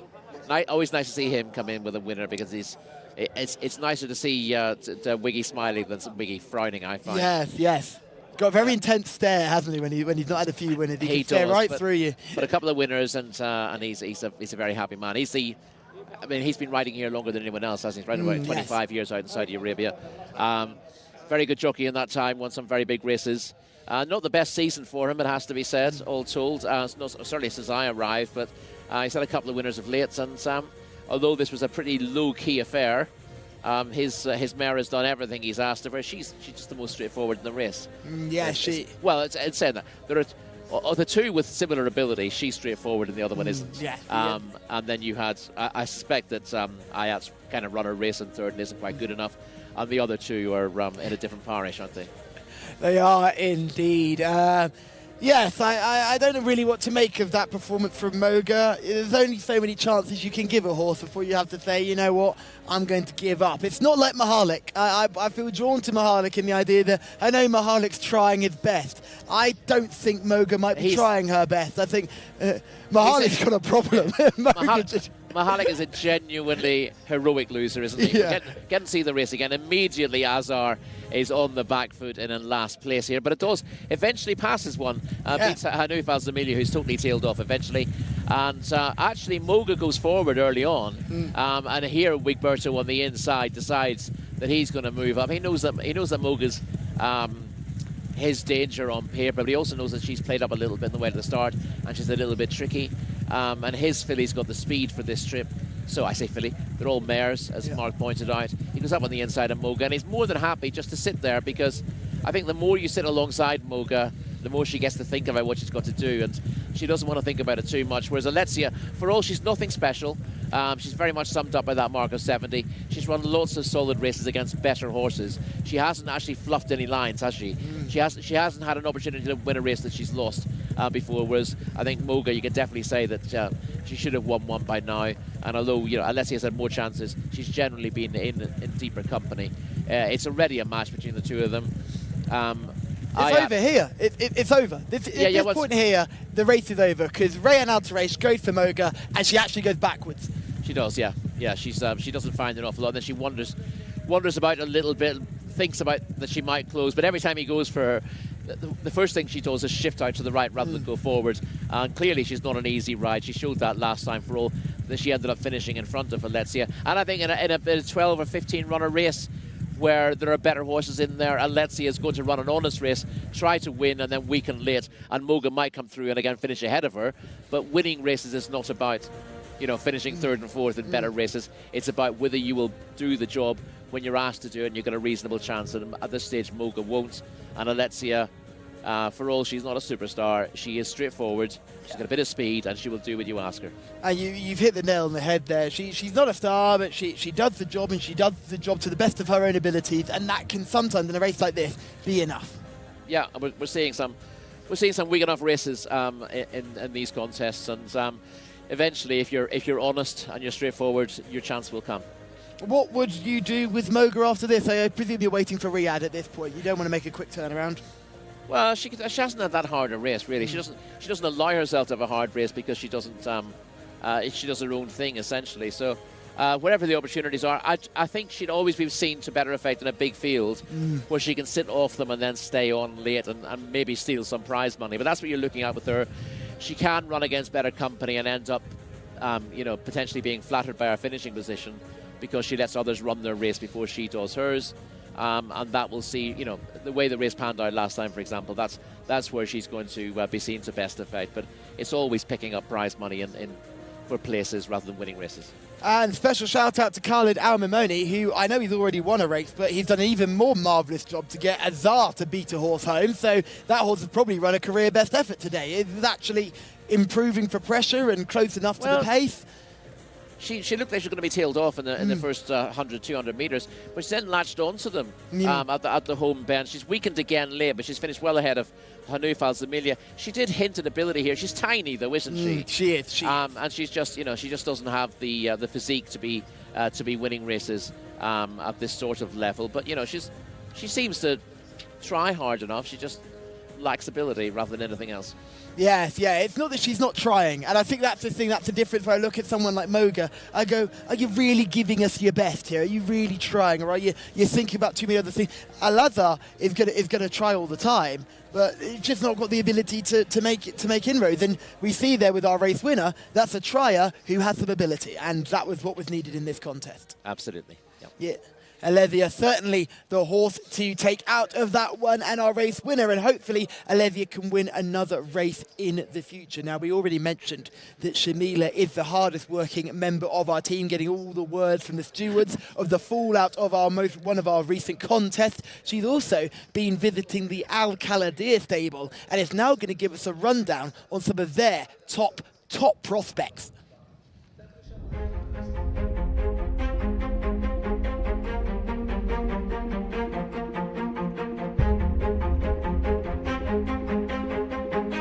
Prince Khalid bin Sultan's Al Khaladir stables has been going since 1939.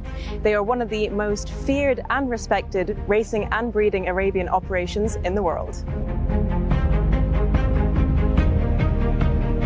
This year, they have a clear standout superstar with the one and only Asfan Al Khaladir. He's a great 4-year-old colt by Laith Al Khaladir. His major wins include the Group 2 Al Manifa Cup, the Prince Abdullah Al Faisal Cup, and most recently annihilated the field in the Taif Arabian Derby.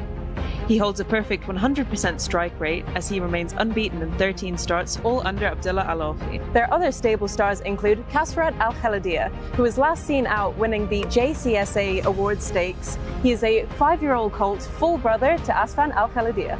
here we've got Ayoufat Al Khaladiya, who's unbeaten in 3 starts, a 4-year-old filly by Laith Al Khaladiya, one to keep an eye on for the future. This filly won an Arabian Open last time out, and they're hoping she continues her winning streak in Riyadh.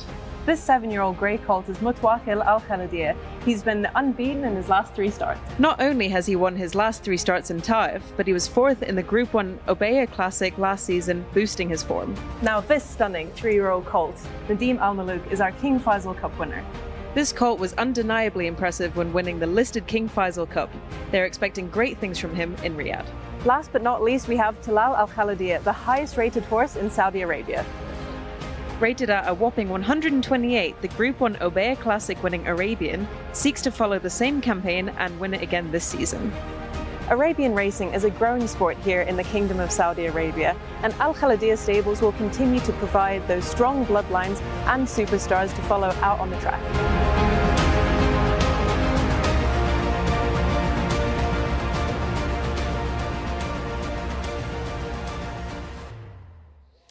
Oh, they are just such a talented, powerful string of horses. Talal Al Khaladiya is one I can't wait to see. He's the highest rated Arabian horse in Saudi Arabia, and I cannot wait to see him in action. Now, Shamila, I said she's hardworking. She caught up with the winning trainer of our most recent contest. Our winning trainer, Omar, from our first Arabian race of the night. Congratulations. What did you think about that race? Thank you, Shamila. Alhamdulillah. My feel is very good, but she cannot win. Just today, she's come. Ramos, today is different. I tested in 2000, 1060, but when today 1400 is very good. She make a turn of foot. Very good in this length. And will you give her a break now until Riyadh, or you're going to run her one more time in Taif? She's been quite good this season. No, Riyadh a long season. I think I go to Riyadh, inshallah. Yes. And what will you do with her there? You will keep her at 1400 meters, or you will change the distance again? No, I think Ramos stay in 1400. She come from France. I say to record in France 2000, 1800. But I test in 104. It's very good. Very best race. Well, congratulations, Omar. Thank you so much, and I hope you have more winners in the future. Thank you, Shamila. Thank you. Thank you very much, Omar, for telling us about that horse. I think it's interesting that horse came from France, Alesia, then ends up building on that performance by running over shorter distances here, Rory, not staying over those long distances, dropping back in trip and performing well here. Yeah, and I imagine that a lot of that French form probably on turf as well. But yeah, she's shown that her biggest asset is tactical speed. Again, she's not up there with the very best. I mean, if you put her in a very strong contest, she struggles a little bit to go with them. But in this kind of level, she's got natural speed, and this makes sense to keep her at the trip. Let's go to Mark Francis, our man in the sky, who can give us our runners and riders for our 8th contest. And we won't go for a sandwich here, Mark, because only 3 runners. Thank you, Callum. Yeah, just the 3 runners, sadly, for our second of the 2 Arabian contests. Just a note on that feature as well with Shamila. They really have got some great guns to go to Riyadh. And I labelled Asfan Al Khaladiya as the best Al Khaladiya or Arabian bred in Saudi. And I still stand by that. I think he's got the world at his feet, still unbeaten. And really looking forward to seeing him race in the capital. Our next race, as you mentioned, just the 3 runners. Sharia is the one. It's a debutant as well. Sultan Al Mimoni in a grey jacket with black chevrons and cap. Shamak Al Khaladiya is somewhat of a veteran now, 10 years of age. And this, his 9th start, was 3rd last time out. Rakan Al Abaid will sport the maroon and white jacket. And Mama Yo Galoon is the 2nd of 2 greys. Rayan Al Ta'esh rides the 3 here. So 2 7-year-olds and a 10-year-old, 3 runners over the mile. Chaps, this isn't going to take long. It will not take long at all, Mark, and thank you for taking us through those runners and riders. We may as well start from the top. Sharia, horse number 1. Yeah, I mean, this is his Saudi Arabian debut. He does have form in Qatar, but it's poor form, I think. And he gets a rating of 43 for it, so suggests that he's up against it, but he's managed to find a pretty weak-looking contest to run in for his Saudi Arabian debut. Yeah, so next horse we'll take a look at is Shamak Al Kaladir, 0 from 8, 10-year-old colt. About time this horse got the head in front. Yes, you don't see too many Al-Khalidiyas still a maiden at the age of 10 to you, but best recent effort was when 3 3/4 lengths third to Yarub in a 7-furlong maiden 2 weeks ago. Steps up a furlong and trip now. Really ought to be hard to beat. Doesn't particularly impress in his appearance, but it's hard to find a weaker race because he actually beat Mama Igoloon by 29.5 lengths in that 7-furlong maiden 2 weeks ago. So he would appear to have the distinct edge over the only other rival with form here. Now, remember what happened in the last race? We saw form reverse, so Mama Yagaloon, who we can see here, must have a chance somewhere. Well, they've got the same rating. They're both rated at 57, so they're not the rating clearly doesn't come from the last run. And again, I'm trying to work out where the rating for Mama Yagaloon comes from, because 18th, 12th and 6th in 3 starts suggests the 6th is the best effort, but the 6th season finishing the best part of 30 lengths behind Shamak Al Kaladir. So it clearly comes from outside of the country, but he's not showing it at the moment. So it really should be Shamak Al Kaladir's to lose, but no one's told him that yet, have they?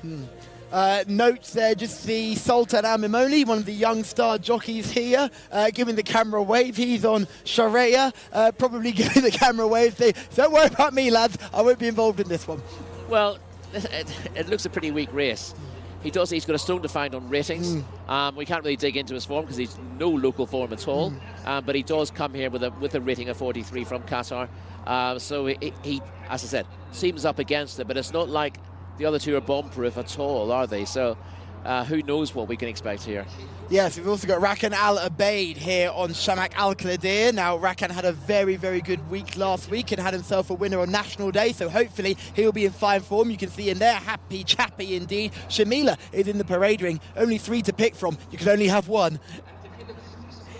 I promise I will only choose one, Callum, and my choice is horse number 1, Sharayar, 7-year-old colt by TM Fred Texas. Now, he is a 7-year-old debutant. That might scare some people off, but you know what? I've seen weirder things in Arabian racing. That is totally normal. And also, I'll give you a bit of background on TM Fred Texas. He's a 16-year-old stallion who stands in Al Shakab Arabian Farm in Qatar. He himself is a multiple Group 1 winning Arabian, winning Group 1 classics such as the Dubai Kahela Classic on Dubai World Cup night. And his sire, Burning Sand, is a very, very well-respected sire in America as well. And he has also produced multiple Group 1 winners, such as RB Texas Hold'em. So let's see now if Sharayar can stand up to those horses. Thank you very much, Shamila. Yes, Sharia, we can just see in shot there walking towards the camera. And again, we've got so many wonderful camera angles here at King Khalid Racecourse. It's great to get involved with them. Now, we talk about TM Fred Texas standing at Al Shakab Farm in Qatar. Now, I don't know much about Arabian racing, but I do know one of the best Arabian horses in Europe is a product of Al Shakab Farm. So certainly a breeding operation to keep an eye on. They've got a real superstar. It's a French runner whose name escapes me at the moment, but I'll make sure I can find that before we wrap up today. If it's a real superstar and it's a French runner, it must be running on Sunday because they've got that big Group 1 Arabian race at Longchamp on Arc Weekend, yes. Which is what do they call it? They call it the World Cup, I think. Or a real top-class affair, very valuable, and you see lots of the more known for thoroughbred jockeys getting on board. Indeed, so that's always interesting to see. Interestingly, the top rated in that race would only be the 3rd top rated in Saudi Arabia on the rating. So it'll be very interesting to see if we get a chance to see the superstars here racing against their sort of European counterparts or their counterparts in Maidan. That'll be really interesting to see because I think we do have a couple of really outstanding Arabian performers here, and we'd love to see them outside of the kingdom to show how good they are. Yeah, exactly, and I think Dubai is obviously an option. Maidan has some very valuable Arabian races, but I wouldn't be afraid of the turf in Europe, especially in Arabian context, because I think this isn't taking anything away from European racing, the Arabian racing simply isn't as strong there, and I think I know you're going over a surface that isn't ideal, but ability can take you a long way. Absolutely, so it'd just be interesting to see how they end up matching up, and obviously we don't know how good Asfan Al Kaladir could be given an opportunity on turf. Very much bred for dirt, it has to be said, but we see horses surprising us all the time in terms of pedigree and where they can run. I mean, you got a horse as good as Asman Al Khalidiyah, who clearly saves a little bit for himself as well. There's no knowing how good he could be in a different surface. And one of the other points to make is that Riyadh, we have a dirt surface which is known as one of the fairest dirt surfaces in the world, and a lot of European connections will be happy to run their horses on dirt there. So don't be surprised to see some European interest in the big Arabian races as we turn towards Saudi Cup night. Yeah, we're slightly less likely to see them coming out to Taif, but in Riyadh we will hopefully see a clash of the European and the Gulf horses. And won't that be a wonderful thing to see? Because especially as we're now getting to know this Arabian form, and I can put my hand up and be very honest and say I had no idea about Arabian racing, both here and in Europe beforehand. I've really dug into the form and really got to know it and fall in love with it. And it would be great to see these horses, the best of the Arabian horses, the best of the Gulf, taking on the best of Europe here in Saudi Arabia. Absolutely, and what better way to warm up for that thought than the race we've got in front of us with absolutely.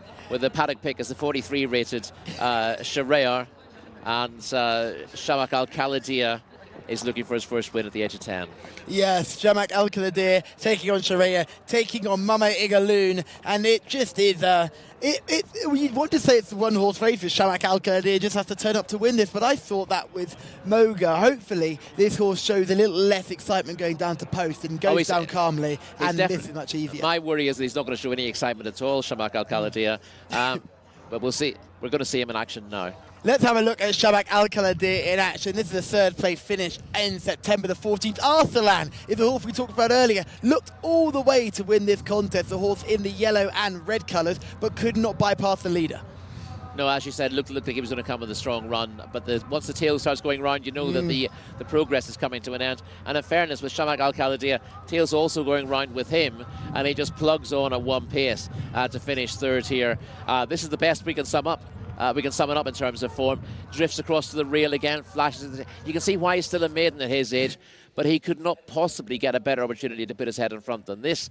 Do you trust him to get it done? Well, just to put it in into perspective, Mama Igaloon was in that race and out of shot. So surely this is Shamak Al Khalidiyah's race to lose. Not quite out of shot. You see him as we go to the picture in the first place, about 20 lengths behind, and he ends up being slightly further behind in the line. So, but he has somewhere in the vault, he has form that's at least as good as Shamak Al Khalidiyah's, but clearly not looking like showing it at the moment. So, and all we can do is believe that 43 rating is correct for Shahryar, who I would agree is probably the pick of the paddock. He looks, you'd take him home, wouldn't you? Oh, absolutely you would. I think Shamak Al Khalidiyah didn't look very positive in the paddock. No, like you said, no danger of that horse getting too excited on the way down to post. It'll be a miracle if they can get him out of a trot at the moment. You can just see Raccoon giving him a bit of a kick. There we go, into a canter and away we go. And Mama Igaloon is also there, horse number 3, and Shahryar there, horse number 1, the paddock eye catcher. But again, first start in Saudi, has very little form to shout about in Qatar, but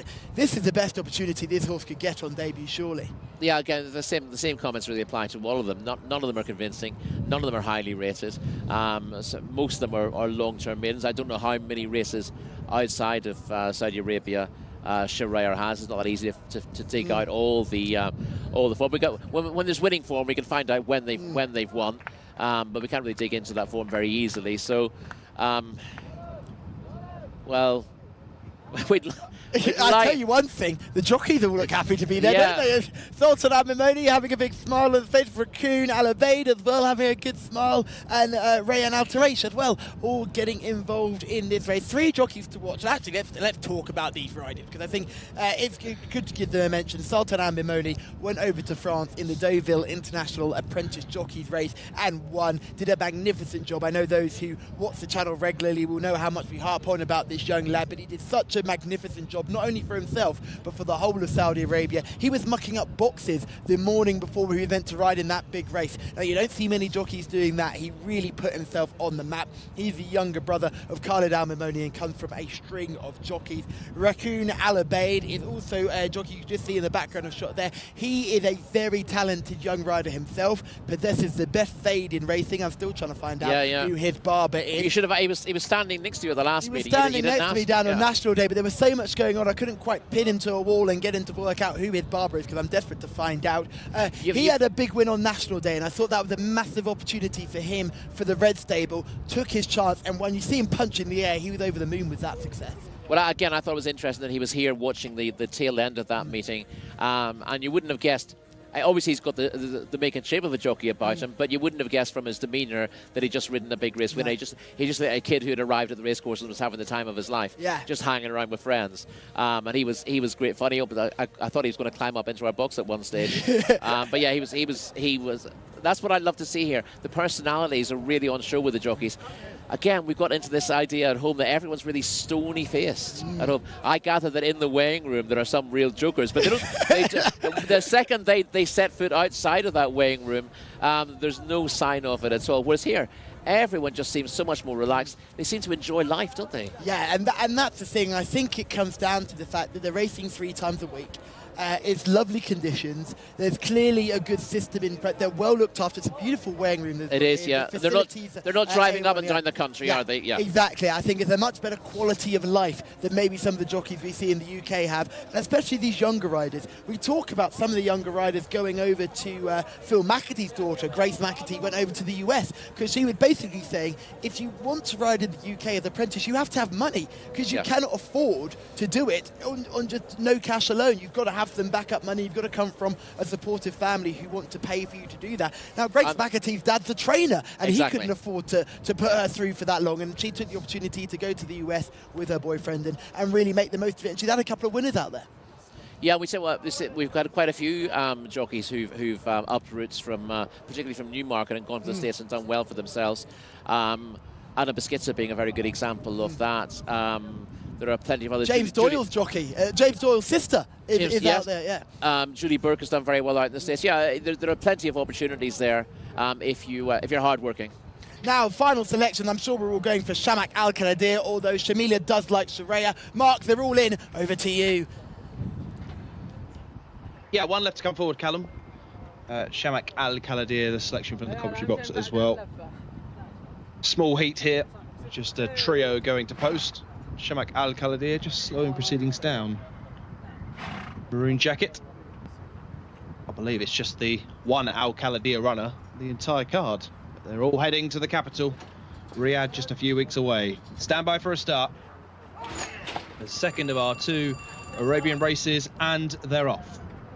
Good start on the outside by Mama Yogaloon, and now just overtakes Shamak Al-Kaladir towards the inside Sharia as they complete their first 200 metres. A mile is the trip here. Mama Yogaloon, although drawn 3, has got himself more or less to the rail, although Sharia is making that a little bit difficult as they join up with the round course, and Shamak Al-Kaladir is kept wide by jockey Rakan Al Abeid. Continuing then down the far side of the racecourse, Mama Yogaloon, red and white jacket, just about nosing ahead now of Sharia's grey colours, black cap towards the inside, and 3 wide is Shamak Al-Kaladir in the maroon and white. There's been very little change in the order as they've completed 600 metres and go inside their last 1,000. Mama Yogaloon trio are closely bunched. Sharia is only a half a length down on the inside, the same gap to Shamak Al-Kaladir towards the outside, who begins to make the first move. Mama Yogaloon, Rian Altalesh looking on either flank. Sharia is the first one to come under pressure. Shamak Al-Kaladir moves smoothly into the race out wide, red headgear, as they begin to make the turn left-handed into the straight. Final 400 metres, and it's at this point that Shamak Al-Kaladir asserts command and begins to open up. Leads by about 4 lengths.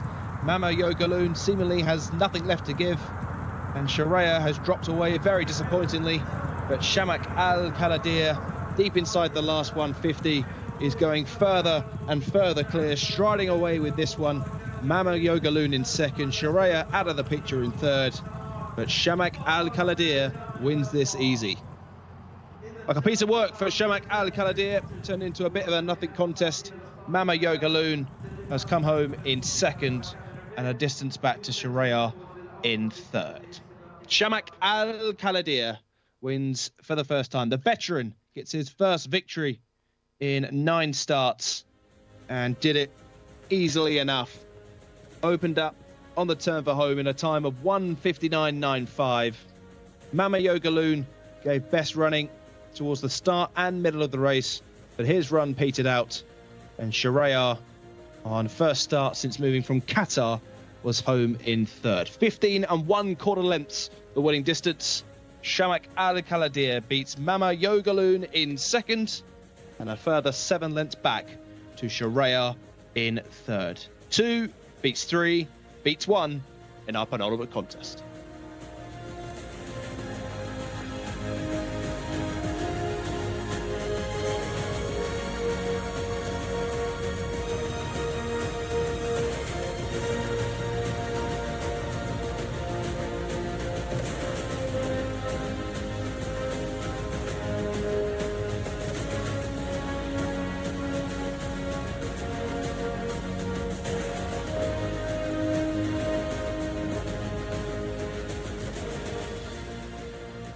Rakan Al-Obeid does the business in the saddle. Well done, young man. Certainly a name to follow. Had a big winner last week on National Day and now has another winner today. And you could tell, Rory, he was smiling on his way down to pose. He seemed happy and relaxed in the parade ring. And I think that's because he knew he was about to ride another winner. Yeah, it's very, very possible. I think it's also, there was no real losing in this race, was there? He's finally got his head in front. He's got a bit of form to his name, Shamak Al-Khaladir, and it was hard to see envisage defeat here, given that he'd been 30 lengths in front of the other horse with form in the race last time out, and he's confirmed the form in no uncertain terms. It was a very wide margin at the finish, but right at the crown of the bend, I thought there was a few distress signals being called there because Sharia wasn't going away. Mama Yogaloon was sitting there in the middle of them and looking to be travelling quite nicely. And Shamak Al-Khaladir was just going to get a little bit of a niggle. And you could just see the jockey Rayan Al-Taresh, who was on the eventual runner-up, was thinking to himself, he's trying to stay as still as possible. He's trying to get the young guy to crack, but he doesn't. The young jockey, Rakan Al-Obeid, gets the position, gets right across to the rail, and the race is over as they swing off the turn. Yeah, I'm not sure that he would say he was in any distress at all. He just had a nudge along at one stage to keep him up to his work, and then he knew that as long as he sat on the shoulder of the leader, there would come a time when the leader would crack, and that's the key. Getting these horses to you don't want to be trying to quicken off the pace to win. You don't want to be trying to be a little bit too cocky in races like that. And he had plenty in hand, and he just had to put his horse in the right place and wait for the result just to happen around him. Yes, it was one of those where he knew he was on the best animal in the race. He just had to wait for things to figure out, as you say, around him and just ride this horse to victory and not do anything silly, and he didn't. And I think that's its own pressure in itself, though, isn't it, when you're riding the supposed good thing in a race? Yeah, I mean, it must be to some degree that, you know, if you win, you're expected to win. If you get beat, then it's deemed to be disappointing. But yeah, he didn't seem to feel that pressure, and he went to post, as you said, with a big smile on his face, and he's come back home with a smile on his face as well. So. Yeah, certainly a young jockey to keep an eye on. Sultan Amimoni, another young rider to keep on the right side of here. Sharia, that horse, rating of 45. Now we know why that horse is rated 45. 43, sadly. 43, even lower, 43. Even worse than you thought. Well, the big plus for you is that you can get Shamila to ask Rakan where he actually gets his haircut, and then that will be something you won't forget. Yeah, we do. We need to work out where he's getting his fade done, because it is much better than mine, and we're both rocking the afro hair. So hopefully we can find out some information from this young man. But certainly he's done the best he can do here. He's given his horse the best chance of winning. Had to come 3 wide round the turn, but it was no difference when you're on the best horse in the race. No, and he wasn't pushed wide in the turn. He was happy to sort of be leaning in on other horses, or at least putting the pressure, letting them know that he was there, was the easiest way for him to win the race, rather than getting the whip out and asking the horse to stretch away. He's allowed the others to sort of gradually fade away while he's sat there and allowed his horse to run out an easy winner. Again, he's flashed his tail. Again, he's drifted across to the rail, but he was far too good in a much weaker race than he was in last time out. With his rating now, that will be slightly higher. He's going to probably be rated in the 60s, I imagine. No. Did he No. stay 57 rated? How could he possibly go up in the ratings for winning that against... He beat the horse who was second 30 lengths last time out. He's beaten him 15 lengths here. You can't put him up in the weights for that. You've not seen the ratings here in Saudi Arabia? You've not seen how these horses get punished for winning? No, I'd almost be dropping a pound for this win rather than putting him up. The runner-up needs to be dropped because obviously he's now been stuffed twice, and he came into this race with the same rating as the winner. He's clearly not capable of that at the moment. The winner was just, as I said, winning by default. He didn't have to improve on the form he's shown before, and you wouldn't really fancy his chances in good handicaps off his mark. This was him belatedly taking advantage of a very, very good opportunity. Yeah, 0 to 60s would be an option available. Can't go 0 to 55s unless they do drop him a couple. So yes, 0 to 60s probably the best option for Shamak Al-Khaldir. Happy to stay at this trip as well, I imagine. Yeah, I mean he'll be adaptable trip-wise, but yeah.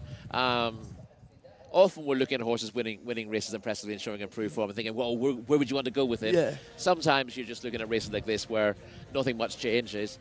Yeah, I mean, just to clarify, I was being a little bit facetious when I said I might drop him for the run. That's not going to happen. But yeah, you wouldn't be racing him in the weights for winning a race that he was perfectly entitled to win by at least as far as he has, based on the pre-race rating. So he should stay where he is in the handicap, and where he goes next, they'll go with the easiest opportunity. Yeah. I'm holding you to that when we see when he's got 60 next to his name. And I'm like, what do we do now? We're going to keep him in those 0 to 60 company, no doubt. And again, over the mile, this horse is probably going to go and wait till Riyadh now. I would be surprised to see him turn out again next week. Yeah, again, I don't know what's on the cards for next week until the entries are published for that. So, but if there is a similar race, you'd have thought there wouldn't be, wouldn't you? But yeah, it'd be hard to find a race at this level. Well, most of the good horses are tucked away now, so there may well be, 0 to 65, 0 to 70 handicap. They'll be weak enough. So wherever you can get in with a chance. Yeah, you'd just be slightly afraid to bump into runners like Arsalan in those 0 to 70 contests, wouldn't you? With just some of those other horses who might have a bit of a higher cruising speed and just general ability. When you've got a horse like this, you just take your chances wherever they are. You can't maximise your opportunity and find easy races to farm. You've got to throw them in there and see what the gods throw at you. Now, you've been involved in racehorse ownership before. You've done it at all different levels. Have you ever had a horse? How much of a thrill is it to have a horse who struggled and finally gets that win? I don't think it would be fair to say I've done it at all levels. But I did. My first foray into ownership, we had a filly who actually wasn't beaten very far in a Group 3 as a 2-year-old. She ran in the Cornwallis Stakes. And she finished about 7th, but she was beaten 3 lengths by the winner. So she ended up going up to a mark in the high 70s. And eventually she came back down and she won a little handicap for us in Leicester. And that was an absolutely enormous buzz. And that is it, is it? It's that winning feeling. And there's as much as we've discussed, the races may not be at the best level. At the end of the day, that feeling of winning a race is unmatched, isn't it? It is, absolutely. And when you've got, she was a lovely filly. No one will remember. She's a filly called Amelia, absolutely tiny. Clearly, she was, she'd managed to run quite well at 2. She didn't grow at all from 2 to 3, so it was really hard to place. But she ended up winning sort of in July of her 3-year-old season. She jumped out of the stalls at Leicester, led all the way, and just about hung on. And she was placed a couple of times after that. So the fact that she was so willing made it really sweet, and we leased her because I think the owner breeder thought she was going to be impossible to place as a 3-year-old.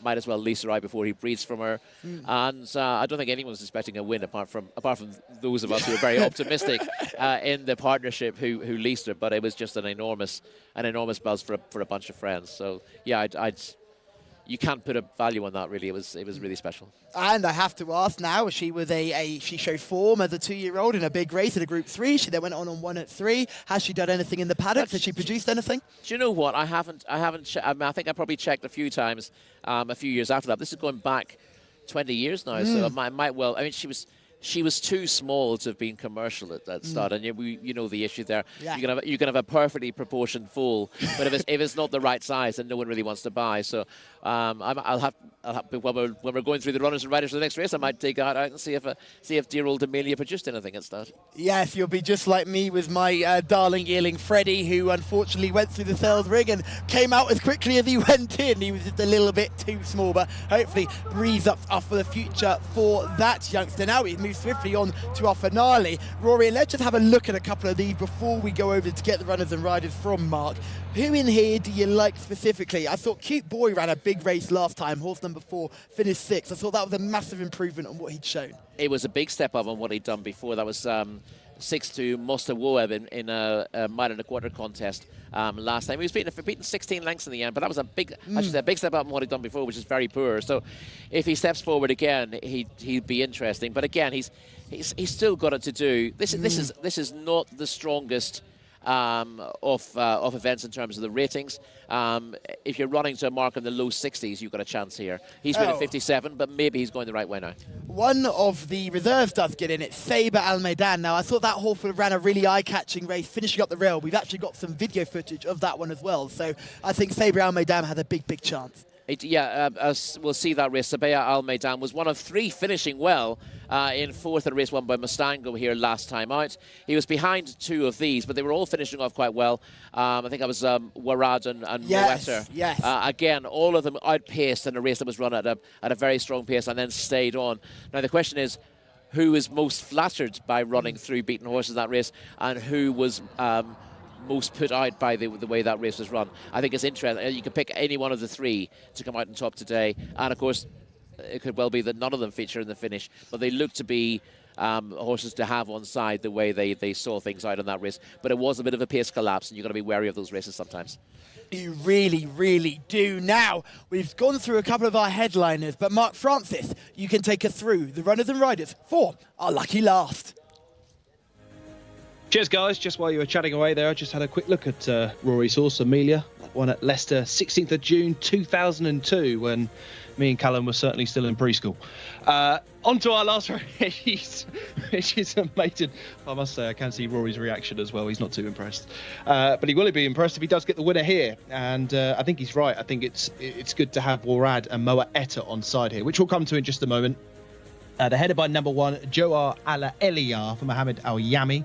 2, well, we've got a couple of these in the studio. Saudi Prince Abdulaziz Al Faradi looking for a double. Tarlo is the 3 for Sultan Al Mimoni. Cute Boy is the 4 for Wigberto Ramos, another jockey looking for a double. Must also say that 8 races so far, 8 different winning jockeys. So we'll see if we can get a double up here. Warad is the 5, the second of 3 greys. Abdulaziz Al Yesh aboard the 5. Moa Etta, the 6, Ahmed Al Sharar. These 2 we'll see in action in a few moments' time. Microburst is the 7 for Tariq Al Mansour. The 8 is Alati for Rakan Al Abaid. Turning the page, Indian Renegade with the blinkers. Camilo Ospina, how he'd like to lengthen his advantage in the Jockeys Championship with a victory in the last stop. Is the 10 Norweth Al Madiani. Emblem Secret for Forward Wanas. 12 is All In for Ali Al Mimoni. Al Raki is 13. We go without the 14th here, Hunk Papa. So straight on to 15, Aysal Abdallah Al Hussein. Mokam is the 16 for Iyad Al Tarizi. 17, Mudhim Adel Al Faradi. And turning the page, Thebe Al Ghurrar, Alex Moreno looking for a double. And the 19, not on that caption, Sabir Al Maidan does get a run and inherits Hunk Papa's barrier of 14. So the runners are definitely in the paddock, Callum. There's a lot to go through here. There are a lot to go through, and we'll start with number 1 and number 2. That's Johar Alaleya and Saudi Prince. Johar Alalia was beaten 20 lengths, went 4th in a 6 furlong maiden on debut and tailed off in an open next time out of 13 months since. Hard to fancy on that. Saudi Prince similarly tailed off last on debut over 6 furlongs here a month ago and steps up to a mile. Tarlo next in line showed a little on his first couple of starts, but hasn't progressed as yet. Chance to do so here. Yes, we'll move straight on to Cute Boy, who we've already mentioned earlier. This horse ran a very big race last time out, a much more improved performance. If he can continue that upward trajectory, certainly we'll have a chance here. Yeah, he looks well. Dappled grey. As I said, his form had looked pretty moderate until finishing 6th last time out. That was over further. But I think the drop back and chip shouldn't be a massive problem for him. He needs to back that up, though. Next in line is Warad. He's definitely a player here, rated 61. Improved on the moderate form he's shown in Riyadh, when a length and a half rather second to Mustang, with a 6 furlong maiden here at meeting 44. Outpaced but running on well in the finish. And placed behind him that day was Moatter, who again was improving in his Riyadh form when beaten 2 3/4 lengths in that race. Again, doing his best work at the finish. Yes, Microburst is horse number 7, rated 54. Tariq Al-Mansour on board. Yeah, 8th over a mile and a quarter in his debut at Riyadh, showing a little bit of ability, but disappointing in 2 starts this season here. Number 7 there, Microburst, just in shot. Nothing wrong with the way Microburst looks. Very long, but certainly looks like he's got enough power in behind the saddle. Number 8 is Alati. Now this horse is really struggling after showing promise in meeting 3. Yeah, he's only been in the money once. That was in meeting 3, went 4th in 7 starts today, and that was in a small field race as well. Only 8 runners in that contest. Number 9, Indian Renegade, another horse who I can't really be a fan of. Not easy to fancy. It looks well, looks really well in the parade ring. Has the best pedigree of these. It's by Sioux Nation out of Jewel in the Sand, who won the Albany Stakes at Royal Ascot and then the Cherry Hinton Stakes at Newmarket. But I'm afraid Indian Renegade is regressive. Was rated as high as 73. I mean, he does have chances on the form that he's showing, but he hasn't gone the right way and he isn't living up to his pedigree. Stob is horse number 10. All his placings to date have come at 1,200 metres. The latest one, a 4-length third to Life's a Beach 2 weeks ago. That's a good run, but whether he stays a longer trip is a question. Emblem Secret, number 11, a real nice horse if we were at Riyadh. Yeah, really looks the part, but this is his 5th season to race without getting off the mark. He was rated as high as 83 last year, and he's got a chance. He's dropping back from a 0-75 handicap and back from a mile and a half, and his best form has come at a mile, but obviously he's been a maiden for a long time. All in at number 12 and Iraqi number 13. All in was rated higher as a 2-year-old, but hasn't really got on this season. Although his best effort this year was last time out, when 3rd to Mohai on a course and distance maiden. Iraqi's is going in the right directions, runner-up in 2 of his last 3 starts. He was rated 72 last year as well, but runner-up in 6 furlong maidens twice this term, but he's been unplaced on both starts at a mile, which is a bit of a question mark. Quick colour note on Asal in the green and gold colours there as we go to Shamila, who's in the parade ring. Thank you very much, Callum. Now, I had a really good start to the day, and it's all gone downhill from there. So hopefully I can find you a nice winner in the next race. I really like this horse next to me, horse number 5, Warad. He is a 3-year-old colt by Outstrip, second last time out in a very impressive manner. It really stood out to me in the parade ring. You know I'm a sucker for greys anyway, but he looks really well. And another horse that I should highlight is horse number 10, Stob.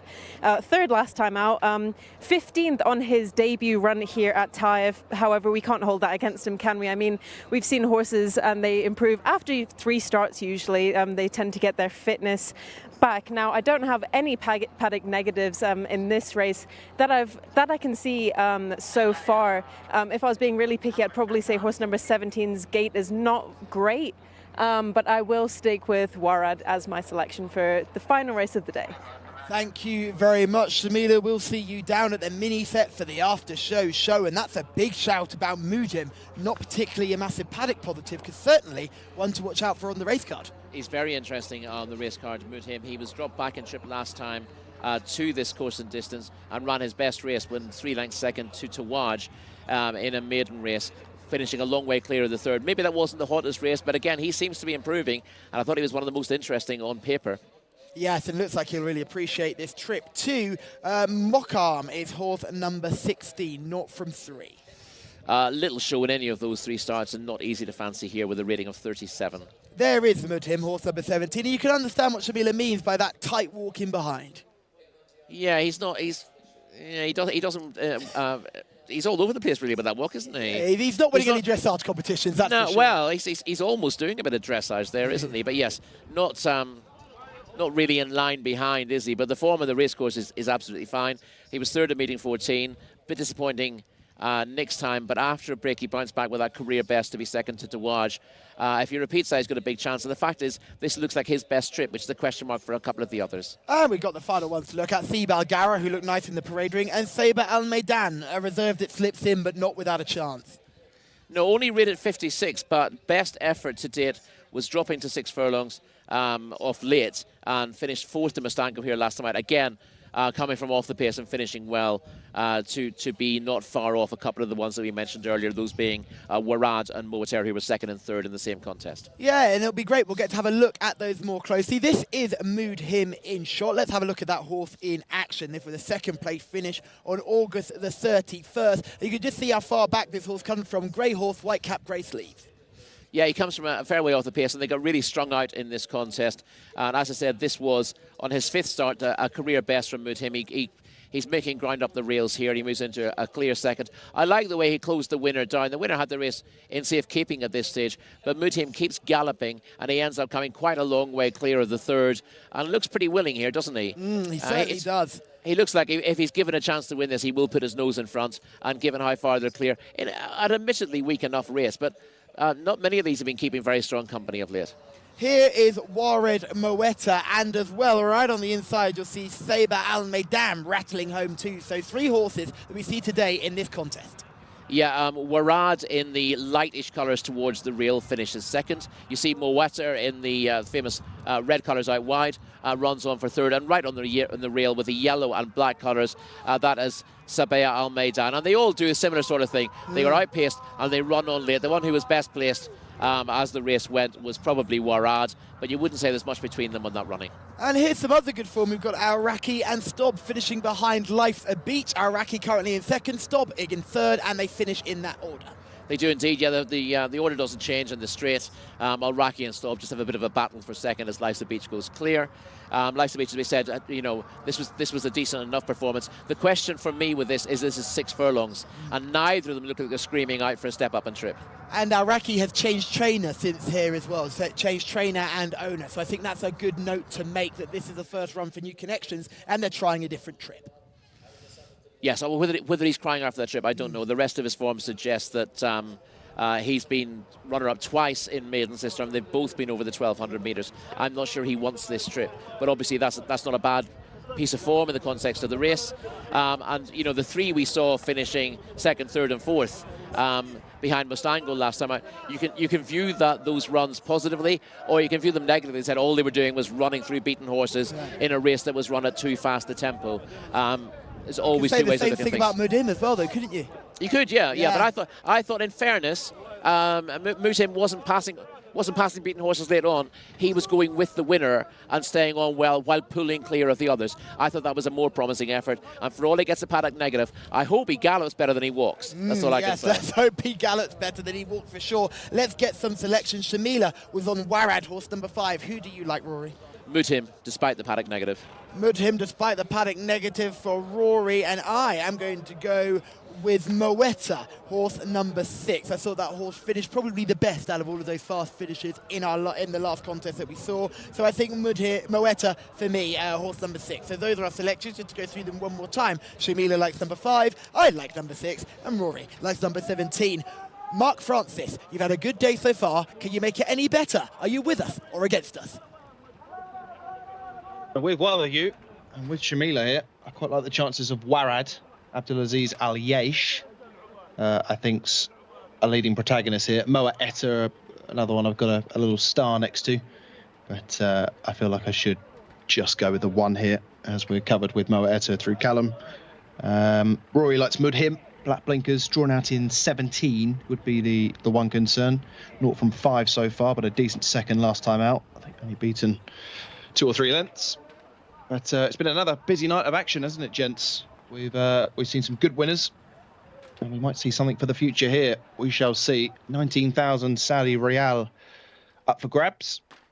As you can see, Tarlo in shot there. Sultan Al Memoni. So this is a maiden for 3-year-olds and upwards.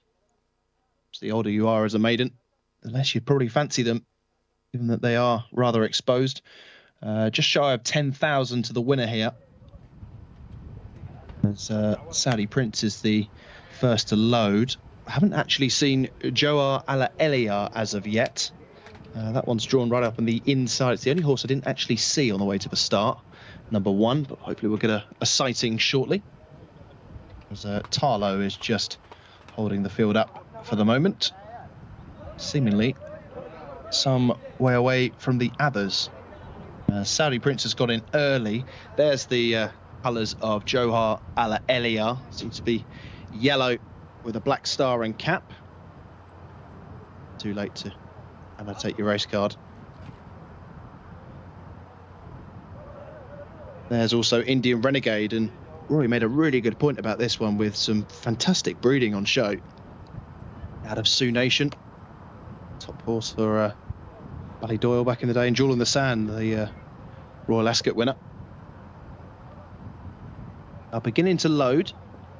A full field of 18 here. A reminder that Hunk Papa is a non-runner, so Sabir Al Maidan comes in. Thebe Al Ghara, of course, sporting famous colours, but in a different name. So there was my selection, Warad, who's one of 3 grades in the lineup here. Cute Boy and Mudhim being the others. This contest was open for fillies, but we don't have a single one, so Colts and Geldings involved. Just taking a bit of time with Tarlo here, who's away from the rest of the group. So Saudi Prince is going to be asleep in the stalls, more or less, but we are still 60 seconds away from the scheduled off. As we are approaching 8:05 here, local time. Thanks very much indeed for your company, as ever. We'll be back, of course, tomorrow. 9 more races, and indeed on Saturday for the penultimate week in the Taif season. Good luck with your selections here. It looks as though Warad is next. Alati is in, so too is Stop. And out wide, Mockam. Can't see Tarlo at the moment. Unsure if it's a late scratch, because I can't see him with them at the moment. Asau just taking a bit of time. Sabir Al Maidan in the background goes in. So it looks as though they're going without Tarlo here. Tarlo, number 3, doesn't have a number on the stalls. So one would hazard a guess that Tarlo has been withdrawn. Next to come in is Microburst.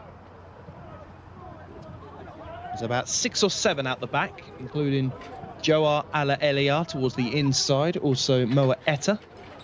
And All In is on his way in. 4 left to come in. Cute Boy. So at the back is Indian Renegade, and Emblem Secret will be the last. Emblem Secret and Force Wanas coming forward. Stand by for a start. Final race, 1600 metres.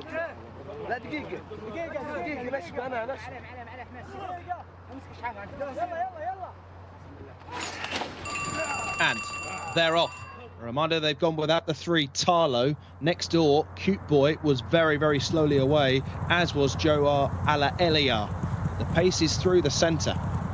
Blue cap of Microburst is one of the first to show. Striped jacket in the middle of the picture, horse with the noseband. Towards the inside, the check jacket of Saudi Prince. These are the first 2. And also All In from barrier number 12, got away smartly. So in the centre, Microburst leads. Towards the inside, Saudi Prince. All In is 3rd. Towards the deep outside, Thebe Al Ghara is also prominent. So too is Mudhim the Grey. And bang there is Mockam. Looking towards the back of picture, Asau is certainly one of the slowest away. So too is Johar Ala Elia. And Sabir Al Maidan was also sluggishly away. But they're approaching halfway in the contest. And All In takes Ola. But Ali Al Mimoni taking over from Microburst, who's bang there in 2nd. Thebe Al Ghara now pushed along for the first time. So too is Mudhim. These are about 3 lengths on then from the next wave of runners that are being headed by Emblem Secret. And Moetta is no better than 6th at the moment as the field turn for home inside the last 400. All In, turning into the straight.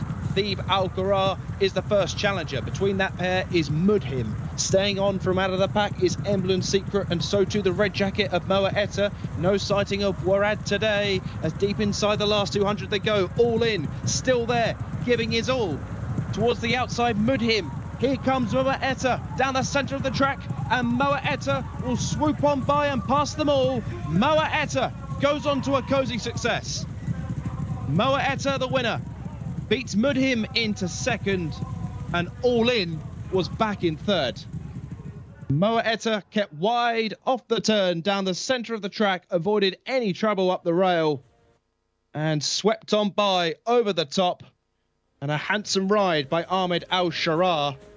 Moa Etta breaks the maiden at the third time of asking. Clearly the step up in trip has suited this horse down to a T. And Moa Etta has won in a time of 1:43.51. Moa Etta wins. Mudhim 3/4 of a length down in second. A decent run there from barrier number 17. Was always handy. Showed plenty of dash. All In was back in third. Thief Algarar, decent run back in fourth. Emblem Secret, best of the rest, in fifth position. Well, thank you for your company this evening. I've been Mark Francis, signing off from the commentary box. I'll be back tomorrow for another 9 races here from Taif as the season draws closer to an end. It's been another great night of action. Back to Callum, Rory and Shamila to wrap up the show.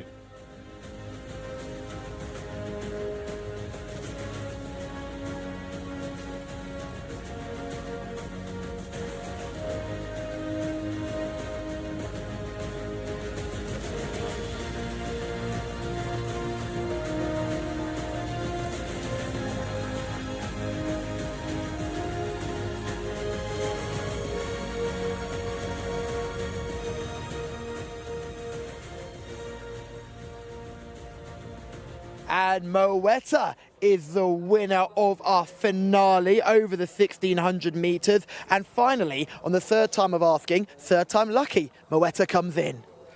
Yeah, Moetta came late and fast-ish anyway in the context of the race, to get the job done, breaking my heart and Mudhim. But you needed a winner tonight, so I did. I'll let you have that one, Callum.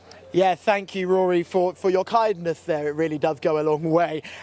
Let's talk about Moetta and the fact that this horse had to come really wide on that turn. You saw the early running being cut out by All In being right up involved in the finish. That horse ends up finishing third, runs a very good race. Mudhim, different tactics today. Stuck in early and able to be far more prominent than normal. Yeah, and he's run a decent race, hasn't he? Yes. Again, he lacks pace in the finish. He's run to the line. But Moetta is a genuinely strong finisher at this trip. As you saw last time out, when we saw that footage of the race that Mustango won, he's come from a long way back out wide. Again, if you're going to finish strongly, you either take a chance right against the rail or you come wide into the home turn and do it that way. And Moetta has stepped up on his run last time out. In fairness, that was only the second run of his career last time and his first run of the season. So he's entitled to come on for it. And this result makes plenty of sense. Ahmed Al-Sharar in the saddle. Certainly a good ride from him. He was able to draw wide and didn't meet any traffic problems. And sometimes widest is the safest place to be. It is, and you've got a horse like him. He's not going to get a good position early on. So you might as well just try to pick your way through in the early stages, so that when you do come wide on that bend, you're not getting pushed wide by other horses. You're choosing your own path into the bend, and then you get that clear run in the straight. He's a horse who doesn't quicken immediately. He stays on strongly in his races, and therefore that was a good policy with him. Yes, it was good. He stuck on nicely. Great run from the second Mudhim. There's surely a race that horse can win. Still a maiden, has had plenty of chances. That was start number 5, but his form now reads 8th, 3rd, 10th, 2nd. A win's got to come somewhere. Yeah, he's moving in the right direction, the son of Pioneer of the Nile.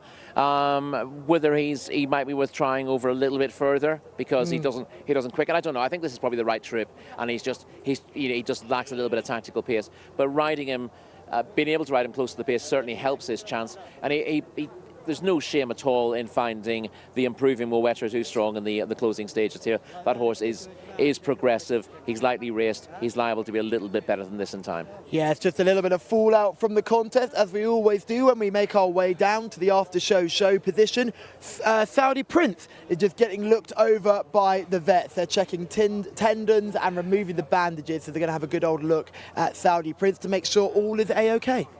Absolutely. I'm not entirely sure whether they specifically look at certain horses or whether there's a bit of a ballot and say randomly horse X needs to be looked at after the race. That way, you know, you're not showing any favour to anyone. You're looking at horses randomly, or whether you're specifically looking at particular concerns that the vet has raised in the past. And we've also got on-site testing facilities just in front of us as well. And we often see horses, there's a surprise winner. You often see horses making their way to the testing centre.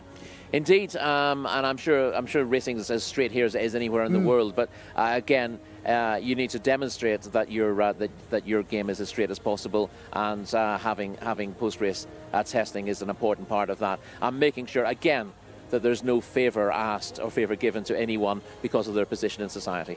Yeah, and that's the thing, and it's clearly that this place wants to become a Tier 1 racing nation, and that's just part of a whole range of things that they need to do and show that they're doing in order to attain Tier 1 status. Absolutely, and you gotta dot every I and cross every T, and that's exactly what's happening here. And we're moving forward at quite a rate of knots, really, in terms of moving up from Tier 2 to Tier 1. Yes, I don't think it will be a Tier 2 nation for too long at all. Plenty of good horses to be seen at Riyadh as we move down there, but we're still here at Taif, and we've got plenty of excitement. And one of the most exciting things was your highlight, Rory, a really exciting performance from Sabout in race 4. Yes, again, showing no favour here as well, because I wasn't convinced that Sabout was the good thing that Mark Francis thought he was. Mark thought he was the standout on the card. I wasn't quite sure exactly how strong his debut form is. For everything he did in it was very likeable, but he came out and he did it in a stronger race up in trip. He was again able to lead. What impressed me most about him was the fact that he was taken on for that lead and actually passed by the speedy newcomer Al Qaed after a furlong or so. He then had to come wide and come round that runner. Normally a horse who wants to dominate, if something takes them on and gets past them, that's their bolt shot straight away. So the fact that Sabout was able to simply move past that rival again and go clear in the straight shows that he doesn't need to dominate. He's not a one-dimensional front runner. He's also a horse who clearly will stay further than 7 furlongs in time. He was strong at the finish. He was strong at the finish on debut over 6 furlongs, strong over 7 furlongs this time, and it looks like his next run is going to be over the mile, and he's an exciting horse to look forward to. Yes, one will certainly be following in Riyadh. Now, one of the key things for me, and one of the most exciting parts for me, was the way that he won his race in a really professional manner. He was head bowed in anger, and he was really trying towards the line, and that was massive. Yes, I mean, I don't watch an awful lot of Argentinian racing, but he's Argentinian bred, his sire being the Grade 1 Argentinian winner, Equal Miller. And certainly the way he went about it, the way he stuck his head forward and galloped through the ground was very likeable. He's got physical scope. It's difficult to work out how good he is based on that pedigree, but in terms of his attitude, in terms of what he's shown on the track on the day, he ticks all the right boxes, doesn't he? Well, I can't believe I'm saying this, but timing is something we are just killing at the moment here on the JCSA's YouTube channel, because we've been joined by Alexi Moreno. Congratulations, my friend. Very nice winner in race 4. Saber, what do you make of this horse? How much do you like him? Well, thank you guys for bringing me here. He's a brilliant horse, 2 years old with good future, and I hope I can see him in the big cups in Riyadh, you know. So he's doing well today. You see him, how good he is, you know. Is he one of those horses you get really excited about even before you get on board? Yeah, you know, he was really good. Even in the first race, he was a little bit late, but after that he doing well. And today he just was so sharp from the beginning. And you see after 600 with 60 kilo. So I hope he's a good horse, you know. Now, Shamila, you saw this horse in the parade ring. What did you make of him as a model, even before he hit the track? He was absolutely beautiful in the parade ring, and like I said to you for our winning interview, I mean, you barely moved your hands on him going 1,400 meters. He could easily go a mile, I think. Yeah, he will go easily to a mile. And before the race, she said she liked the number 2.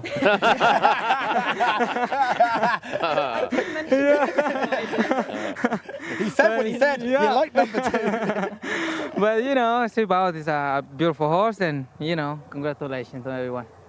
Rory, what do you make of this horse in line with Riyadh? We've seen plenty of exciting 2-year-olds. How does this horse rank amongst them? He's probably not absolutely the the best that we've seen in terms of blazing speed. But again, if you're going to Riyadh with a horse like this, you're thinking about Saudi Derby down the line, aren't you? That's the dream. We saw your favourite horse win over 6 furlongs here, and the connection said they want to go Saudi Derby, but he's all speed. You worry about him stretching out from 6 furlongs to the mile of the Saudi Derby, but you wouldn't be worried about Seba, and you wouldn't really be worried about his temperament in that kind of race either. He seems very relaxed. He seems to do everything you want him to do without being buzzy at all. And I'd have thought his stamina for that trip would look to be assured based on this performance. Now, he needs to improve a fair bit to be considered to be a Saudi Derby horse, but you have to dream as well. And you're going to Riyadh, that dream needs to be in the back of your mind. Alex, is he your Saudi Derby horse at the moment, or have you got other horses that could be in that race? Well, until now is my Saudi Derby horse, my best 2 years old I got. But like he said, there is between him and other horses, there's more better than him. But this guy, he just has one horse. Over there, they have 5, 6 horses. So we keep the dream, Yeah. Oh, how does it feel that you're going to be beaten by a Motorhead anyway? So don't even worry about it. Yeah. Don't worry about a thing. Man, that horse. No, but as a jockey, you see how good that horse is. How do you try and view that? Because obviously we watch it and we go, wow. But you as a jockey, do you think, how can we get this horse beaten? Well, today I tried to be more relaxed, but he was so sharp. But in reality, he cannot run like that, He have to come from behind. So gonna be more speed horses, and he have to sit in behind until see what happens, So we see what's going on. Do you think he'll be able to do that, sitting behind and pass them down the straight? Sure, because there is more speed horses than him, Today he was speeding because nobody with him. So the race is going to change. Everything will change. Very exciting. Shamila, you know more about Riyadh than myself and Rory, but how do you see it as a course that's different to Taif? I think it's a lot bigger. I think horses will take very differently to it. I mean, Taif is more like a smaller like local track. Riyadh is really the big leagues, and you're going to see the horses that are good. They're going to shine at the top. Are you looking forward to going to Riyadh now? Yeah, sure. Very exciting. Now, we have to talk about the ban, and we have to talk about the tweets, because you, my friend, put a very long tweet out after you were banned for an incident that happened right behind us at this top of this turn. Talk us through what you thought that happened, because you were riding Kutni Mac, really good horse, really impressive winner, but that win was maybe overshadowed by the reaction from the stewards afterwards. Well, on my opinion, I think nothing happened. They just stopped me by no reason. So, I was so upset. So I just tried to tweet something, That's the truth. But what I'm thinking, they just stopped me by no reason. Nothing happened in the first turn. So they have to look for anyone to get fall, anyone to get guilty. And I just want to say that we personally watched the race back like 6 times, and we couldn't see anything wrong with it. If we were the stewards, we probably wouldn't have said anything.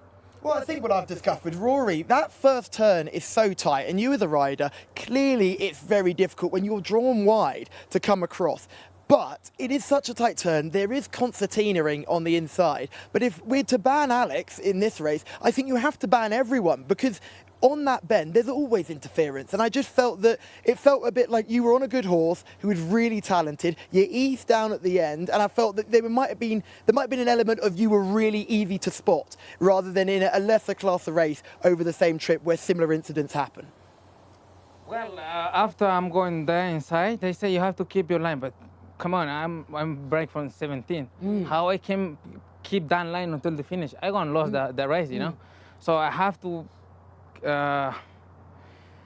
go inside anyway, but I take care of the other jockey and horses, but they catch me.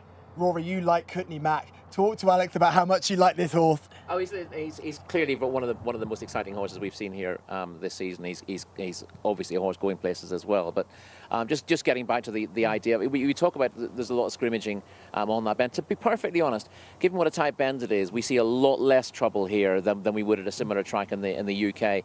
And jockeys, even though you have to get, obviously you have to get across the inside. You can't keep wide on the track into the bend. You have to ease your way across at some stage. We see a lot less jockeys coming across really sharply from the stalls compared to what we do in the UK. And I think the standard of jockeyship here and the way that it's handled is very good. And I want to say to Alex and the guys who ride around here that we're really impressed with the standard of jockeyship that we've seen. And, we take our hats off to you. Look at him, he's smug as it comes there. He's over the moon with that success. Now, we've got a couple more days to go. Is there any horses that you're looking forward to for the rest of this week? Well, tomorrow I have Rosima in the third race. I like the filly. And I have in the 500,000, I have a good horse. Her name is, I don't forget. Oh, don't worry, we'll look it up. Don't worry, we're good too. We do our research. And the 9th race, I think he's a good horse. He can do something. So that's my best things this week. Well, fantastic. Alex has a lot to look forward to, and thank you very much for joining us. As per usual, you've done a brilliant job here at the After Show Show. Thank you, Shamila, for bringing him over, kicking and screaming, and also finding plenty of winners. Rory, thank you. You found plenty of winners today and certainly outshone me. We are back tomorrow, and we're also here on Saturday, so make sure you tune in to the JCSA YouTube channel. We out of here now.